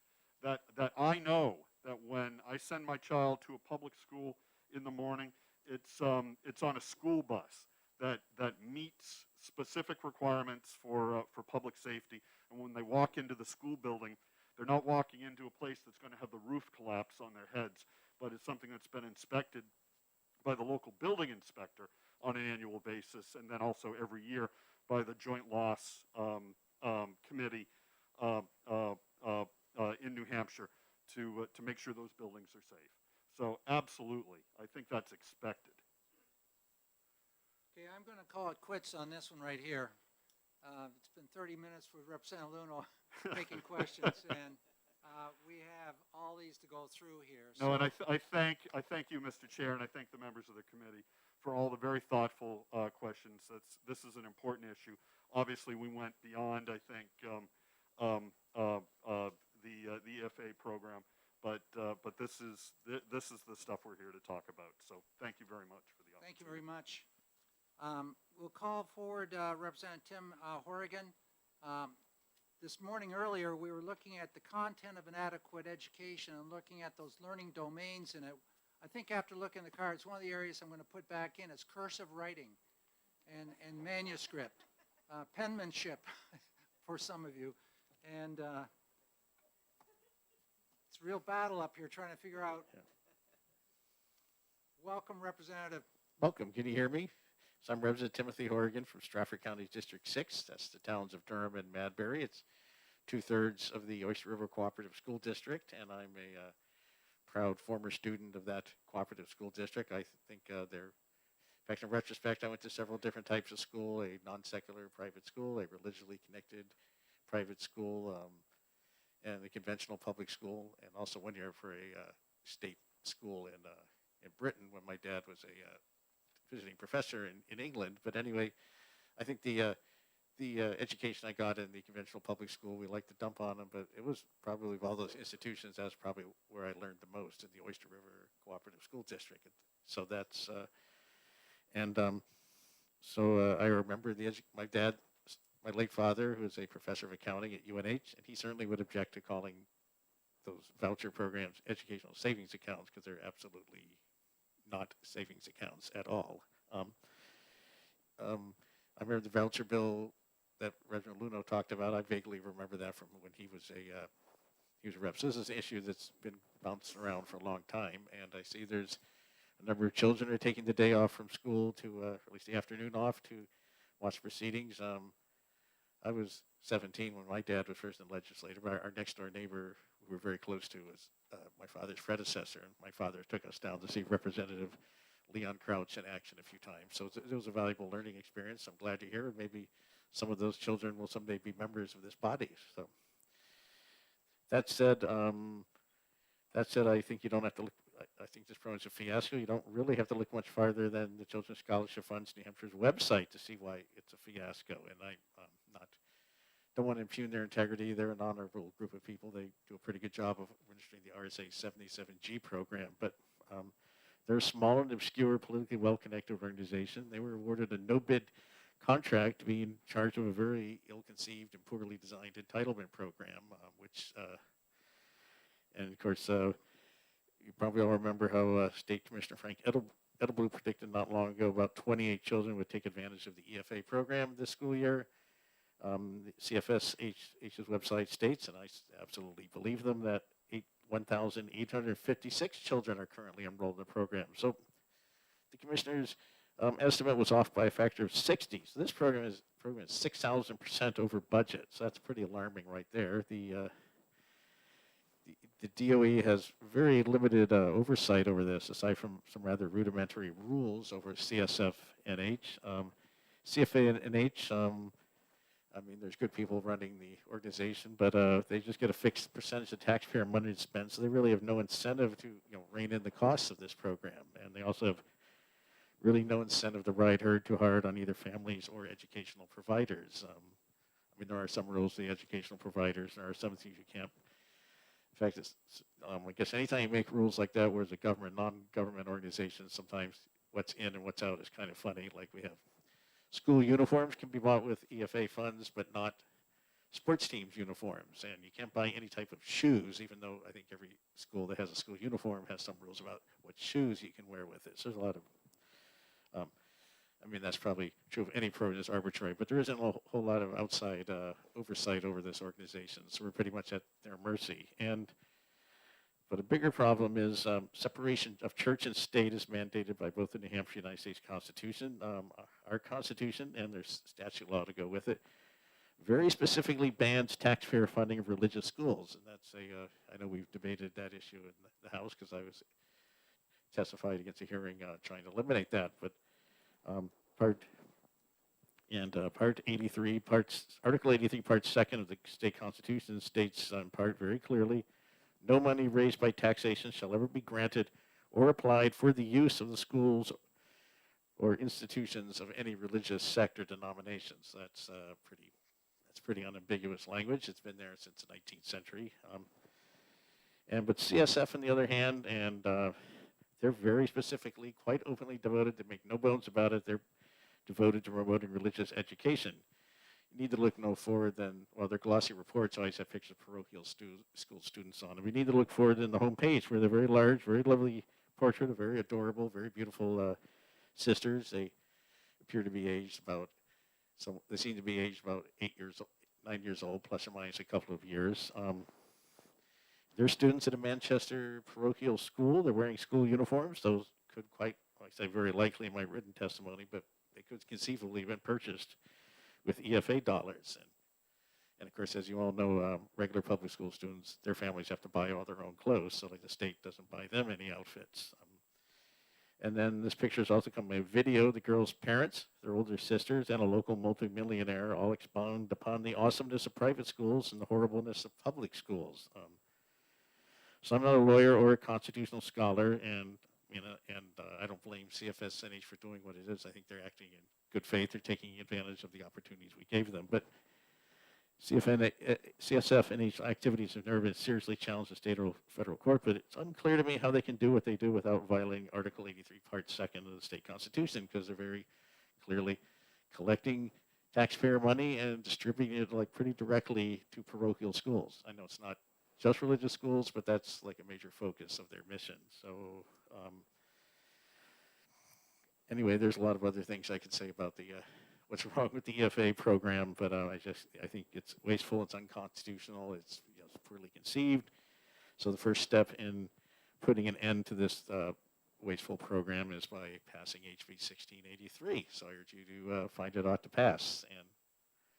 And one thing that might mention, I was just looking at the eligibility guidelines. By the way, the 300% of federal poverty, you're not rich, but you can be doing pretty well and still meet it, especially if you have many children. Like I think even my family back in the 1960s, if this program existed back then, I'm pretty sure, just trying to remember what I remember my dad telling me, you can multiply by donation. I'm pretty sure at least when my father came here as a young associate professor at, first he's a young assistant professor at what was in the Whittemore School. I think my two sisters and I would have been eligible for this program, and we our family was much more fortunate than most. We were blessed with a lot of good fortune, and we did pretty well without any EFA or voucher, whatever you would call it. So it's a fairly generous program. The family in the video had 5 children. They had so they're a family of 7. They could have made up to, I think, something like $123,000. So they could have made, that's an income that's high above what most working families make. So, so it's not just rich. It's you can be actually doing pretty well for yourself and still be eligible for this program. So, I'd be happy to take any questions. Thank you. Are there any questions of the representative? Oh, good. Thank you. Yes, Representative Litchfield. Thank you, and thank you for taking my question. First, I just want to say, wouldn't you agree that due to this program's popularity initially, that parents really are hungry for this and there is a need? And I'd also like to ask, do you feel that possibly parents are being forced to leave public schools at this point in time? Maybe they're feeling as though they're not being heard by their school boards due to possibly forced masking, fear of COVID vaccine mandates, and being labeled nationally as domestic terrorists?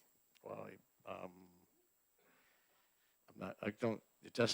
not sure who's being labeled as domestic terrorists, although we do have terrorists here in the United States. course, there's also no protectionist program. EFA funds can go to organizations that forbid masks, and the cause of it, I think, is mostly it seems to be mostly taken advantage of by families who already would have found another way to go to a private school instead of their public school. That's what the data I've seen suggests, and I don't buy that public schools are unresponsive.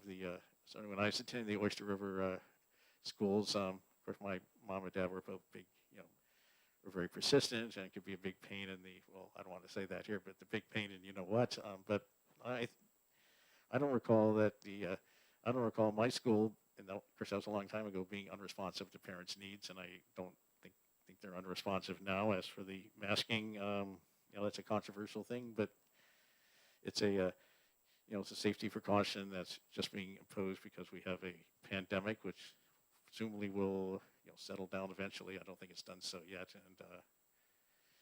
And as for school boards, they don't really provide the education. It's the teachers, and so a good school board should probably go unnoticed. They should be just doing their job without doing anything that attracts attention. So it's not really. In fact, probably if you have a specific complaint about your child, that's probably not necessarily the first person you want to talk to is your school board members. You probably want to talk to your teacher and your and the principal at your school and so forth. And I certainly don't feel. I know that the superintendent and the principals in the Oyster River schools, they're very responsive to families.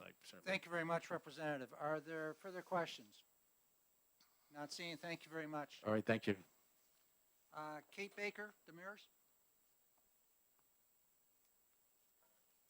Hi, everybody. I'm Kate Baker Demers. I'm the Executive Director of Children's Scholarship Fund, and we have quite a few families in the Education Freedom Account program that are homeschooling now medically fragile children, and so I'd like to read a testimony from a parent who couldn't be here today.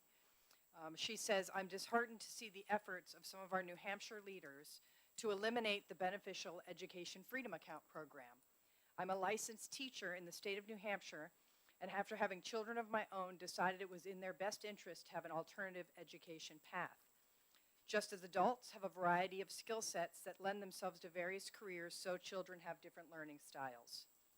Parents know their children best and therefore should be able to educate them in the environment that's most conducive to their individual learning styles.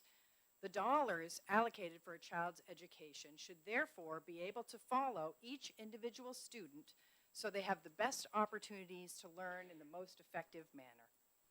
Each of our children have been able to more fully reach their potential by having the resources made available to them that were intended for them in the first place, but never accessible until the Education Freedom Account was established.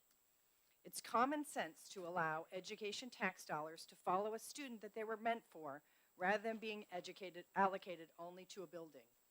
Removing the EFA program will not only negatively impact the participating families, but also the children that would join the program in the future. Children thrive with consistency, and bouncing them around by removing the funds that are meant for their schooling creates gaps in their learning that's both disruptive and detrimental to their overall education. It's a parent's right and responsibility to choose an education that best meets their child's needs. Education funding in New Hampshire should align with that fact. Education Freedom Accounts should be the standard, not just this year or next, but as long as we are the live free or die state. A vote to end the Education Freedom Account is a vote against the children of this state. They are our future and deserve a learning environment in which they thrive. Her name is Karen Dyer. She's from Alton, New Hampshire. So you may have thought that while you were looking at this bill, you were just looking at words on a page, or that you were just crossing off a line here. Some of the bills you've been looking at may be adding a tweak, or you thought you were adding maybe a guardrail, or eliminating a choice of what standardized test a parent might take, or adding a little bit of paperwork, or maybe you were just enabling the scholarship organization, or perhaps you were just thinking that one of these bills just excluded some education providers. And what I'd just like to share with you today is that when you do this, when you change lines in a law, change words, add paragraphs, cross off paragraphs in the Education Freedom Account law, you are in fact making it inaccessible, bureaucratic, eliminating education options, or frankly adding a paragraph that eliminates the program. When you cross out these lines or words in the Education Freedom Account law, you are in fact crossing out real children in need, possibly even the tutor that helps them with dyslexia. I haven't been asked yet by anyone if there are any changes that we need at Children's Scholarship Fund to run the program well. The answer I would give you today is none. We will absolutely let you know when we do need something. We are especially against working with the urgency of EMTs to get the program up and running in the fall, and then by winter, throwing out every participating child into the cold. Thank you very much, Kate. Any questions? Yes, Representative Mullen. Thank you, Mr. Chair, and thank you, Ms. Baker, for taking my pleasure. question. It's hard to see you Yeah, I behind know. this weird thing. It's okay. If I lean right and you lean left, we'll be good. Background checks. Yeah, sure. You just said that you don't feel that you need to change anything, mix it up, improve anything. So the providers have applicable laws that they have to abide by in terms of background checks, and there is some work in the rules process right now about that. And we'll implement whatever the existing laws or rules are. I just don't think any changes need to be made at this time. Could I follow up with that? I hear you. Yeah. And I've looked at those rules. Yeah. Background checks seems to be my thing. Yeah, no, And, I totally get it. Yeah. So, would it be fair to say that it's a good idea if somebody is going to be instructing a child, particularly alone, that they have a criminal background check before they work with that child? I mean, my understanding is the people are doing that already. Which people? So, Who? for Where? example, all the private schools in New Hampshire are conducting background checks, right? Music teachers at music schools. I mean, in my experience, when I've volunteered in a school, I get a background check. And so it is my understanding that most people are doing that anyway.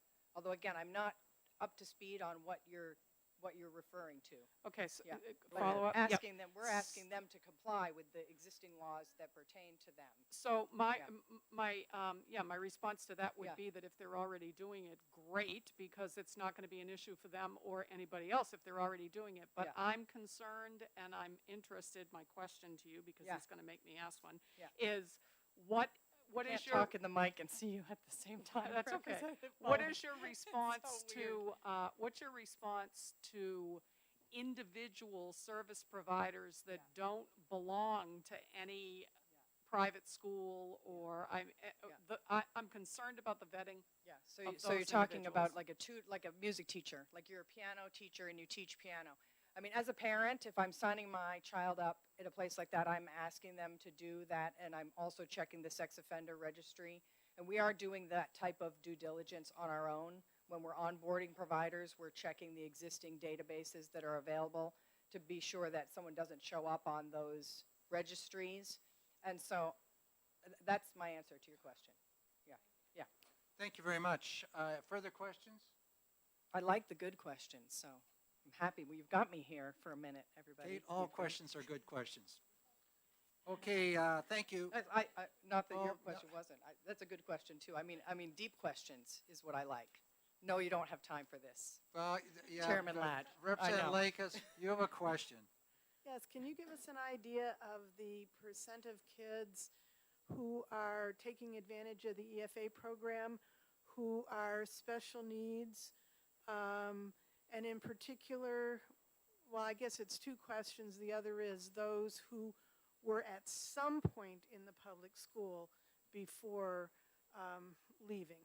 Sure. Yeah, you guys have spent a lot of time on that in here. And so the data from the Department of Ed that we all crunched together is the number of 280 that you've been using is correct if you're looking at the switchers from November when the program started, right? The kids that moved this year. Usually when you ask me about switchers in our program, you're talking about kids from the prior year. Okay, when we count them in the tax credit program, we're usually looking at the prior year. So you've got your 280 from this year, and then you've got 220 from the prior year. And then I think of it in terms of all the families that drove this into existence, right? So there was that period of time when the schools were closed, when families needed these resources, and they drove this program into existence. And so to me, those switchers, the switchers in the pandemic and right before that, shutdowns happened, are the families that drove this program. And so if you want to look at the data from any kid that ever stepped foot into a public school in the entire existence, there's a lot of them. But if you want to talk about how many kids moved right now, Representative Luno's been telling you, right, 280 from just this fall. We didn't start the program until November. And so you wouldn't expect very many kids to switch right now in the middle of a school year. Did that help? Oh, and you asked me about special needs kids. So our average of special needs kids in our program over the course of it ranges between like 10 and 20%. In this little education freedom account group, it's 5%.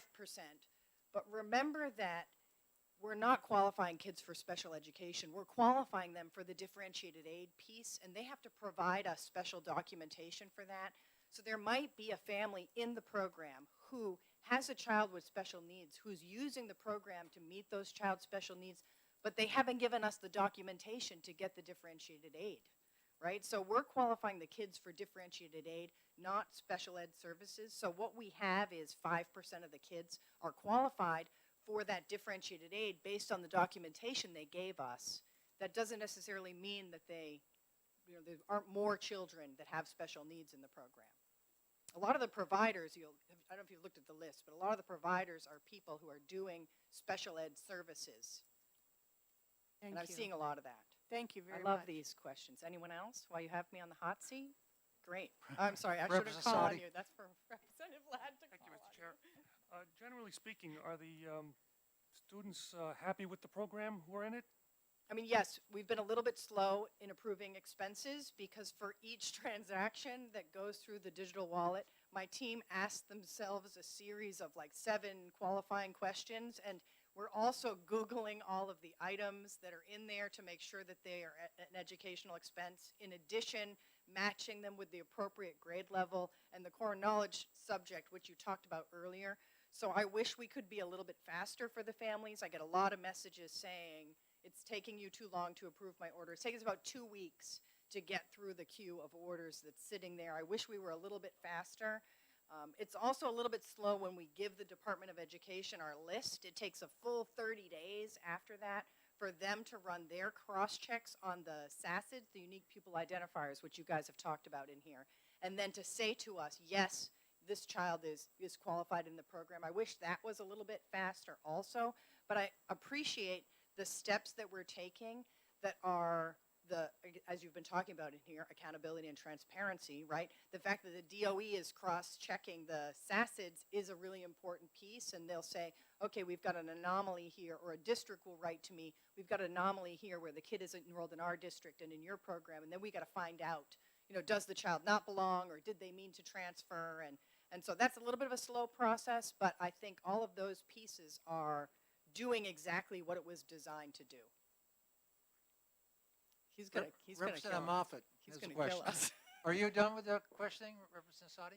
Representative Moffett. Thank you, Mr. Chair. I know we want to keep moving, but Representative Sodi inspired me. In terms of, this is new. Yeah, it and is new. In terms Yeah. of self-assessment, quality Sure, control, sure. evaluations, Yeah. Could you speak to what is in place or what will be in place in terms of people evaluating the experience from Yeah. different perspectives? And also, would these evaluations be public? Yeah, so we do survey our existing families and have every year.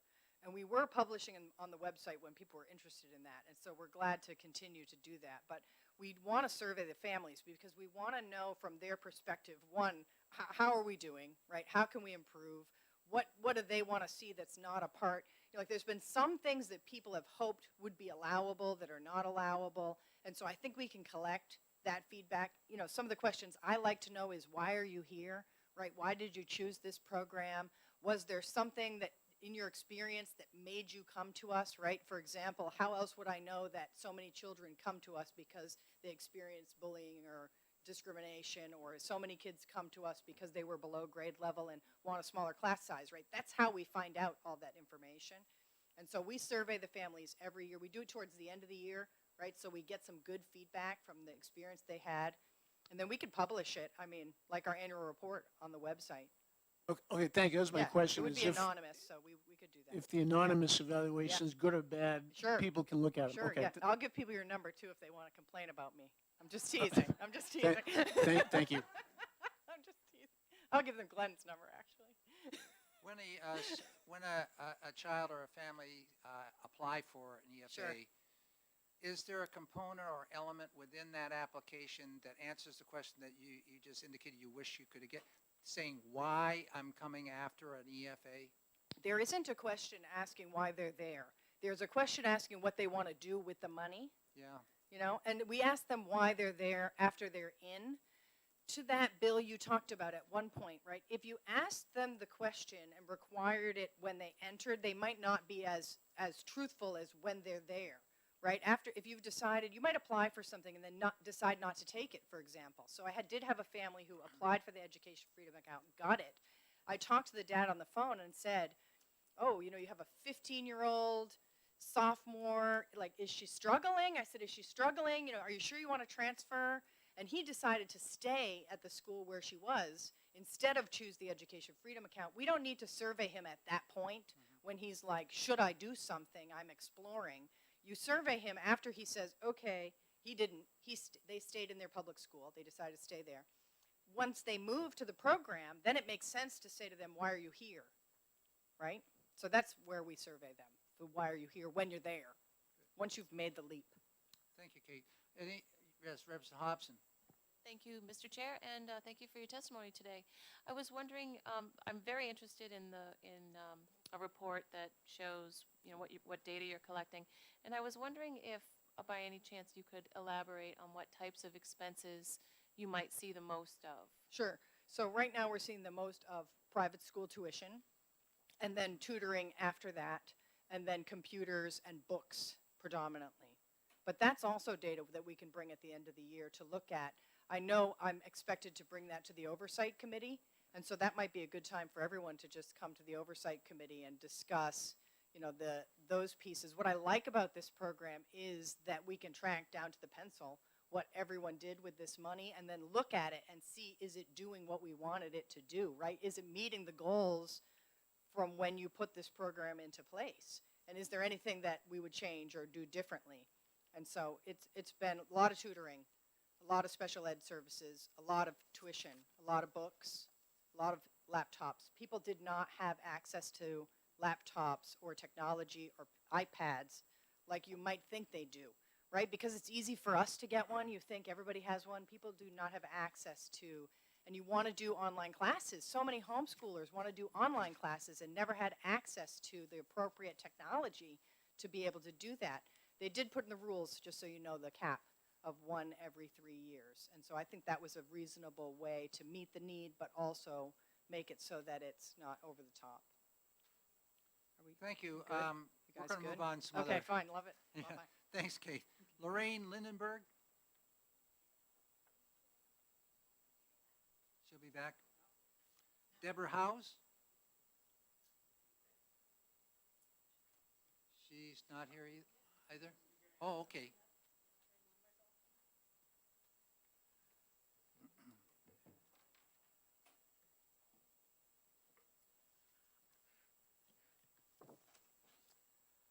Okay, this is still on? Yep. Good afternoon, I'm Deborah House from the American Federation of Teachers. I represent 3,500 members across the state where you still can't, okay, I need to lean forward. Thank you for letting me know.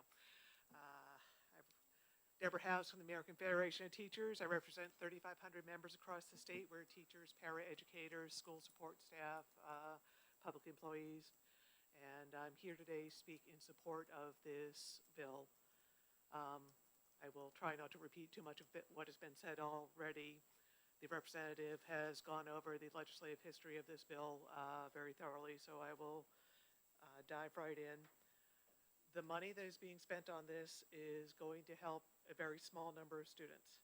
The only firm number we've been able to get is from the Department of Ed's report from November when the program started, when there were 1,635 students enrolled in the voucher program. Of those, 280 are ones who have just recently left public schools. So most of the money that, taxpayer money that's being spent on this is subsidies for families who are already finding other ways to meet their students' educational needs. And I listened very carefully when the Senate bill that was very similar to this was heard the other week, because I wanted to think very carefully about what to say. And I heard the impassioned pleas to continue this program, because I am very mindful of how students are enrolled in programs and how they want to continue. It's all about the educational fit. And educational fit is important. It's also very important for the 160,000 plus students who are in public schools. All of our students deserve small class sizes, individual attention from a teacher, support from caring paraeducators. They deserve engaging curriculums. They deserve lots of chances to engage in science and technology, enrichment activities, languages, arts, all these things that make school engaging and inviting, a place where they want to be, a community where they want to belong. And that's what I want to bring up here. This program was passed so quickly without the chance to have a full examination of the financial impact. The estimates for what it was going to cost were way off. And that $8 million that it is costing the taxpayers could have been spent on 200 nurses for public schools. It could have been spent on 160 classroom teachers, 430 paraeducators who can sit with students in small group and give them extra help and go over the lesson their classroom teacher has taught and help them practice their skills. It could mean the difference between many hundreds of students getting individualized attention. So I'm here to speak up for those students who are in public schools, who could be getting a lot more of that individualized attention, that feeling of belonging in an educational community that fits them, if we weren't spending money on a program that wasn't planned for in the budget, that was rushed through, that, as we've heard, the rules are still being written for this program. I want to bring a few more points to your attention. More than 80% of New Hampshire families choose to send their students to public schools. That is where they want their students. And they are happy with their public schools. We did a big survey in December 2021, and it was equally divided between Republican, Democrat, and undeclared. It was done by Hart Research.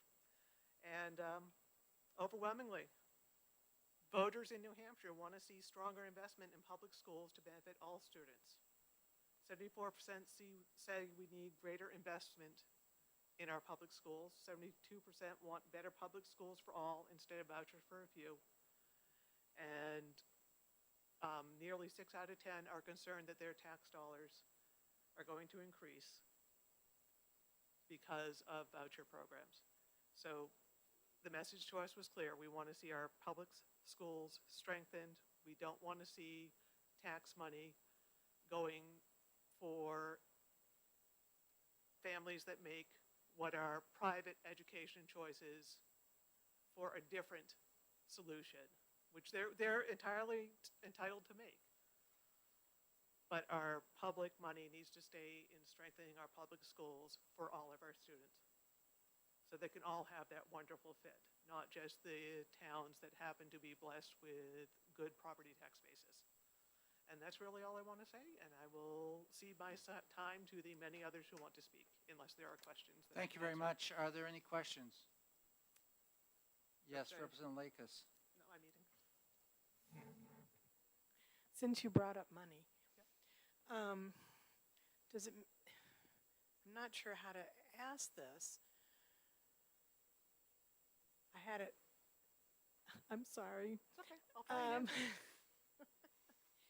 The question is, since you brought up money, does it make more sense if you're worried about proper care and spending of public money and whatever to spend 20,000 to educate a student or 4,000 to educate a student?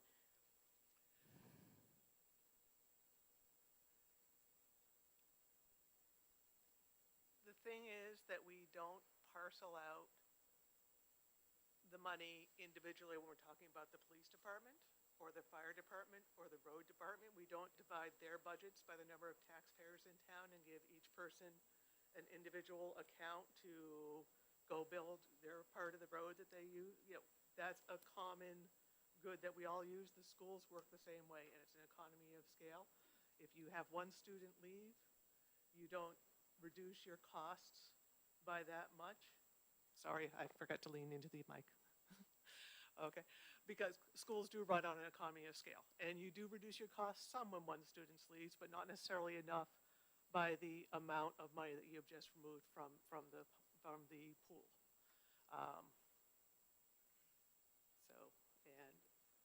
Thank you. Thank you. Welcome. Are there any more questions? Thank you very much. Are there any parents out here that have a long drive and have children with you that you would like to? I see a hand go up. I don't know your names, but would you please come on up and let's get the kids home and get them outside. Older kids count too. Hey, I'm from Alaska. You know, cold gets down to -20. That's when you start getting cold. Hello. Would you say your name, please? My name is Deborah Dow. I'm a micro school in New Hampshire under Prenda, which has been developed years ago in the West Coast, but New Hampshire Department of Education has adopted and supported our program to educate as an alternative schooling program for children that choose a smaller environment and a unique environment that suits their needs. So my children will be sharing their experience with their homeschooling and their astronomical growth, autonomy, and individuality that the micro school has allowed for them personally. This is in response to the EFA funding and how we support it and how it will be effective to us as the micro school and as a homeschool family. Our micro school, my name is Debbie. I'm a former educator in a private and a public school. I'm a music teacher, and I also homeschool my children and run the micro school, like I said. And I want to tell you that the academic resources that we are receiving supports all of my children in one way or another. The funds support material that my children and students eagerly apply to their academic growth, and without it, I would otherwise be able to afford. EFA allows students to utilize the resources to spark their interest with hands-on experiences and to join others that have likewise minds that they want to learn that way. The Educational Freedom Account supports a place like our micro school, a place where we are confident in our children's safety during their learning, a place that sparks the interest of the child, a resource that is provided to assist in providing materials to our youngsters that have chosen to learn in the smaller environment, like I said.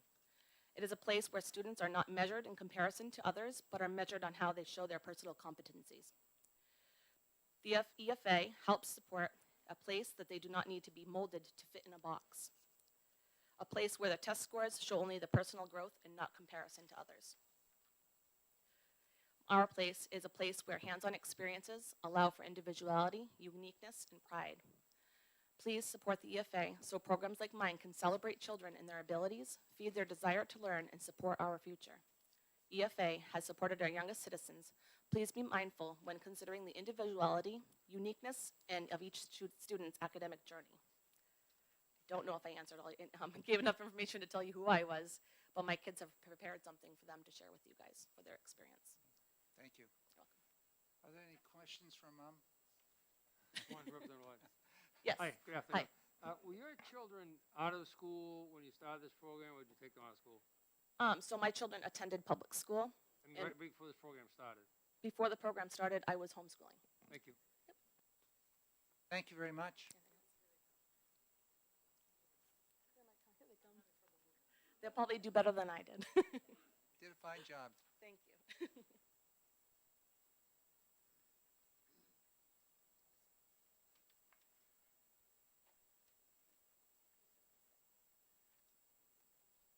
All girls? Oh, wow.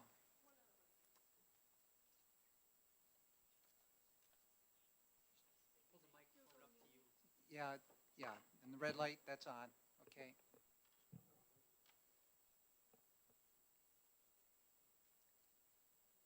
We are representing the Prenda School, and we're going to show why we think that the EFA should continue supporting us. Now, for your names, somebody's Emma? This is Emma. Emma and Amelia? Yes, I'm Amelia. And let's see who else we have here. Isla I or Donica? Danica's right here. Okay. Welcome. My name is Amelia Dow. I am 13 years old, and I am your future veterinarian. My name is Emma Tinkham. I am 12. And I am Bring the mic up right close to where you're speaking, and then everybody be able to hear. My name is Amelia Dow. I am 13, and I am your future veterinarian. My name is Emma Tinkham, and I am 12, and I'm your future neurosurgeon. My name is Danica Dow. I am 11, and I'm your future dance teacher and local baker. My name is Isla Catalano. I'm 10 years old, and I'm your future teacher. We participate in a Prenda Pod in Meredith, New Hampshire. A Prenda Pod is a one-of-a-kind learning program that focuses on the student's academic needs through community, autonomy, mindset, and purpose. We believe that a student's education, homeschooled or not, should be equally important to the priorities of funding through the Department of Education, meaning that funds towards our education should be permitted to the students and equally justifiable. Some of us can understand why the public school staff members might feel at a disadvantage, but students deserve to learn on their terms. We shouldn't be forced to meet unreasonable expectations, which is why Prenda lets us learn on our level. Some of us learn better in a less Dirk, put the mic right down. That bends, so you can go right into it. Some of us learn in a better in a less chaotic environment with less people and less pressure, which can lead to unnecessary stress. Studies show what the stress level of an average student is. 75% of the U.S. students express boredom, anger, sadness, fear, or stress while in a traditional school. On a 10-point scale, where a normal value for adults are 3.8, American students rated their stress level at an average score of 5.8. Our Prenda Pod benefits not only us, but our fellow classmates and many others in the state participating in a homeschool curriculum, charter schools, and privately owned systems. Prenda helps students that may be behind in their academics and encourages them to set goals and meet them through their own levels of learning. It is not fast-paced. It is set to a reasonable expectation without comparisons to other students. According to a classmate, with their permission, they have excelled 2 grades in a short time this year, filling in the gap where they once struggled. This is because of the ability, ambition, and opportunity to excel on their terms without being rushed, pressured, or compared.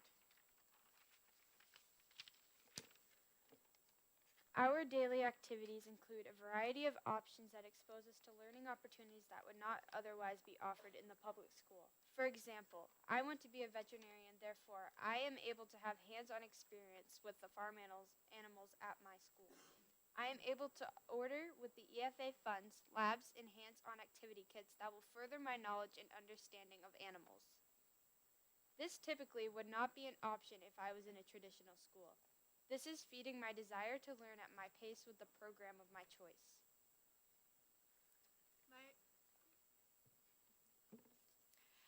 My experience with Prenda has offered me an opportunity to engage in activities I would not typically be able to choose as an option in traditional school. If EFA strip from our ability to access the funds, the federal funds may run out and jeopardize the future of our program. It would be upsetting to many others, including myself. Although Prenda and homeschooling may seem quite different from public school, in which it is, we still learn just like everybody else. If we feel overwhelmed, we can take a break and come back to our studies when our mind is ready to learn. In the morning, we spend time creating things like art, music, and doing activities that spark our inner artist and ignites our creativity. We also pay attention to important core programming like Lexia Language Arts, Zern Math, and reading and writing through a digital platform. We spend a majority of our time outdoors, hiking, working with the animals, climbing trees, and gardening. We play. We embrace the natural beauty around us.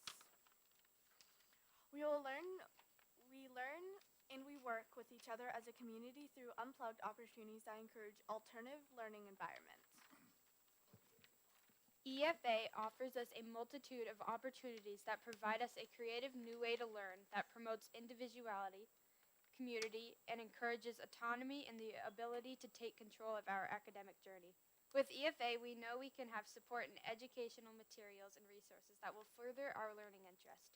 With EFA, we will be able to continue programming like Prenda for young aspiring citizens in a unique, fruitful program. Please support us by continuing the Educational Freedom account so we can learn our way with your support to inspire us through our academic challenges and successes. We could not do it without EFA. Thank you. Thank you, all of you. Thank you very much. The whole world saw you. This is being streamed, so folks outside also see what's going on. Good job. Are there any other families? Yes. My name is Amanda Littlefield, and this is my son, Matthew Littlefield. Over here we have my brother, Richard Littlefield, who is a state rep for Laconia, here to support us today. I wanted to talk about Matthew, my son. He is a EFA participant. We do homeschooling. We technically switched from public school, which I know you're going to ask. But in reality, he was waiting for 4 months while the school tried to find an appropriate setting for him. Matthew has PTSD and Asperger's. He cannot handle himself in a typical school setting. Matthew was at school, and the behavioral specialist and him were walking down the hallway. Matthew took off into a run, at which point the behavioral specialist grabbed him. With PTSD, we all know we fight, flight, or freeze, right? Matthew chose to fight. At that point, Matthew was expelled, and his IEP was pretty much useless at that point. They took him and had him go to Mount Prospect Academy at the school district paid for it, to which he was also kicked out of. He's not a typical settings child, so I know that this doesn't apply to all. But for Matthew, he just couldn't do it. He would have anxiety attacks, flashbacks, and things like that in the school setting. You see him here today. He's calm. He's not really happy to be here, but he's handling it, right? He's been quiet for the most part. This you wouldn't get in the normal school district, in the normal school setting, because he can't handle it. It's too chaotic. There's too much going on. And the second a child acts up around him, he hops on that bandwagon like it's his job, right? So for Matthew, being able to be taught at home means a lot to us. It means that I'm not dealing with police on a daily basis, so that's great. It means he no longer has a probation officer. And that is quite significant for an 11-year-old to have 2 probation officers in his lifetime, right? Matthew had gone to a residential treatment facility in Allenstown called Pine Haven Boys Center, to which he got kicked out of. The EFA and the grant is the only way that I'm able to educate my child. The only way that anyone is able to educate my child. The school district failed him. We talk about I don't know the exact words, but it was a constitutionally approved education. It doesn't work for him. It doesn't work for me. We want to talk about a program that has gone 6,000% over budget, you're right. And it's because there is such a need in the community. There is such a need for these children who cannot be taught in a public school setting to be able to go out there and have their education. Without that, all of these children, what are we going to do with them? Where are we going to put them? For children who cannot learn in a public school setting with a bunch of other children, what do we do with them? How do we educate them if not for the EFA? So I want to say I'm thankful that this program is here, and I hope that after today it's still there. And, you know, we really appreciate it. Thank you very much. Are there any questions? Thank you very much for coming today.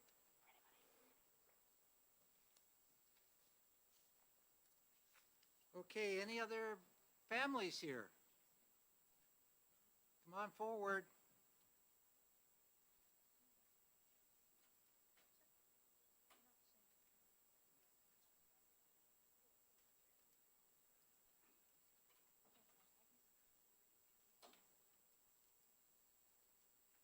You're welcome to use the wipes if you want to, or in between, or they're available to you. Please say your name so we can make sure we can get your card out. My name is Taylor Garrison, and this is my sister Alexis, and this is Delaney. And Can you bring the mic down a little bit? That's it. Talk right into it. and us three, we all go to Laconia Christian Academy. In public school, I was bullied from 3rd to 6th grade. My parents have legal guardian of me and my two sisters because of trauma in our lives. At the beginning of the school year, we went to public school, and after about 2 weeks, we ended up leaving there. We went to Laconia Christian Academy. This school is way better than I've ever experienced. For the time my sisters and I have been here, we have never been bullied. The teachers and students would never let that happen. After about 2 days, I was friends with almost everyone in my class. In public school, there were 30-minute classes of you sitting doing nothing, and then expected to do homework. At Laconia Christian, we have 1-hour classes, and we are being taught everything we need to know.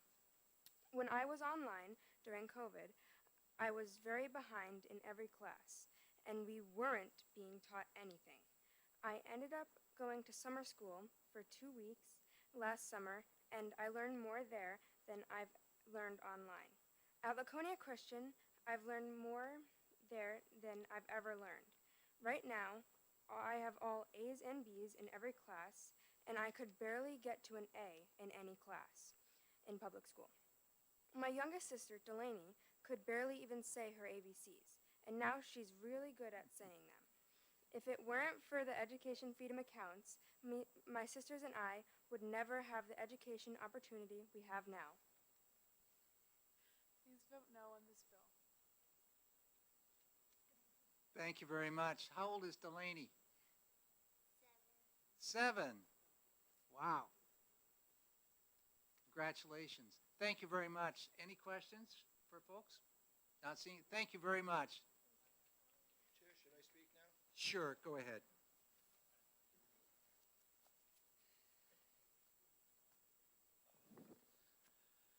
Thank you for giving me the opportunity to be here today. My name is Randall Kelly. These young ladies happen to be, I've been blessed with that, pardon me. It's tough for me not to be choked up after that right there. I'm so proud of these young ladies, I can't even tell you. If you could see where we were 6 months ago to where we are today, as Taylor mentioned, Delaney could not even say her ABCs. Didn't even know them. Clueless. Couldn't even barely count to 10. That young lady can sing them now. She's using words that would make some adults blush. And not because they are... You got my point. Folks, I can't express... I've quit working. I'm playing full-time dad with these 3 young ladies. So you can understand the financial burden that has brought to our picture. God has blessed us and blessed us with the opportunity to make good for these young ladies. I just hope that you keep that in place because I see a great future for every one of them. And I hate to see that taken away because without this, I don't know that we can make that happen. Thank you for your time. Thank you. Any questions? Any questions? You're off the hook. Any other families out here that have to hit the road or get home?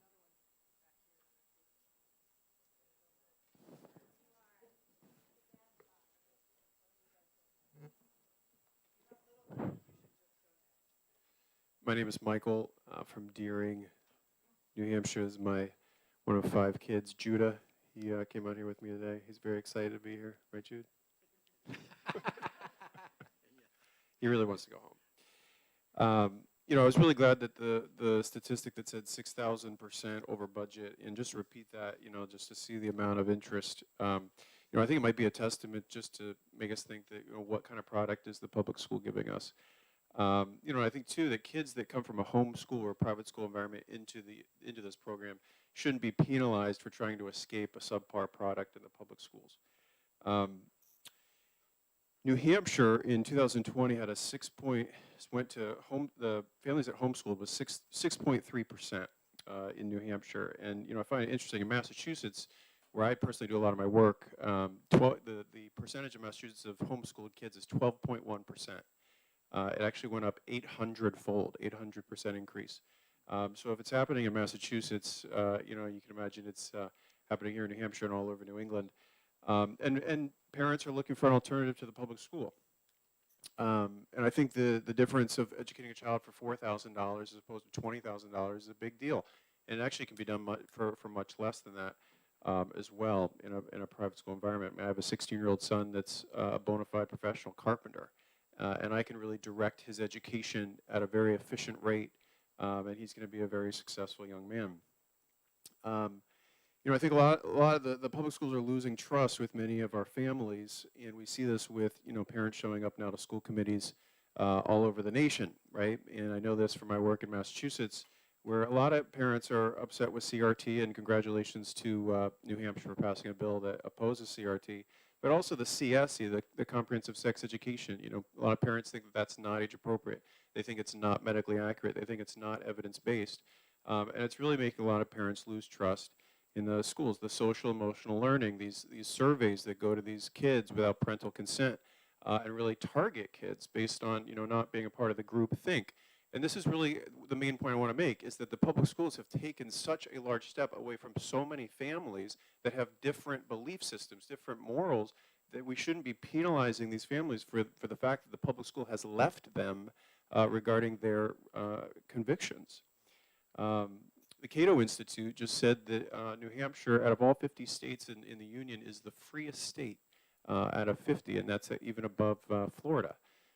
Where a lot of people seem to be migrating these days. So I think a lot of people in New England, you know, you guys know as well as I do, a lot of people that grow up in New England, they pretty much stay in New England, right? So all New Hampshire has to do is just keep great programs like this. If you want freedom-loving people to come to your state, you know, this is a wonderful marketing, you know, ploy for New Hampshire. And then also, I just want to bring up a personal story. I was talking to a father, African-American father, the other day, actually yesterday. He spoke to me about for 30 minutes, and he's from a different state. He's in Massachusetts, in Worcester, but I think it's a very relevant story. So he's telling me how he's got 4 kids in the public school, and he's opted them out of sex ed in the public school because he doesn't agree with it, right? And then he said also the school gave computers to his kids, and he said, look, I really don't want my kids to have computers, like, because I don't want them to bring home the technology. I don't want to have the freedom, but, you know, and he fought the school on it, and the school would not, you know, let him have his way. Like, they said, no, your kid's going to have a computer. And so the computer came into the home, and the kid, you know, was looking on the computer, and things were happening, as you can imagine, with the technology that the parent wasn't in agreement with. And, you know, and I told him I felt so bad for him. I said, well, you know, can you look into a school alternative or whatever? He said, well, look, my wife and I work 2 jobs. I can't homeschool my kids. You know, I can't afford it. You know, and what a great opportunity to have this kind of program for a parent like that, who has fought the school system for the sake of his kids, but is now literally, he told me the other day, he's losing his relationship with his 15-year-old because of this whole computer issue, right? And so just to listen to parents, because this shouldn't make the public school just be, no, you're taking money away from us. This should make the public school say, what are we doing wrong? What should we be doing so that we can attract these kids back to the public school, right? And so the last point I'll make is just on the point that was made about funds not being given to religious institutions. And I would just remind you all that, you know, we have this case at the Supreme Court now in Maine, the Carson versus Macon, that is going to go over this exact point, right? And I think that from what I can tell, it's going to be a pretty positive decision from the Supreme Court saying that you can't discriminate against these religious institutions just because they're religious. So I really encourage you to keep these programs. I think they're wonderful for New Hampshire, and I think it's going to really attract people to New Hampshire that are not just freedom-loving, but I know personally a lot of hardworking families that are saying, you know what, I'm leaving Massachusetts and I'm going to New Hampshire because that's a more free state. Thank you. Thank you very much. Any questions from the committee? Some of us come home to New Hampshire. That's right. Yeah. Well, thank you very much for coming today. Any other parents out here that have their kids here or need to get home to their kids? Home alone? There you go. Come on up.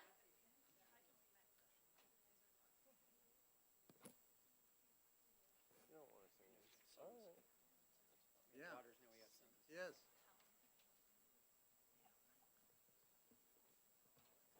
Thank you. I'm Matthew Smith, out of Ware. These are my three boys, well, two boys and my nephew.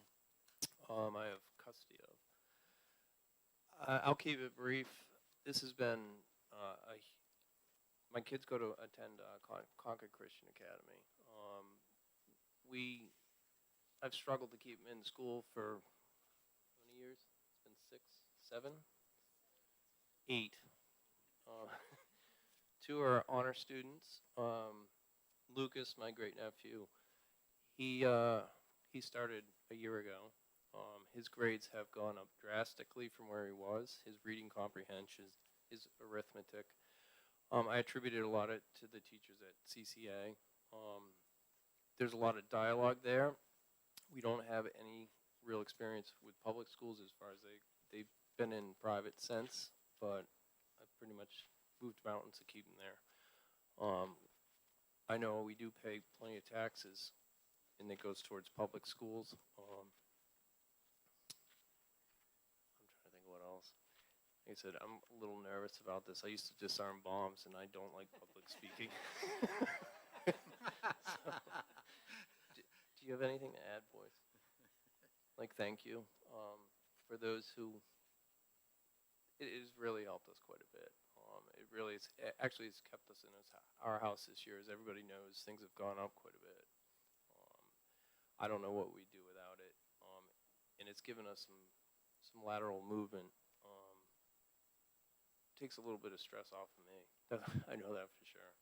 So, I'll take questions. I'm probably better at that. Disarming bombs. I retired from military. Yes. Good. Any questions?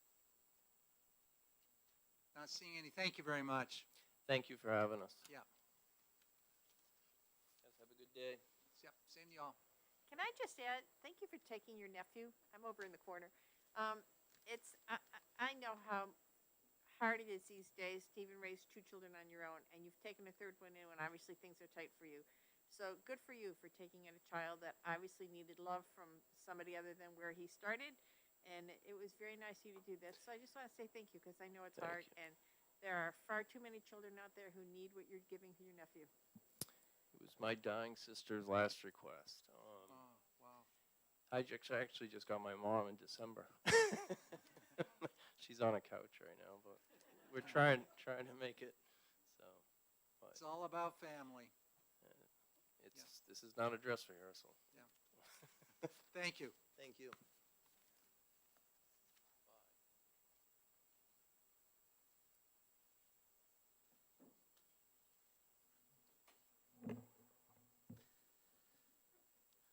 Hello, can everyone hear me okay? Yes. All right.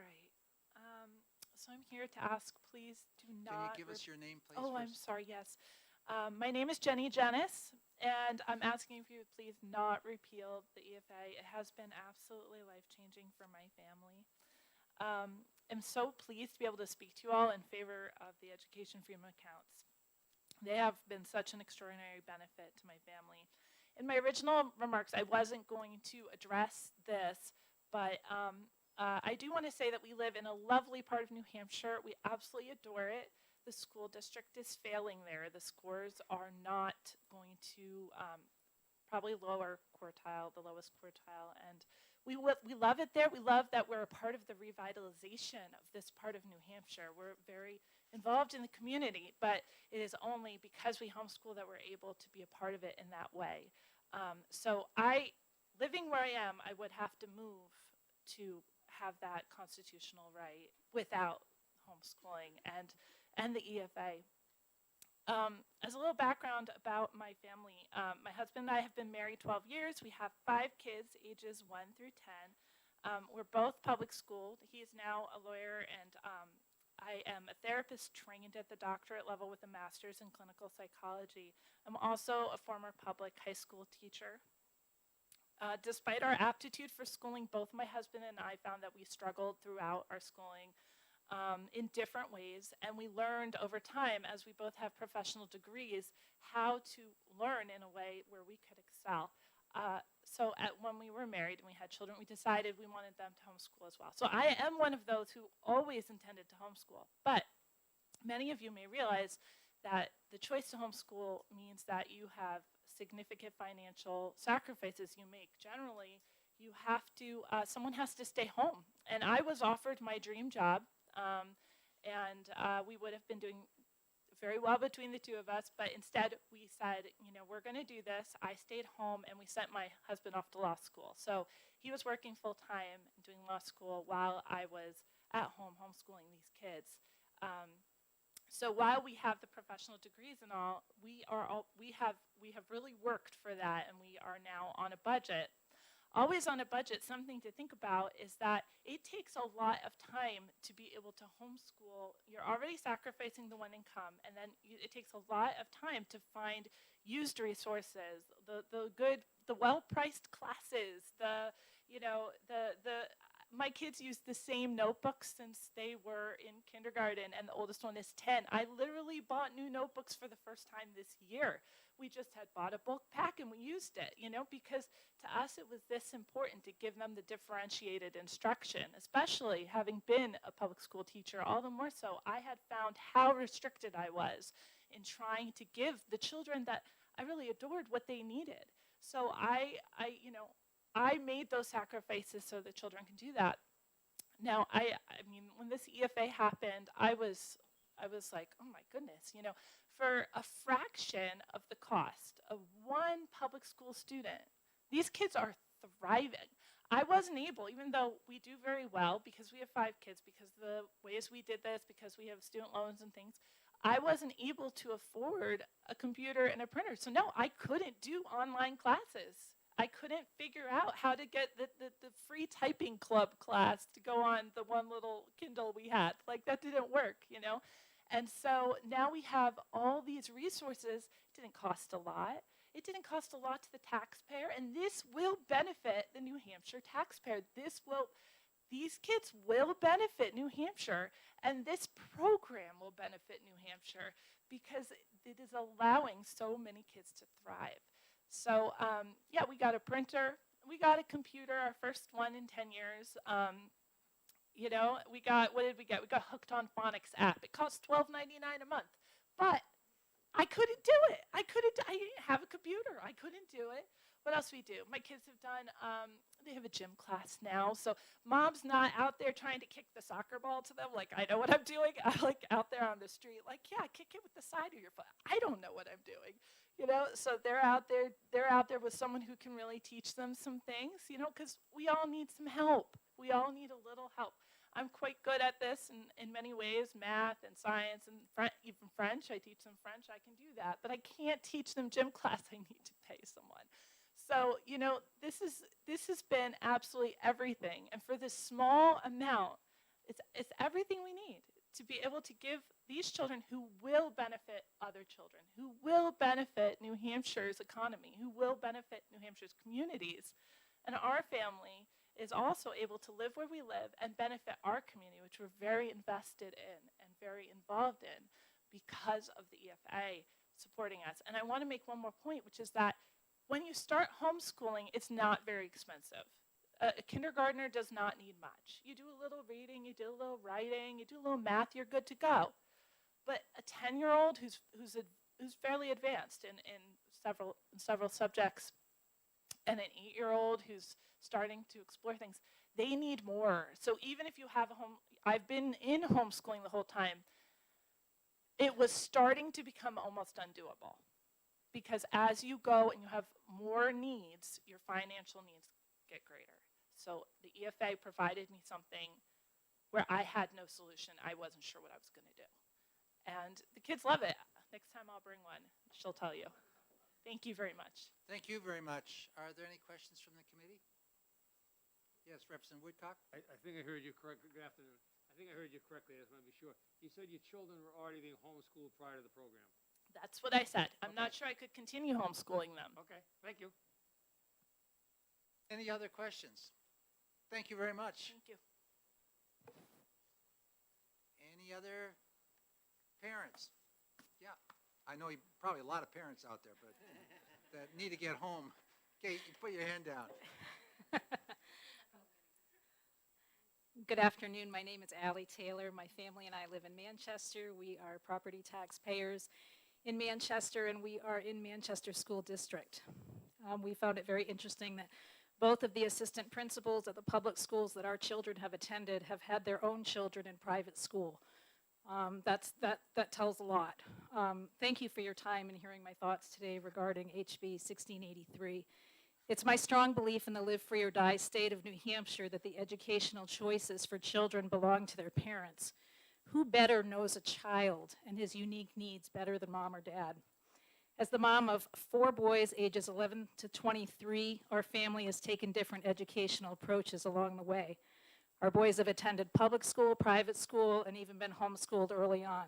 But it hasn't always been easy providing a unique education that each of our children needed, because our youngest child, Hudson, was born in 2010 with a surprise diagnosis of Down syndrome as well as autism, diagnosed with autism a few years later.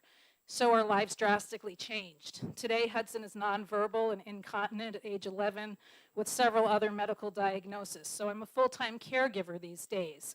And while I initially homeschooled my older boys, my caregiving responsibilities do not allow me to continue that. After initially trying the public schools and then doing some research, we realized that private school was the right choice for our older boys. Unable to afford school tuition on one income with me at home with Hudson, we applied for private scholarships, and I started a web-based company in 2014 working nights for many years to earn tuition money for our kids. It was exhausting working nights and caring for my son Hudson during the day. At that time, our second youngest son, Charlie, was still enrolled in our local public school, and things were not going well. A very creative child, he was bored and desperately needed a gifted and talented program that was not available in our district. We then moved him to a private school, but it was a very tricky financial decision for our family. So you can imagine how ecstatic we were last August when the New Hampshire legislature unanimously embraced the EFA bill. It changed our lives. Charlie is now a high school sophomore. He attends private school in Concord. His classes are challenging, and many opportunities have opened up for him. Last year, he entered the Concord Rotary Club speech contest and won first place as a freshman in high school. He plays guitar on the worship team at his school. He participates in ski club. He takes guitar, piano, and percussion lessons. He has a lead role in the school play, makes straight A's in advanced classes, and works at Market Basket on weekends. This is a kid who is thriving despite the pandemic because the EFA has given us educational choice. I've always told my kids the sky's the limit. They can do anything they want to do, and that they'll be happiest when they're utilizing their God-given gifts. We see an incredible difference in this child because he can now fully utilize those gifts. I'm so glad we made the decision to put our kids in private school. It has not always been easy, but with one child finishing up his doctorate program right now, another finishing up his undergrad degree, it was the right choice for our family. We have no regrets. All New Hampshire families should be able to choose the right educational path for their children.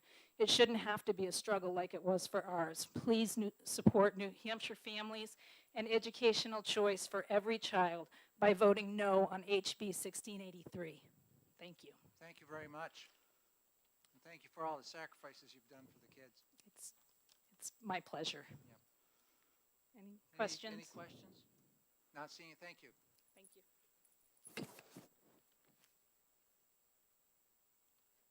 Any other folks that got to get out of here? We all got to get out of here. I've got the car seats and the kids got to be picked up in Manchester at 5. Oh, that's a good reason.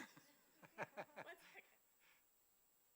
Yeah, I have the same problem. The car seat's always in the wrong car. Yep, you have to shift it. I always underestimate how long this is going to take. I'm Brittany LeClaire Ping. I'm here with Moms for Liberty, New Hampshire, Hillsborough County chapter. Greetings. Again, my name is Brittany LeClaire Ping. I reside in Hillsborough 18 in West Manchester, and I'm here officially as a representative for Moms for Liberty, Hillsborough County chapter. There's about 45 of us women and a few men. To speak in opposition to HB 1683, which seeks to remove education freedom accounts in our great state. Moms for Liberty, Hillsborough, New Hampshire is dedicated to the survival of America by unifying, educating, and empowering parents to defend their parental rights at all levels of government. I'm gonna skip past some of my speech because we all know this stuff. EFAs were rolled out in a pivotal time for families in our state when COVID restrictions in many school districts had blue-collar families attempting to find ways to remote school their children while performing their essential in-person jobs. My family personally chose to homeschool my son in kindergarten because I had to do just that. I had to be in person last year. In line with our mission, we joined the fight to protect the 548 children in Hillsborough County that are part of the approximately 1,600 children that have been able to utilize a portion of their state education funding to meet their unique educational needs. And we hope that with your opposition to this bill, families in our community that may need these accounts in the future will have the ability. Thank you for your time. Thank you so much. Any questions from the committee? Not seeing any hands. Thank you. Thank you. Have we gone through all the families, kids that are here? In the back?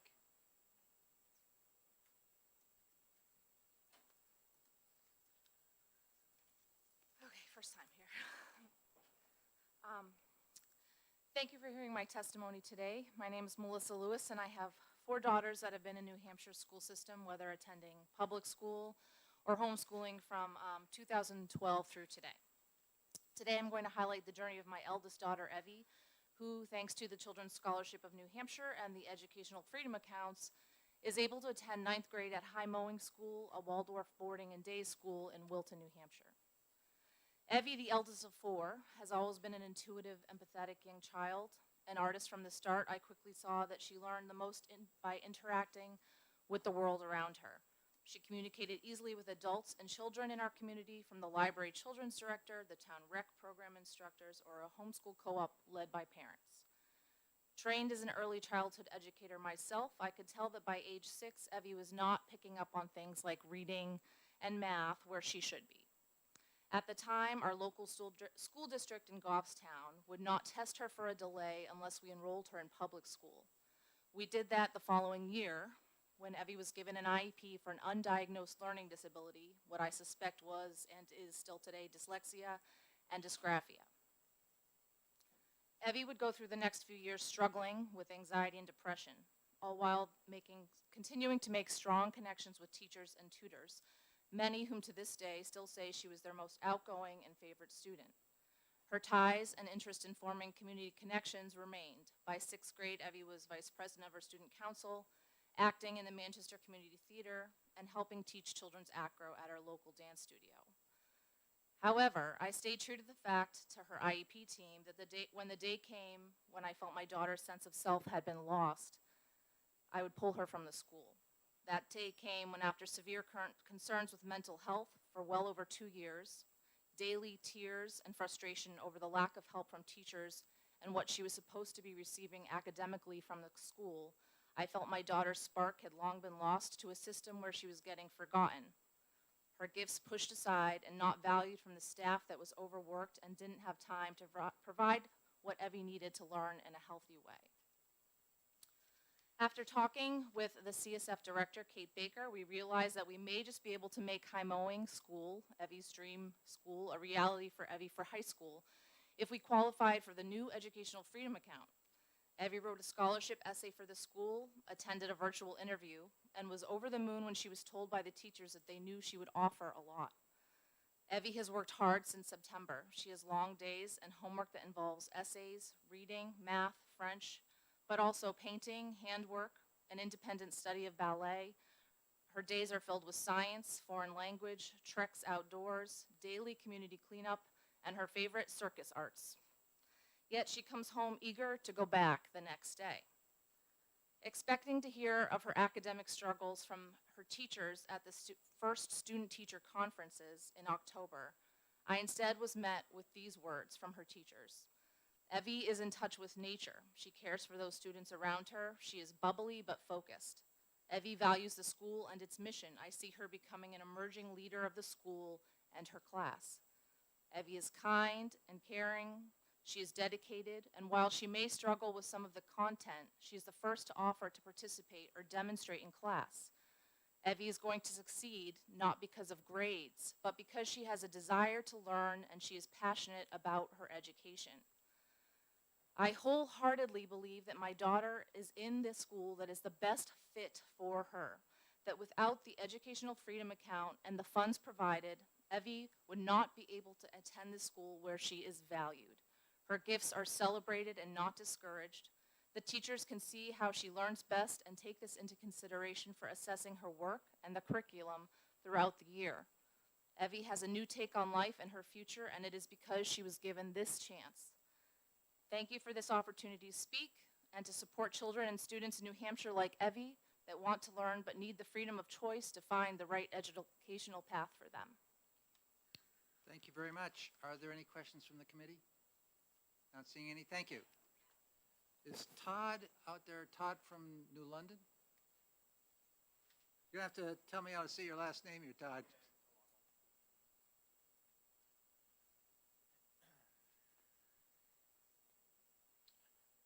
My name is Todd Bersolari. Good afternoon, committee members. Thank you for the opportunity to speak to you today in opposition of HB 1683.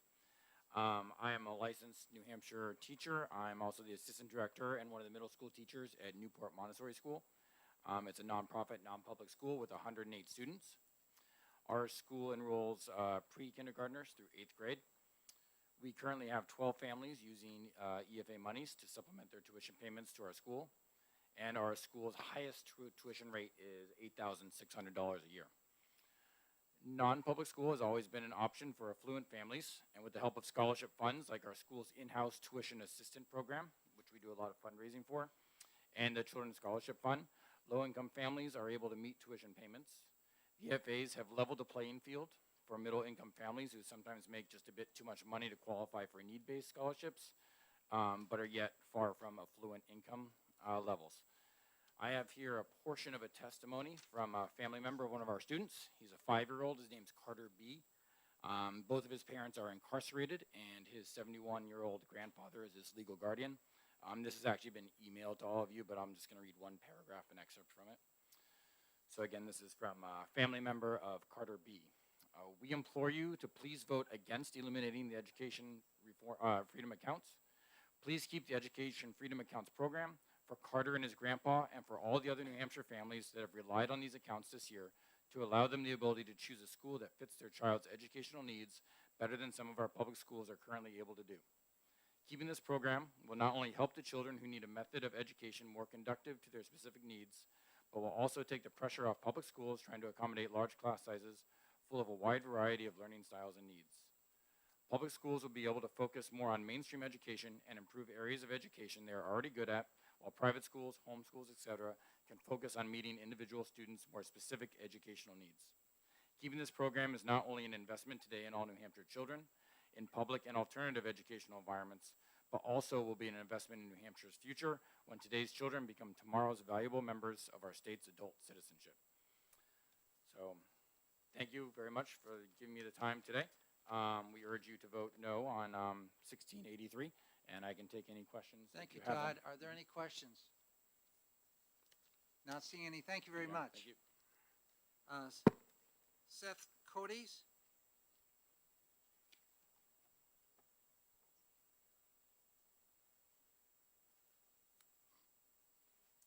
Good afternoon. My name is Seth Coates, and thank you all for all that you do to make our state of New Hampshire such a great place to live. And thanks for allowing me to speak this afternoon. I have a similar story to a lot that you've heard today, and I implore you to find a solution that allows the heart of the FAA program to continue. My children, I've attended public schools in our local area. We've also tried homeschooling, and this year they attend a small private school. And the EFA account has been what has tipped the scale to allow us to try that out, to find the best possible education for our children. I love the public schools in our area. I think the teachers are great. I have no doubt that they also provide a constitutionally adequate program. And like many of the parents that you've heard today, I seek out the best possible education for my children. I was happy to find the EFA program and the use of our tax dollars as a state to that end, and to give the parent the choice to make that happen. So I would offer maybe a middle of the road encouragement to you that if you choose to vote no, or if you choose to vote yes and repeal the EFA program, find a different, better solution, and quickly, at least for my sake, because I have a high schooler coming this next fall, and I'm thoroughly trying to figure out what to do with her that will find the best possible education. When we'll send her to the public school if we need to, and it will be constitutionally adequate. But as a parent, and I'm sure that many of you can resonate with this, I'm not just searching for what's adequate. I'm searching for what's best. And so if we don't have a quick and expedient solution that's better than the current program, then I would implore you to keep the current program until you do. For so many of the other people that you've heard today, and for my kids as well. Thank you. Thank you very much. Looking at your card, are you in support or in opposition to the bill, or neutral? I'm in support of keeping the current program. So I'm in opposition of repealing the vote. Okay, so you want me to change them because you put... Yes, if I wrote it wrong. I'm sorry about that. Okay. Thank you. You're welcome. Are there any questions from the committee? Not seeing. Thank you very much. Appreciate it. James Wood.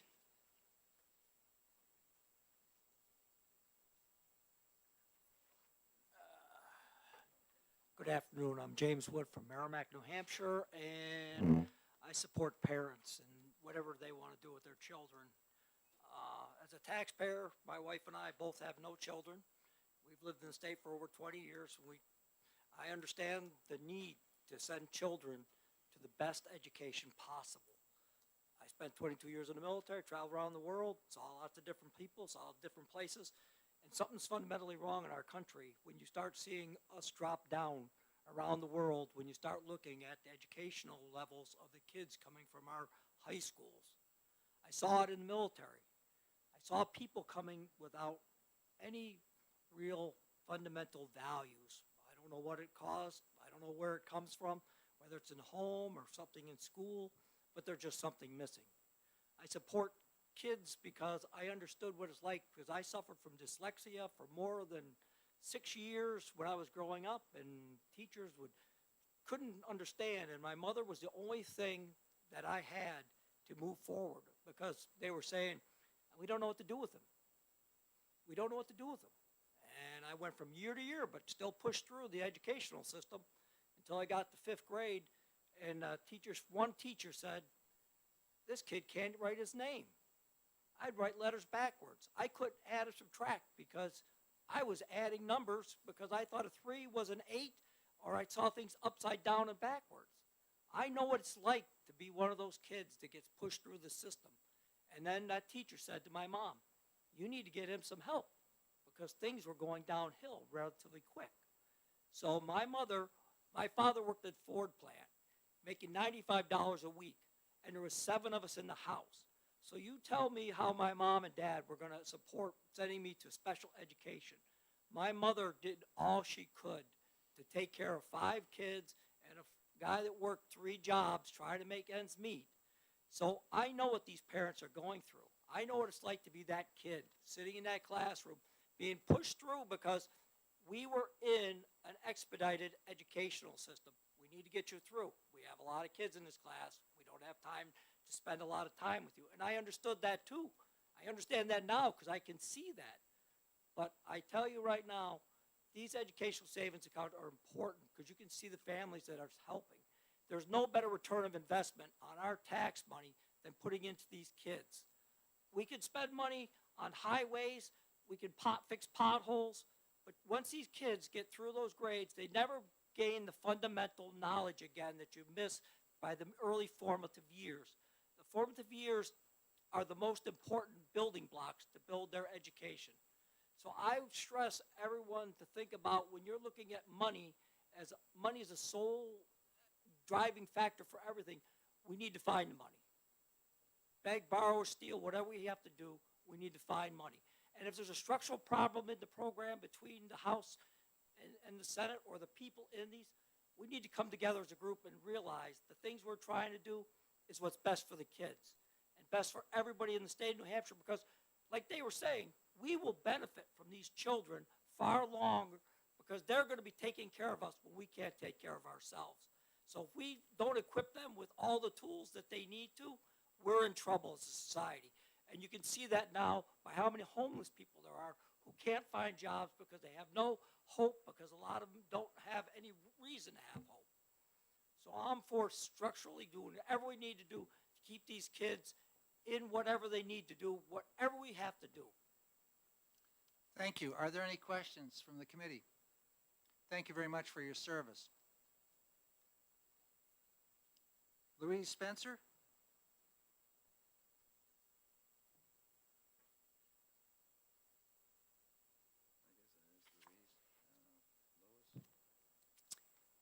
Hi, Mr. Chairman. Thank you for taking my testimony. Thank you, members of the committee. My name is Louise Spencer. I live in Concord. I'm co-founder of a group called Kent Street Coalition. It's an all-volunteer grassroots advocacy group. And I'm very sympathetic to much of the testimony that we heard today. I have a daughter with dyslexia who had a great deal of challenges both in the public schools and in a private school. I think that there can be challenges in finding the right match for each child to the right education. Where I take issue is the fact that we have not adequately funded the public schools, and many of the problems that we hear being raised are ones that I would hope could be addressed if schools had the adequate resources that they need in order to give each child the sort of education that can address specific challenges and problems. I do think that there is truth in the idea that we need to look at customer, and I have to say that as a taxpayer and customer, I find it quite appalling that a program would have been estimated at costing us $200,000 or less, and that it's run up to $8 million and counting with a $6,000 cost overrun. Now, it could be that the state decides that that's how we should be spending our money. The problem I have here is that we never decided that, and that was never reviewed. This program never went through Finance Committee. It never was really considered what the true costs of this program were going to be. It was never looked at what might be appropriate alternatives to this program.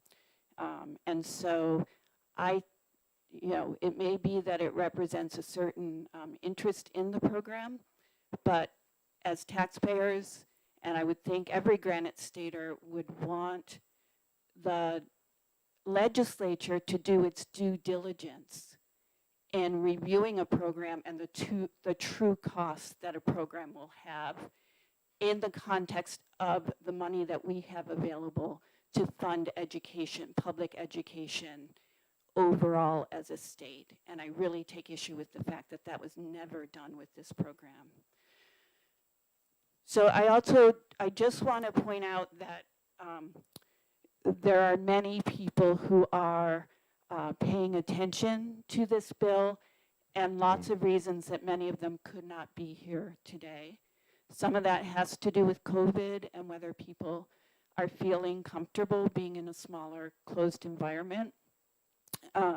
Others have to do with people working, teachers, for example, who are in the classroom, students who are in the classroom, others who can't travel due to disabilities or lack of transportation.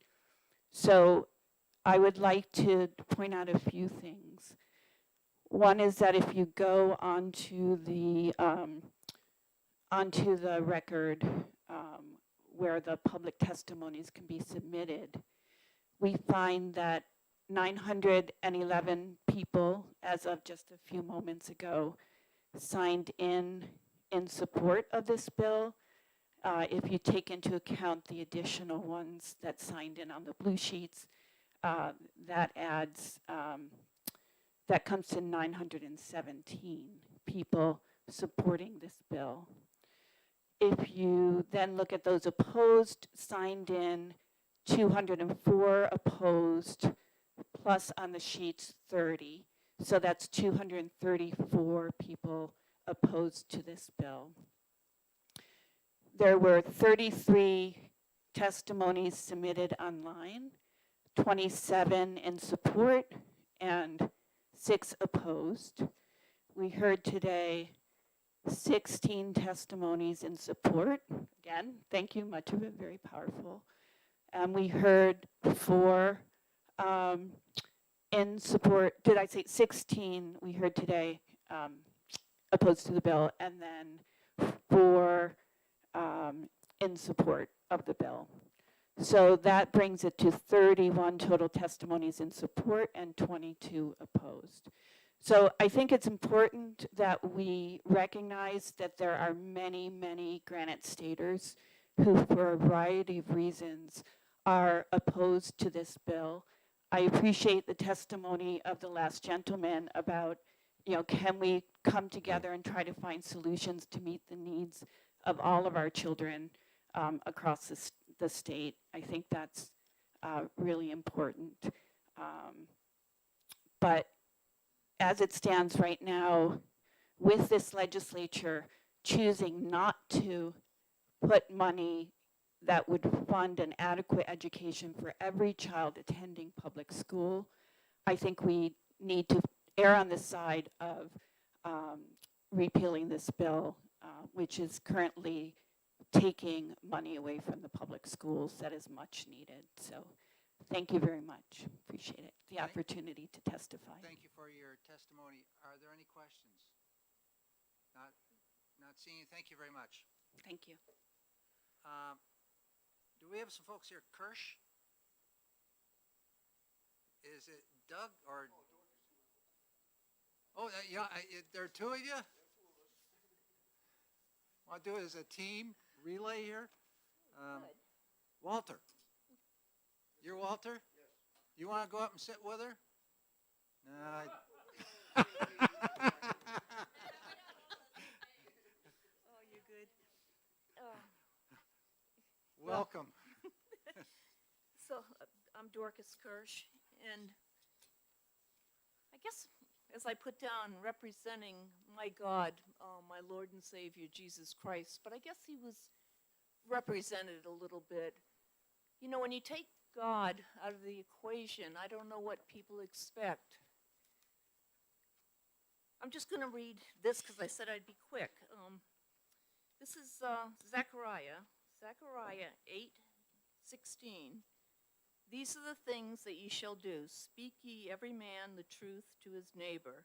Execute the judgment of truth and peace in your gates. And let none of you imagine evil in your hearts against his neighbor, and love no false oath. For all these things are things that I hate, saith the Lord. We're created beings. I don't know what the schools teach, because I think the reason I have sanity is I didn't pay attention in school. I didn't understand it. It didn't make sense. I didn't pay attention. And that's my saving grace. And nothing to, it's good to learn. But when we first came over from another country, we learned from the Bible. That's not religion. Jesus Christ is not religion. He's a relationship. And, it said in the end times, I'll use the bad will get badder and the good will get gooder, and that's not very good grammar, but this is what's going on, this madness going on in this world. And if we put God first, our neighbor is ourself, we wouldn't be here. I thank you. If there's any questions, I'll answer. Thank you very much. Walter. I assume you're related. I am. I didn't really come prepared to speak today, but after listening to these young girls from the Prenda program and other homeschoolers, I felt that I had to kind of weigh in a little bit here, you know. And a couple of testimonies ago, this woman talked about the public school system needing more money.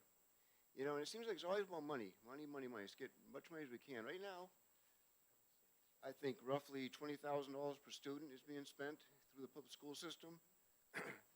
These alternative systems are looking for a little bit of money. You know, if just the money would follow the students, that would take care of all the money needs. You know, public schools, from what I've heard today, are not doing a real bang-up job. I mean, there's going to be amazing kids be coming out of these homeschooling and alternative schooling that I oppose this nonsense bill to take money, choice, and freedom away from parents. And also, there's numbers that this one person came up with, write-ins and whatnot. Whatever. I mean, that means nothing. You've seen what's happened here today. People are against this. People want to have choice, you know, to school and educate their children as they see fit. Thank you. Thank you very much. Are there any questions from the committee? Not seeing any hands. Thank you. Next one we have is, I'm not quite sure I'm pronouncing it. Owen Osborne? Is it E-O-W? Yes, it is. It's welcome. pronounced Aowen. Aowen. Okay, thank you, Aowen. All right. Hello. Thank you for allowing me to speak today. My name is Aowen Osborne. I'm 15 years old. I'm a homeschooler from Auburn, New Hampshire, and I oppose this bill. Several years ago, I was diagnosed with Asperger's, and it's really impacted my life a lot. However, I am one of the luckier people who was diagnosed with it. I've had more opportunities than the average child would. I'm lucky enough to have been homeschooled from the start. I've never had to go to public school. But I know that other children like me who are dealing with similar brain differences to myself, they've really struggled and haven't really done well in public school. You've seen the testimonies from the previous people here today. You had that other 11-year-old boy who got expelled from his school because he couldn't cope with it as someone who's a neurotypical person could. And as, you know, someone with the same brain difference as him, it's really important to me that other children get to have the opportunity to have the education that benefits them and doesn't exclude them because of their brain differences. I know for a fact that I wouldn't have survived public school. I wouldn't have learned anything, and I probably would have gotten thrown out because I couldn't have coped with it. I know several other friends of mine, 3 of my best friends, in fact, have been through the public school system. All 3 of them, they were bullied, and some of them now struggle with mental health problems because of, like, the lousy job that public school did for them. So, I beg of you, please do not pass this bill. By doing so, you would be dooming hundreds of kids like me to the oppressive education system that is public school. Thank you. Thank you for your testimony, and thank you for coming this afternoon. We really appreciate it. Are there any comments questions from the committee? Not seen. Thank you so much. Have a good evening. Marie Fontaine.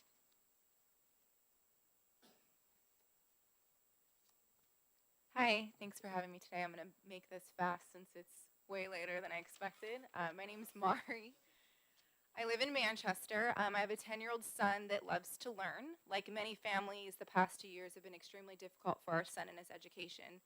We had to make big changes on how we supported him in and out of school.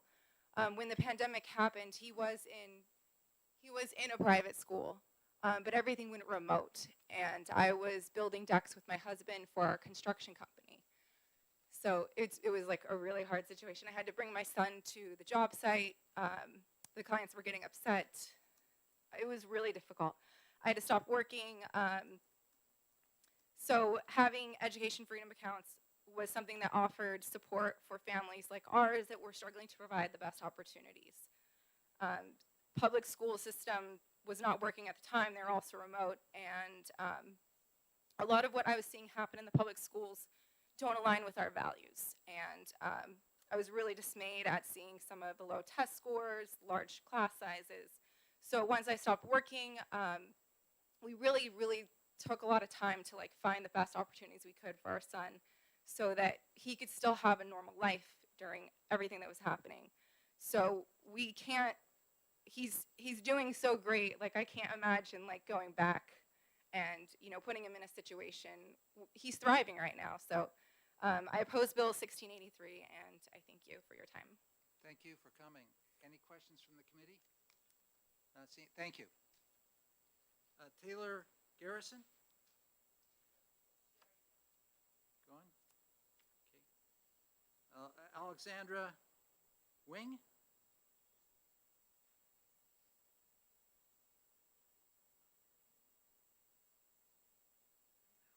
Welcome. Hi, thank you. Thanks for your time. My name is Alexandra Scrozati Wing, and I have 5 children, 3 of whom are using the EFA right now, and I couldn't be happier with their progress. My son in particular, it's nothing short of a miracle how far he's come, and we were late going into the school year. I had been homeschooling, and I did that because the public school was not working, especially for my son. So it definitely changed our income. I've had to cut back. So I really think the EFA is going to be a win-win overall for taxpayers. I really believe that, because as soon as my last child, God willing, gets into the school that we have the children in now, I will be able to return to work in a more full-time capacity. But I didn't want to lose my children. I didn't want to lose my son in a school that wasn't working for him at the time. And now he is attending a private school thanks to the EFA, and it just supplements what we're able to bring to the table and make it so that he is able to attend. And again, we just couldn't be happier. And I just wanted to bring out that, and I have shared this before with some of the members here, that as a teen, I actually went to live with my grandmother and aunt for several years away from my parents because they couldn't afford to put me in a private school, and I was being bullied in the public school of their residence. And so I was able to attend another public school, but I had to be away from my family, my immediate family, for a number of years. And that did benefit me, but I did miss my parents. Of course, it wasn't ideal. So I just thank you for these EFAs. They've empowered me to be the mother that I've wanted to be. And it's just changed our family. The positive ripple effect is it's awesome. My husband has been able to attend nursing school. We've had more money, so we're not going in the red with him in school. And we expect him to be a nurse at the end of the year. So you'll see that the bigger picture is it's really helping families overall, not just with the education of the children, but financially. So I plead with you, please keep these EFAs alive. They're making a big difference for these families. Thank you so much. Thank you for coming this afternoon. Are there any questions from the committee? Thank you again. Thank you. Michael Thornton?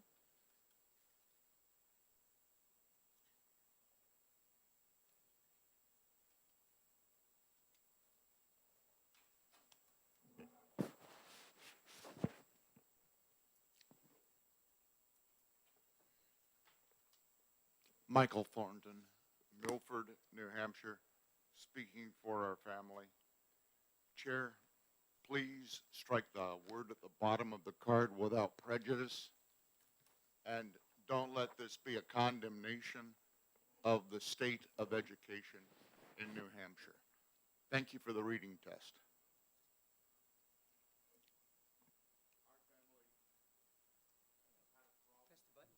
Yeah. Thank you. Our family had a problem with our younger daughter. She is publicly painfully shy. Because of this, she was teased and bullied. We're not an affluent family. We still are not. We saved and got her some much needed counseling. The counselor prepared an independent IEP, complete plan, submitted it to the school system, and to our horror, we found out that the school, excuse me, the school psychologist used to work for that counselor.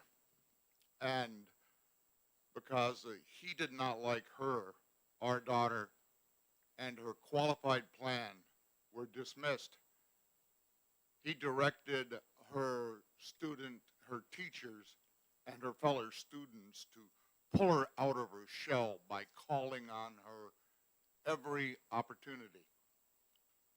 She stopped going to school. We asked for a meeting. At the meeting, we were told, there's no way we're not going to do it. We're not going to let her have her plan. The uniformed officer sitting in the room came to us immediately afterward and offered some friendly advice. Your daughter will be 16 in a couple of days. Withdraw her, and we won't have to come arrest you. At that time, was too sick with Agent Orange-induced lymphoma, the first of several different cancers, to fight.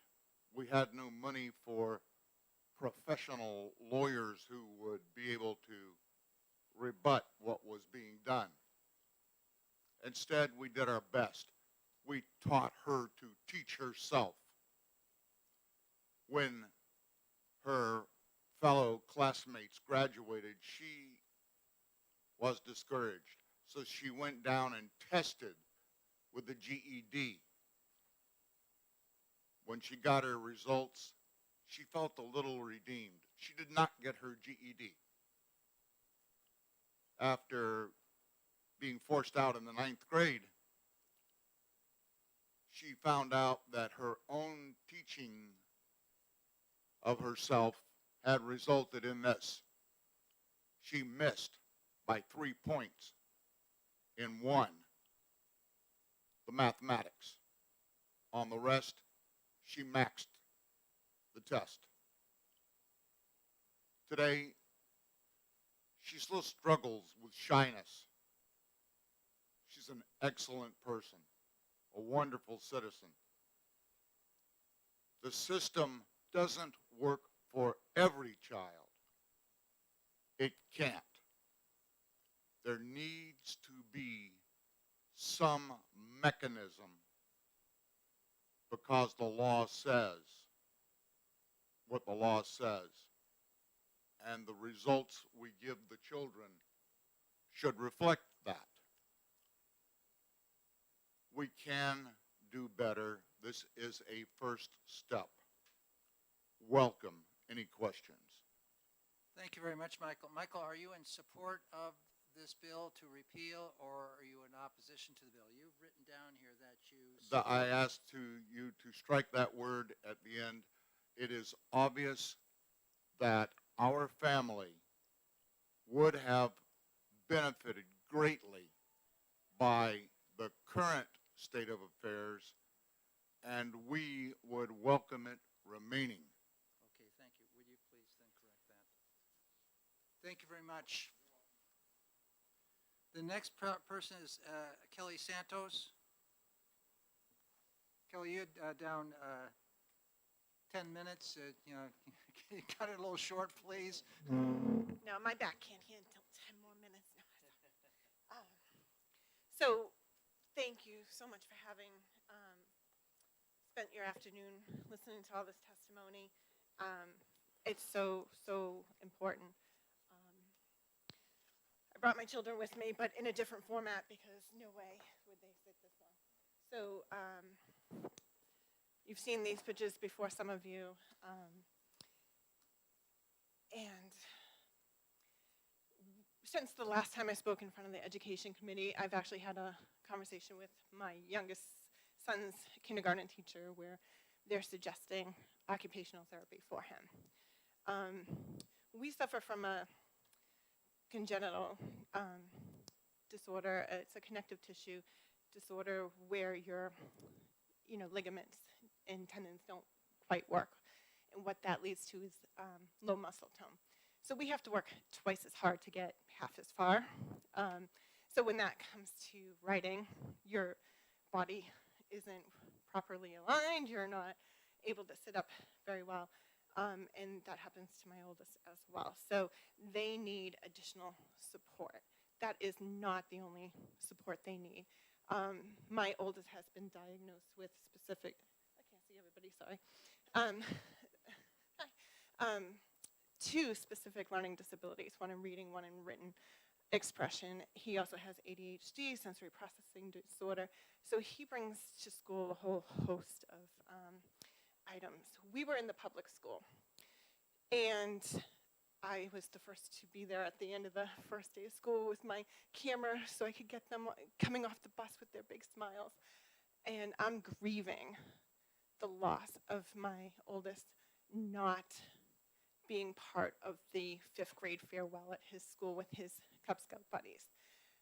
I wanted them to go to public school the way my husband and I did and have the same life experiences that we did. I met my husband in high school.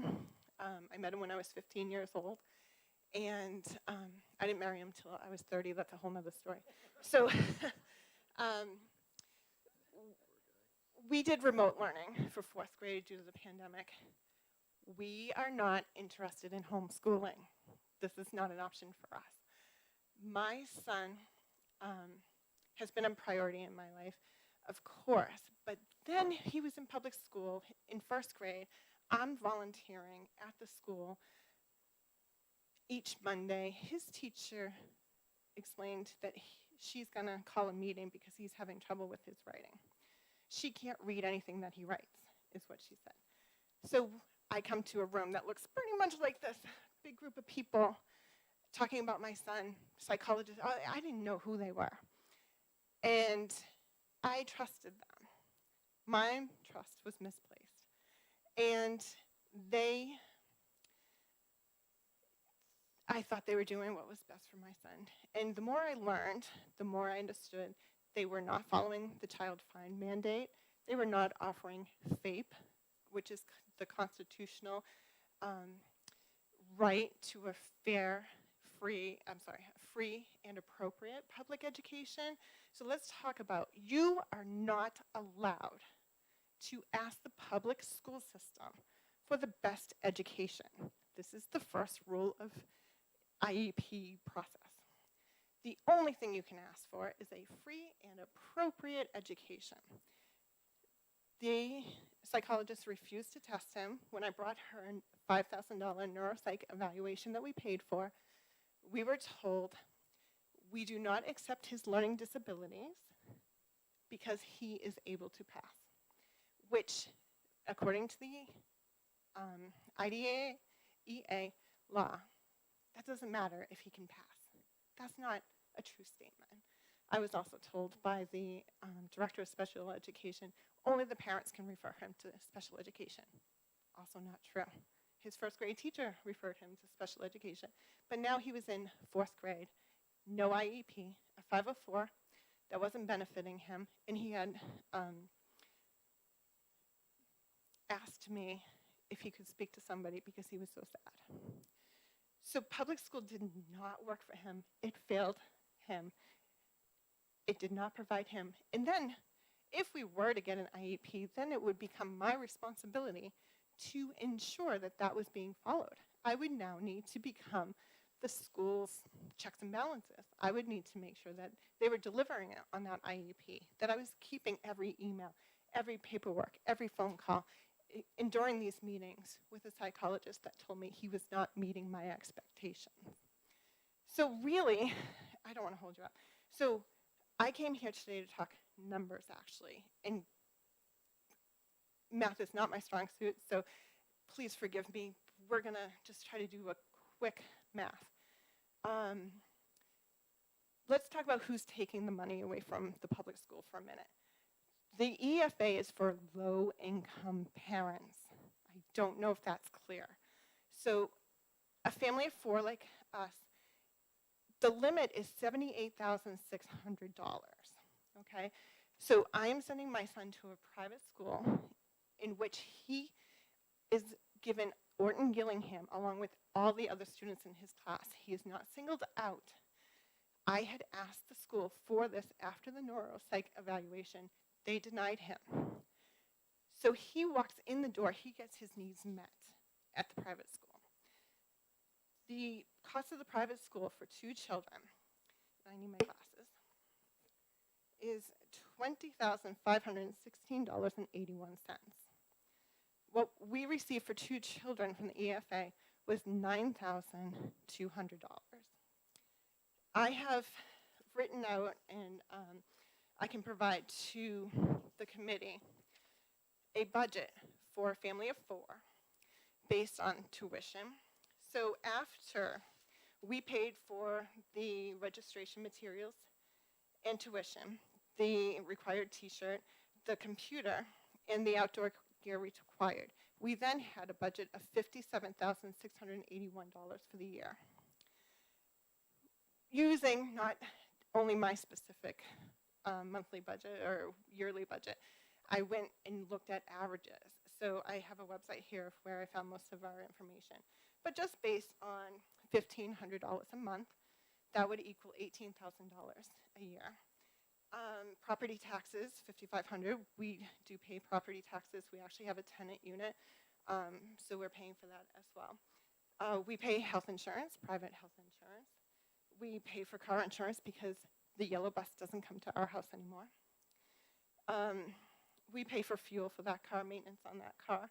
We pay for OT services because the school did not provide that. We pay for PT services. They do not provide that. Speech services, which they have that ability but denied him. We pay for propane, electric, phone, internet for his homework, food, lots of it, life insurance, $200 a month, water bill.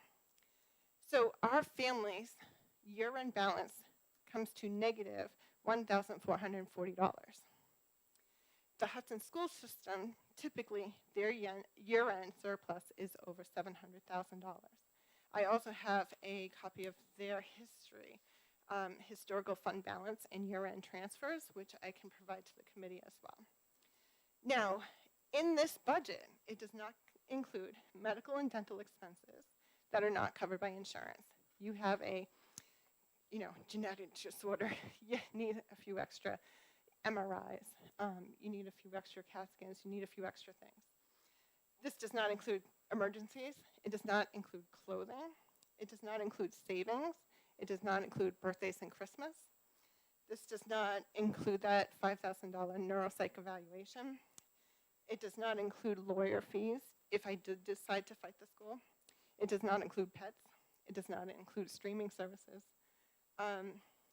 So in Hudson, this school district that we're in, it's roughly around $1,600 to educate a student. So I have 2 students, around $3,200. Again, we received that $9,200 to help with the cost of private schools. That's roughly $767 per month. The public school would still have $23,800 for these 2 children that no longer exist. they don't need to educate them anymore. We left. If I looked at Wyndham Woods, which is a private school that's actually a lot closer to where we live, their per student tuition is $41,000 per year. If we looked at a school like Learning Skills Academy, which would help with the learning disabilities, that's $53,814.60 per student. That's over $106,000 to educate 2 students. Now, picture a minimum wage household, $7.25 in New Hampshire. For one person, that's $15,000 they're bringing home. A couple, that's $30,160. The school, again, costs $20,000 for these 2 children. Compare that to your food bill, the 7% increase in January in inflation. Compare that to the number of streaming services you might be using currently. The median, or the average cost of living in Hillsborough County, which I live in, is $83,667.14. So we can't ask for the best education. I pay my property taxes and I pay for private school education. I pay twice. I am a taxpayer. I would like to see low-income families receive funds for when the school system fails them. I support teachers. I think you can have it both ways. You can support the EFA.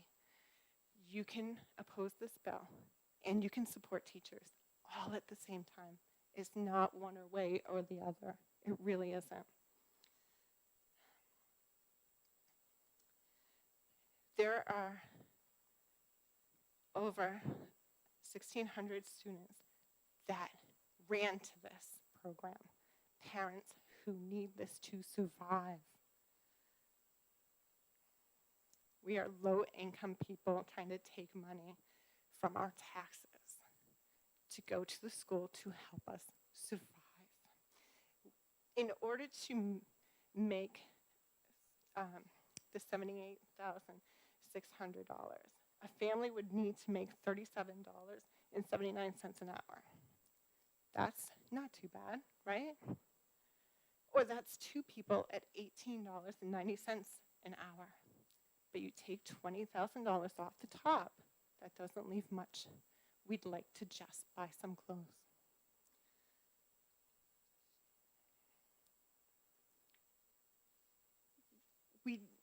I don't necessarily want my funds to go pay for someone else's education. My property taxes pay for that public education that I trusted and didn't work for us and told me that they don't accept his disabilities. So why not work the other way, right? Can we just have $9,200 follow him from our property taxes to help make ends meet? I think that's all the math I can handle. So thank you so much for your time. Thank you very much. Are there any questions from the committee? Not seeing any. Thank you very much. And this is the last. No. Is Lorraine Lindenberg here? She left. Okay. Then Richard Irving.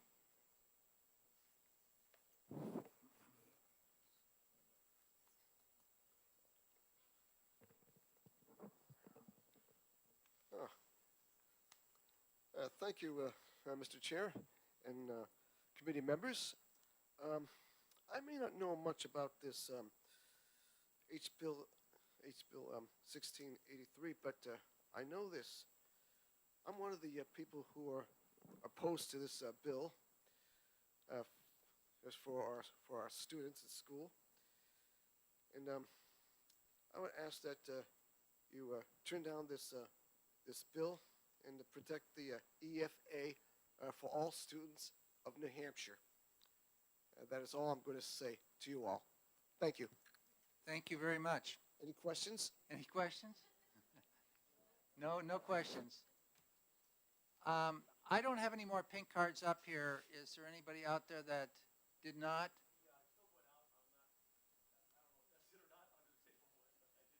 Did you look? Well, come on up if you have something you'd like to present to us. Then you might look under the table, see if you can submit a card. No, not it? Okay. Hello, my name is Rick Duba. I'm head of school in my 18th year at Laconia Christian Academy. And prior to taking this position, I taught for 14 years at Plymouth Regional High School. And part of the reason I'm asking you to stay just this little extra bit is because I was a government and law teacher in Plymouth, and I dragged my kids to these hearings year after year after year, made them testify, and never actually did it myself. And I've dragged my students down from LCA and done the same thing, and now I'll get to go home and say, I did too. So my remarks might be disjointed because I'm going to try to really get done here, and I want to share one email with you. So I'm the father of 4 children, 3 of whom spent their entire school career at LCA. My 4th child is currently a senior at Newfound Regional High School, so I think my perspective might be unique. My kids have been served very well by both schools. The 3 that went to LCA, it was the right place for those kids. The one that's graduating from Newfound this year is the right place for that one. We are fortunate as a family in that my wife and I both work to afford private education, and we could make the choice. We had the resources to say, you 3 go here, and you go here. That's not true for a lot of families. A lot of families don't have the resources to actually make an educational choice for the kids. And I think the EFAs and the education tax credits, that's a game changer for these families that wish they could perhaps do something different for the kid that it makes a difference for and are unable to do so. So I followed the debate in the media and the Senate hearings a couple weeks ago, and it seems as I hear people talk, there seems to be some confusion or maybe misinformation. I'm not sure what it is, but it doesn't appear to me that money is being taken. It's all the money that is the adequacy aid that goes with my kid has already been allocated for my kid. It's just changing the place. Right now, my son that's at Newfound is getting the state adequacy aid because he's at Newfound. The three that went to LCA did not get any adequacy aid, and neither did the district they were in. So some of the questions about, well, were you in private school before the EFAs or not, don't seem to matter, because if they were not, they matter. If you asked them, they matter for sure. But if a child withdrew from a public school prior to the EFAs, the public school had already lost that adequacy aid. And my understanding, it's in the New Hampshire Charitable, or the New Hampshire Education Trust Fund. It's still that child's adequacy aid. All the parents are asking is that it follow them to the school of their choice. And that makes sense to me. And it's a portion of the aid that the public schools are getting, right? Because the balance of that, you've got, someone was talking about, 18,000 kids, and 280 of them are brand new into private schools, and that leaves about 1,500 kids. Those public schools were not receiving that adequacy aid last year either. It was in the trust fund. And now we're taking those funds and saying, yes, mom and dad, if you think this is the best choice, you can take that money with you, and you now can make the same decision for your kids that my wife and I were able to make for ours because we had the resources to do that. In the Lakes region, it costs between $15,000 and $22,000 to educate a student in a public school. And even without the average of $4,000 in adequacy aid, there's $11,000 to $18,000 in resources that are left with that school without a child to educate. That seems to be, in my opinion, for families who are trying to choose what's best for their kid, that seems to be an appropriate split.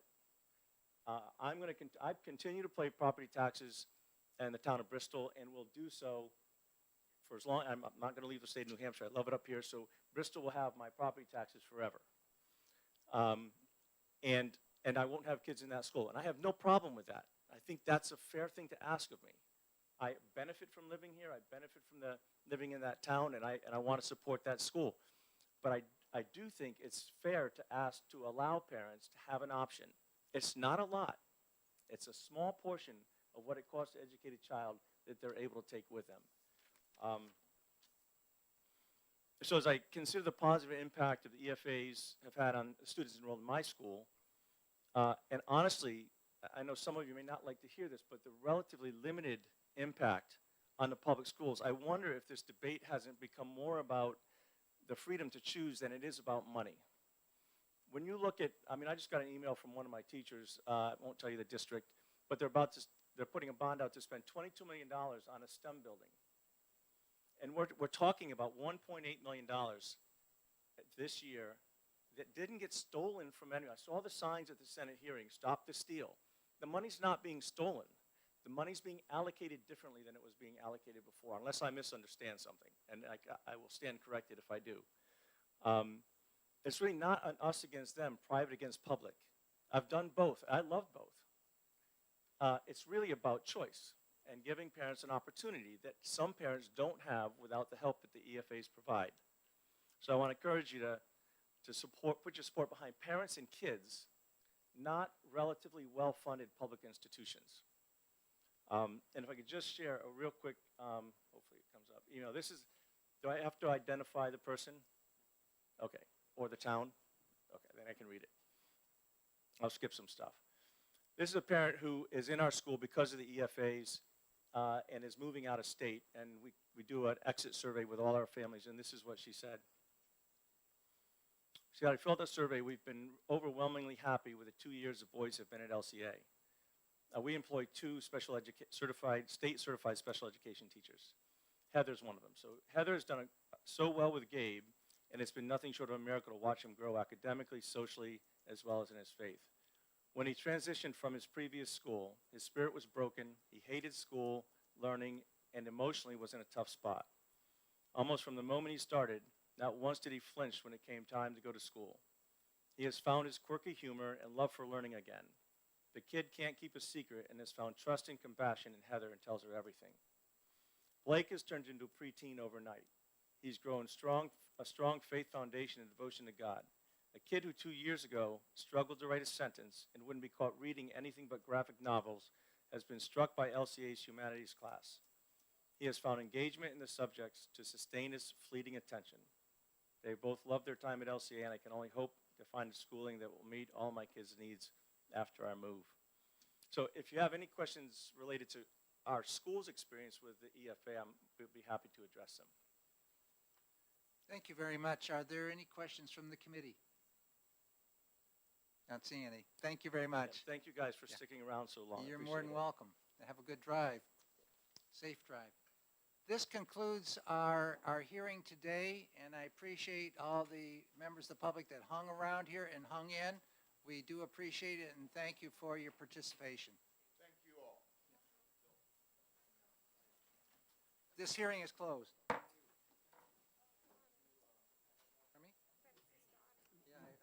Mr. Chairman, could I just mention these? For the members, when I was just coming back in, I was giving these cards that are filled out by kids for each member. If I could just pass them out to everybody.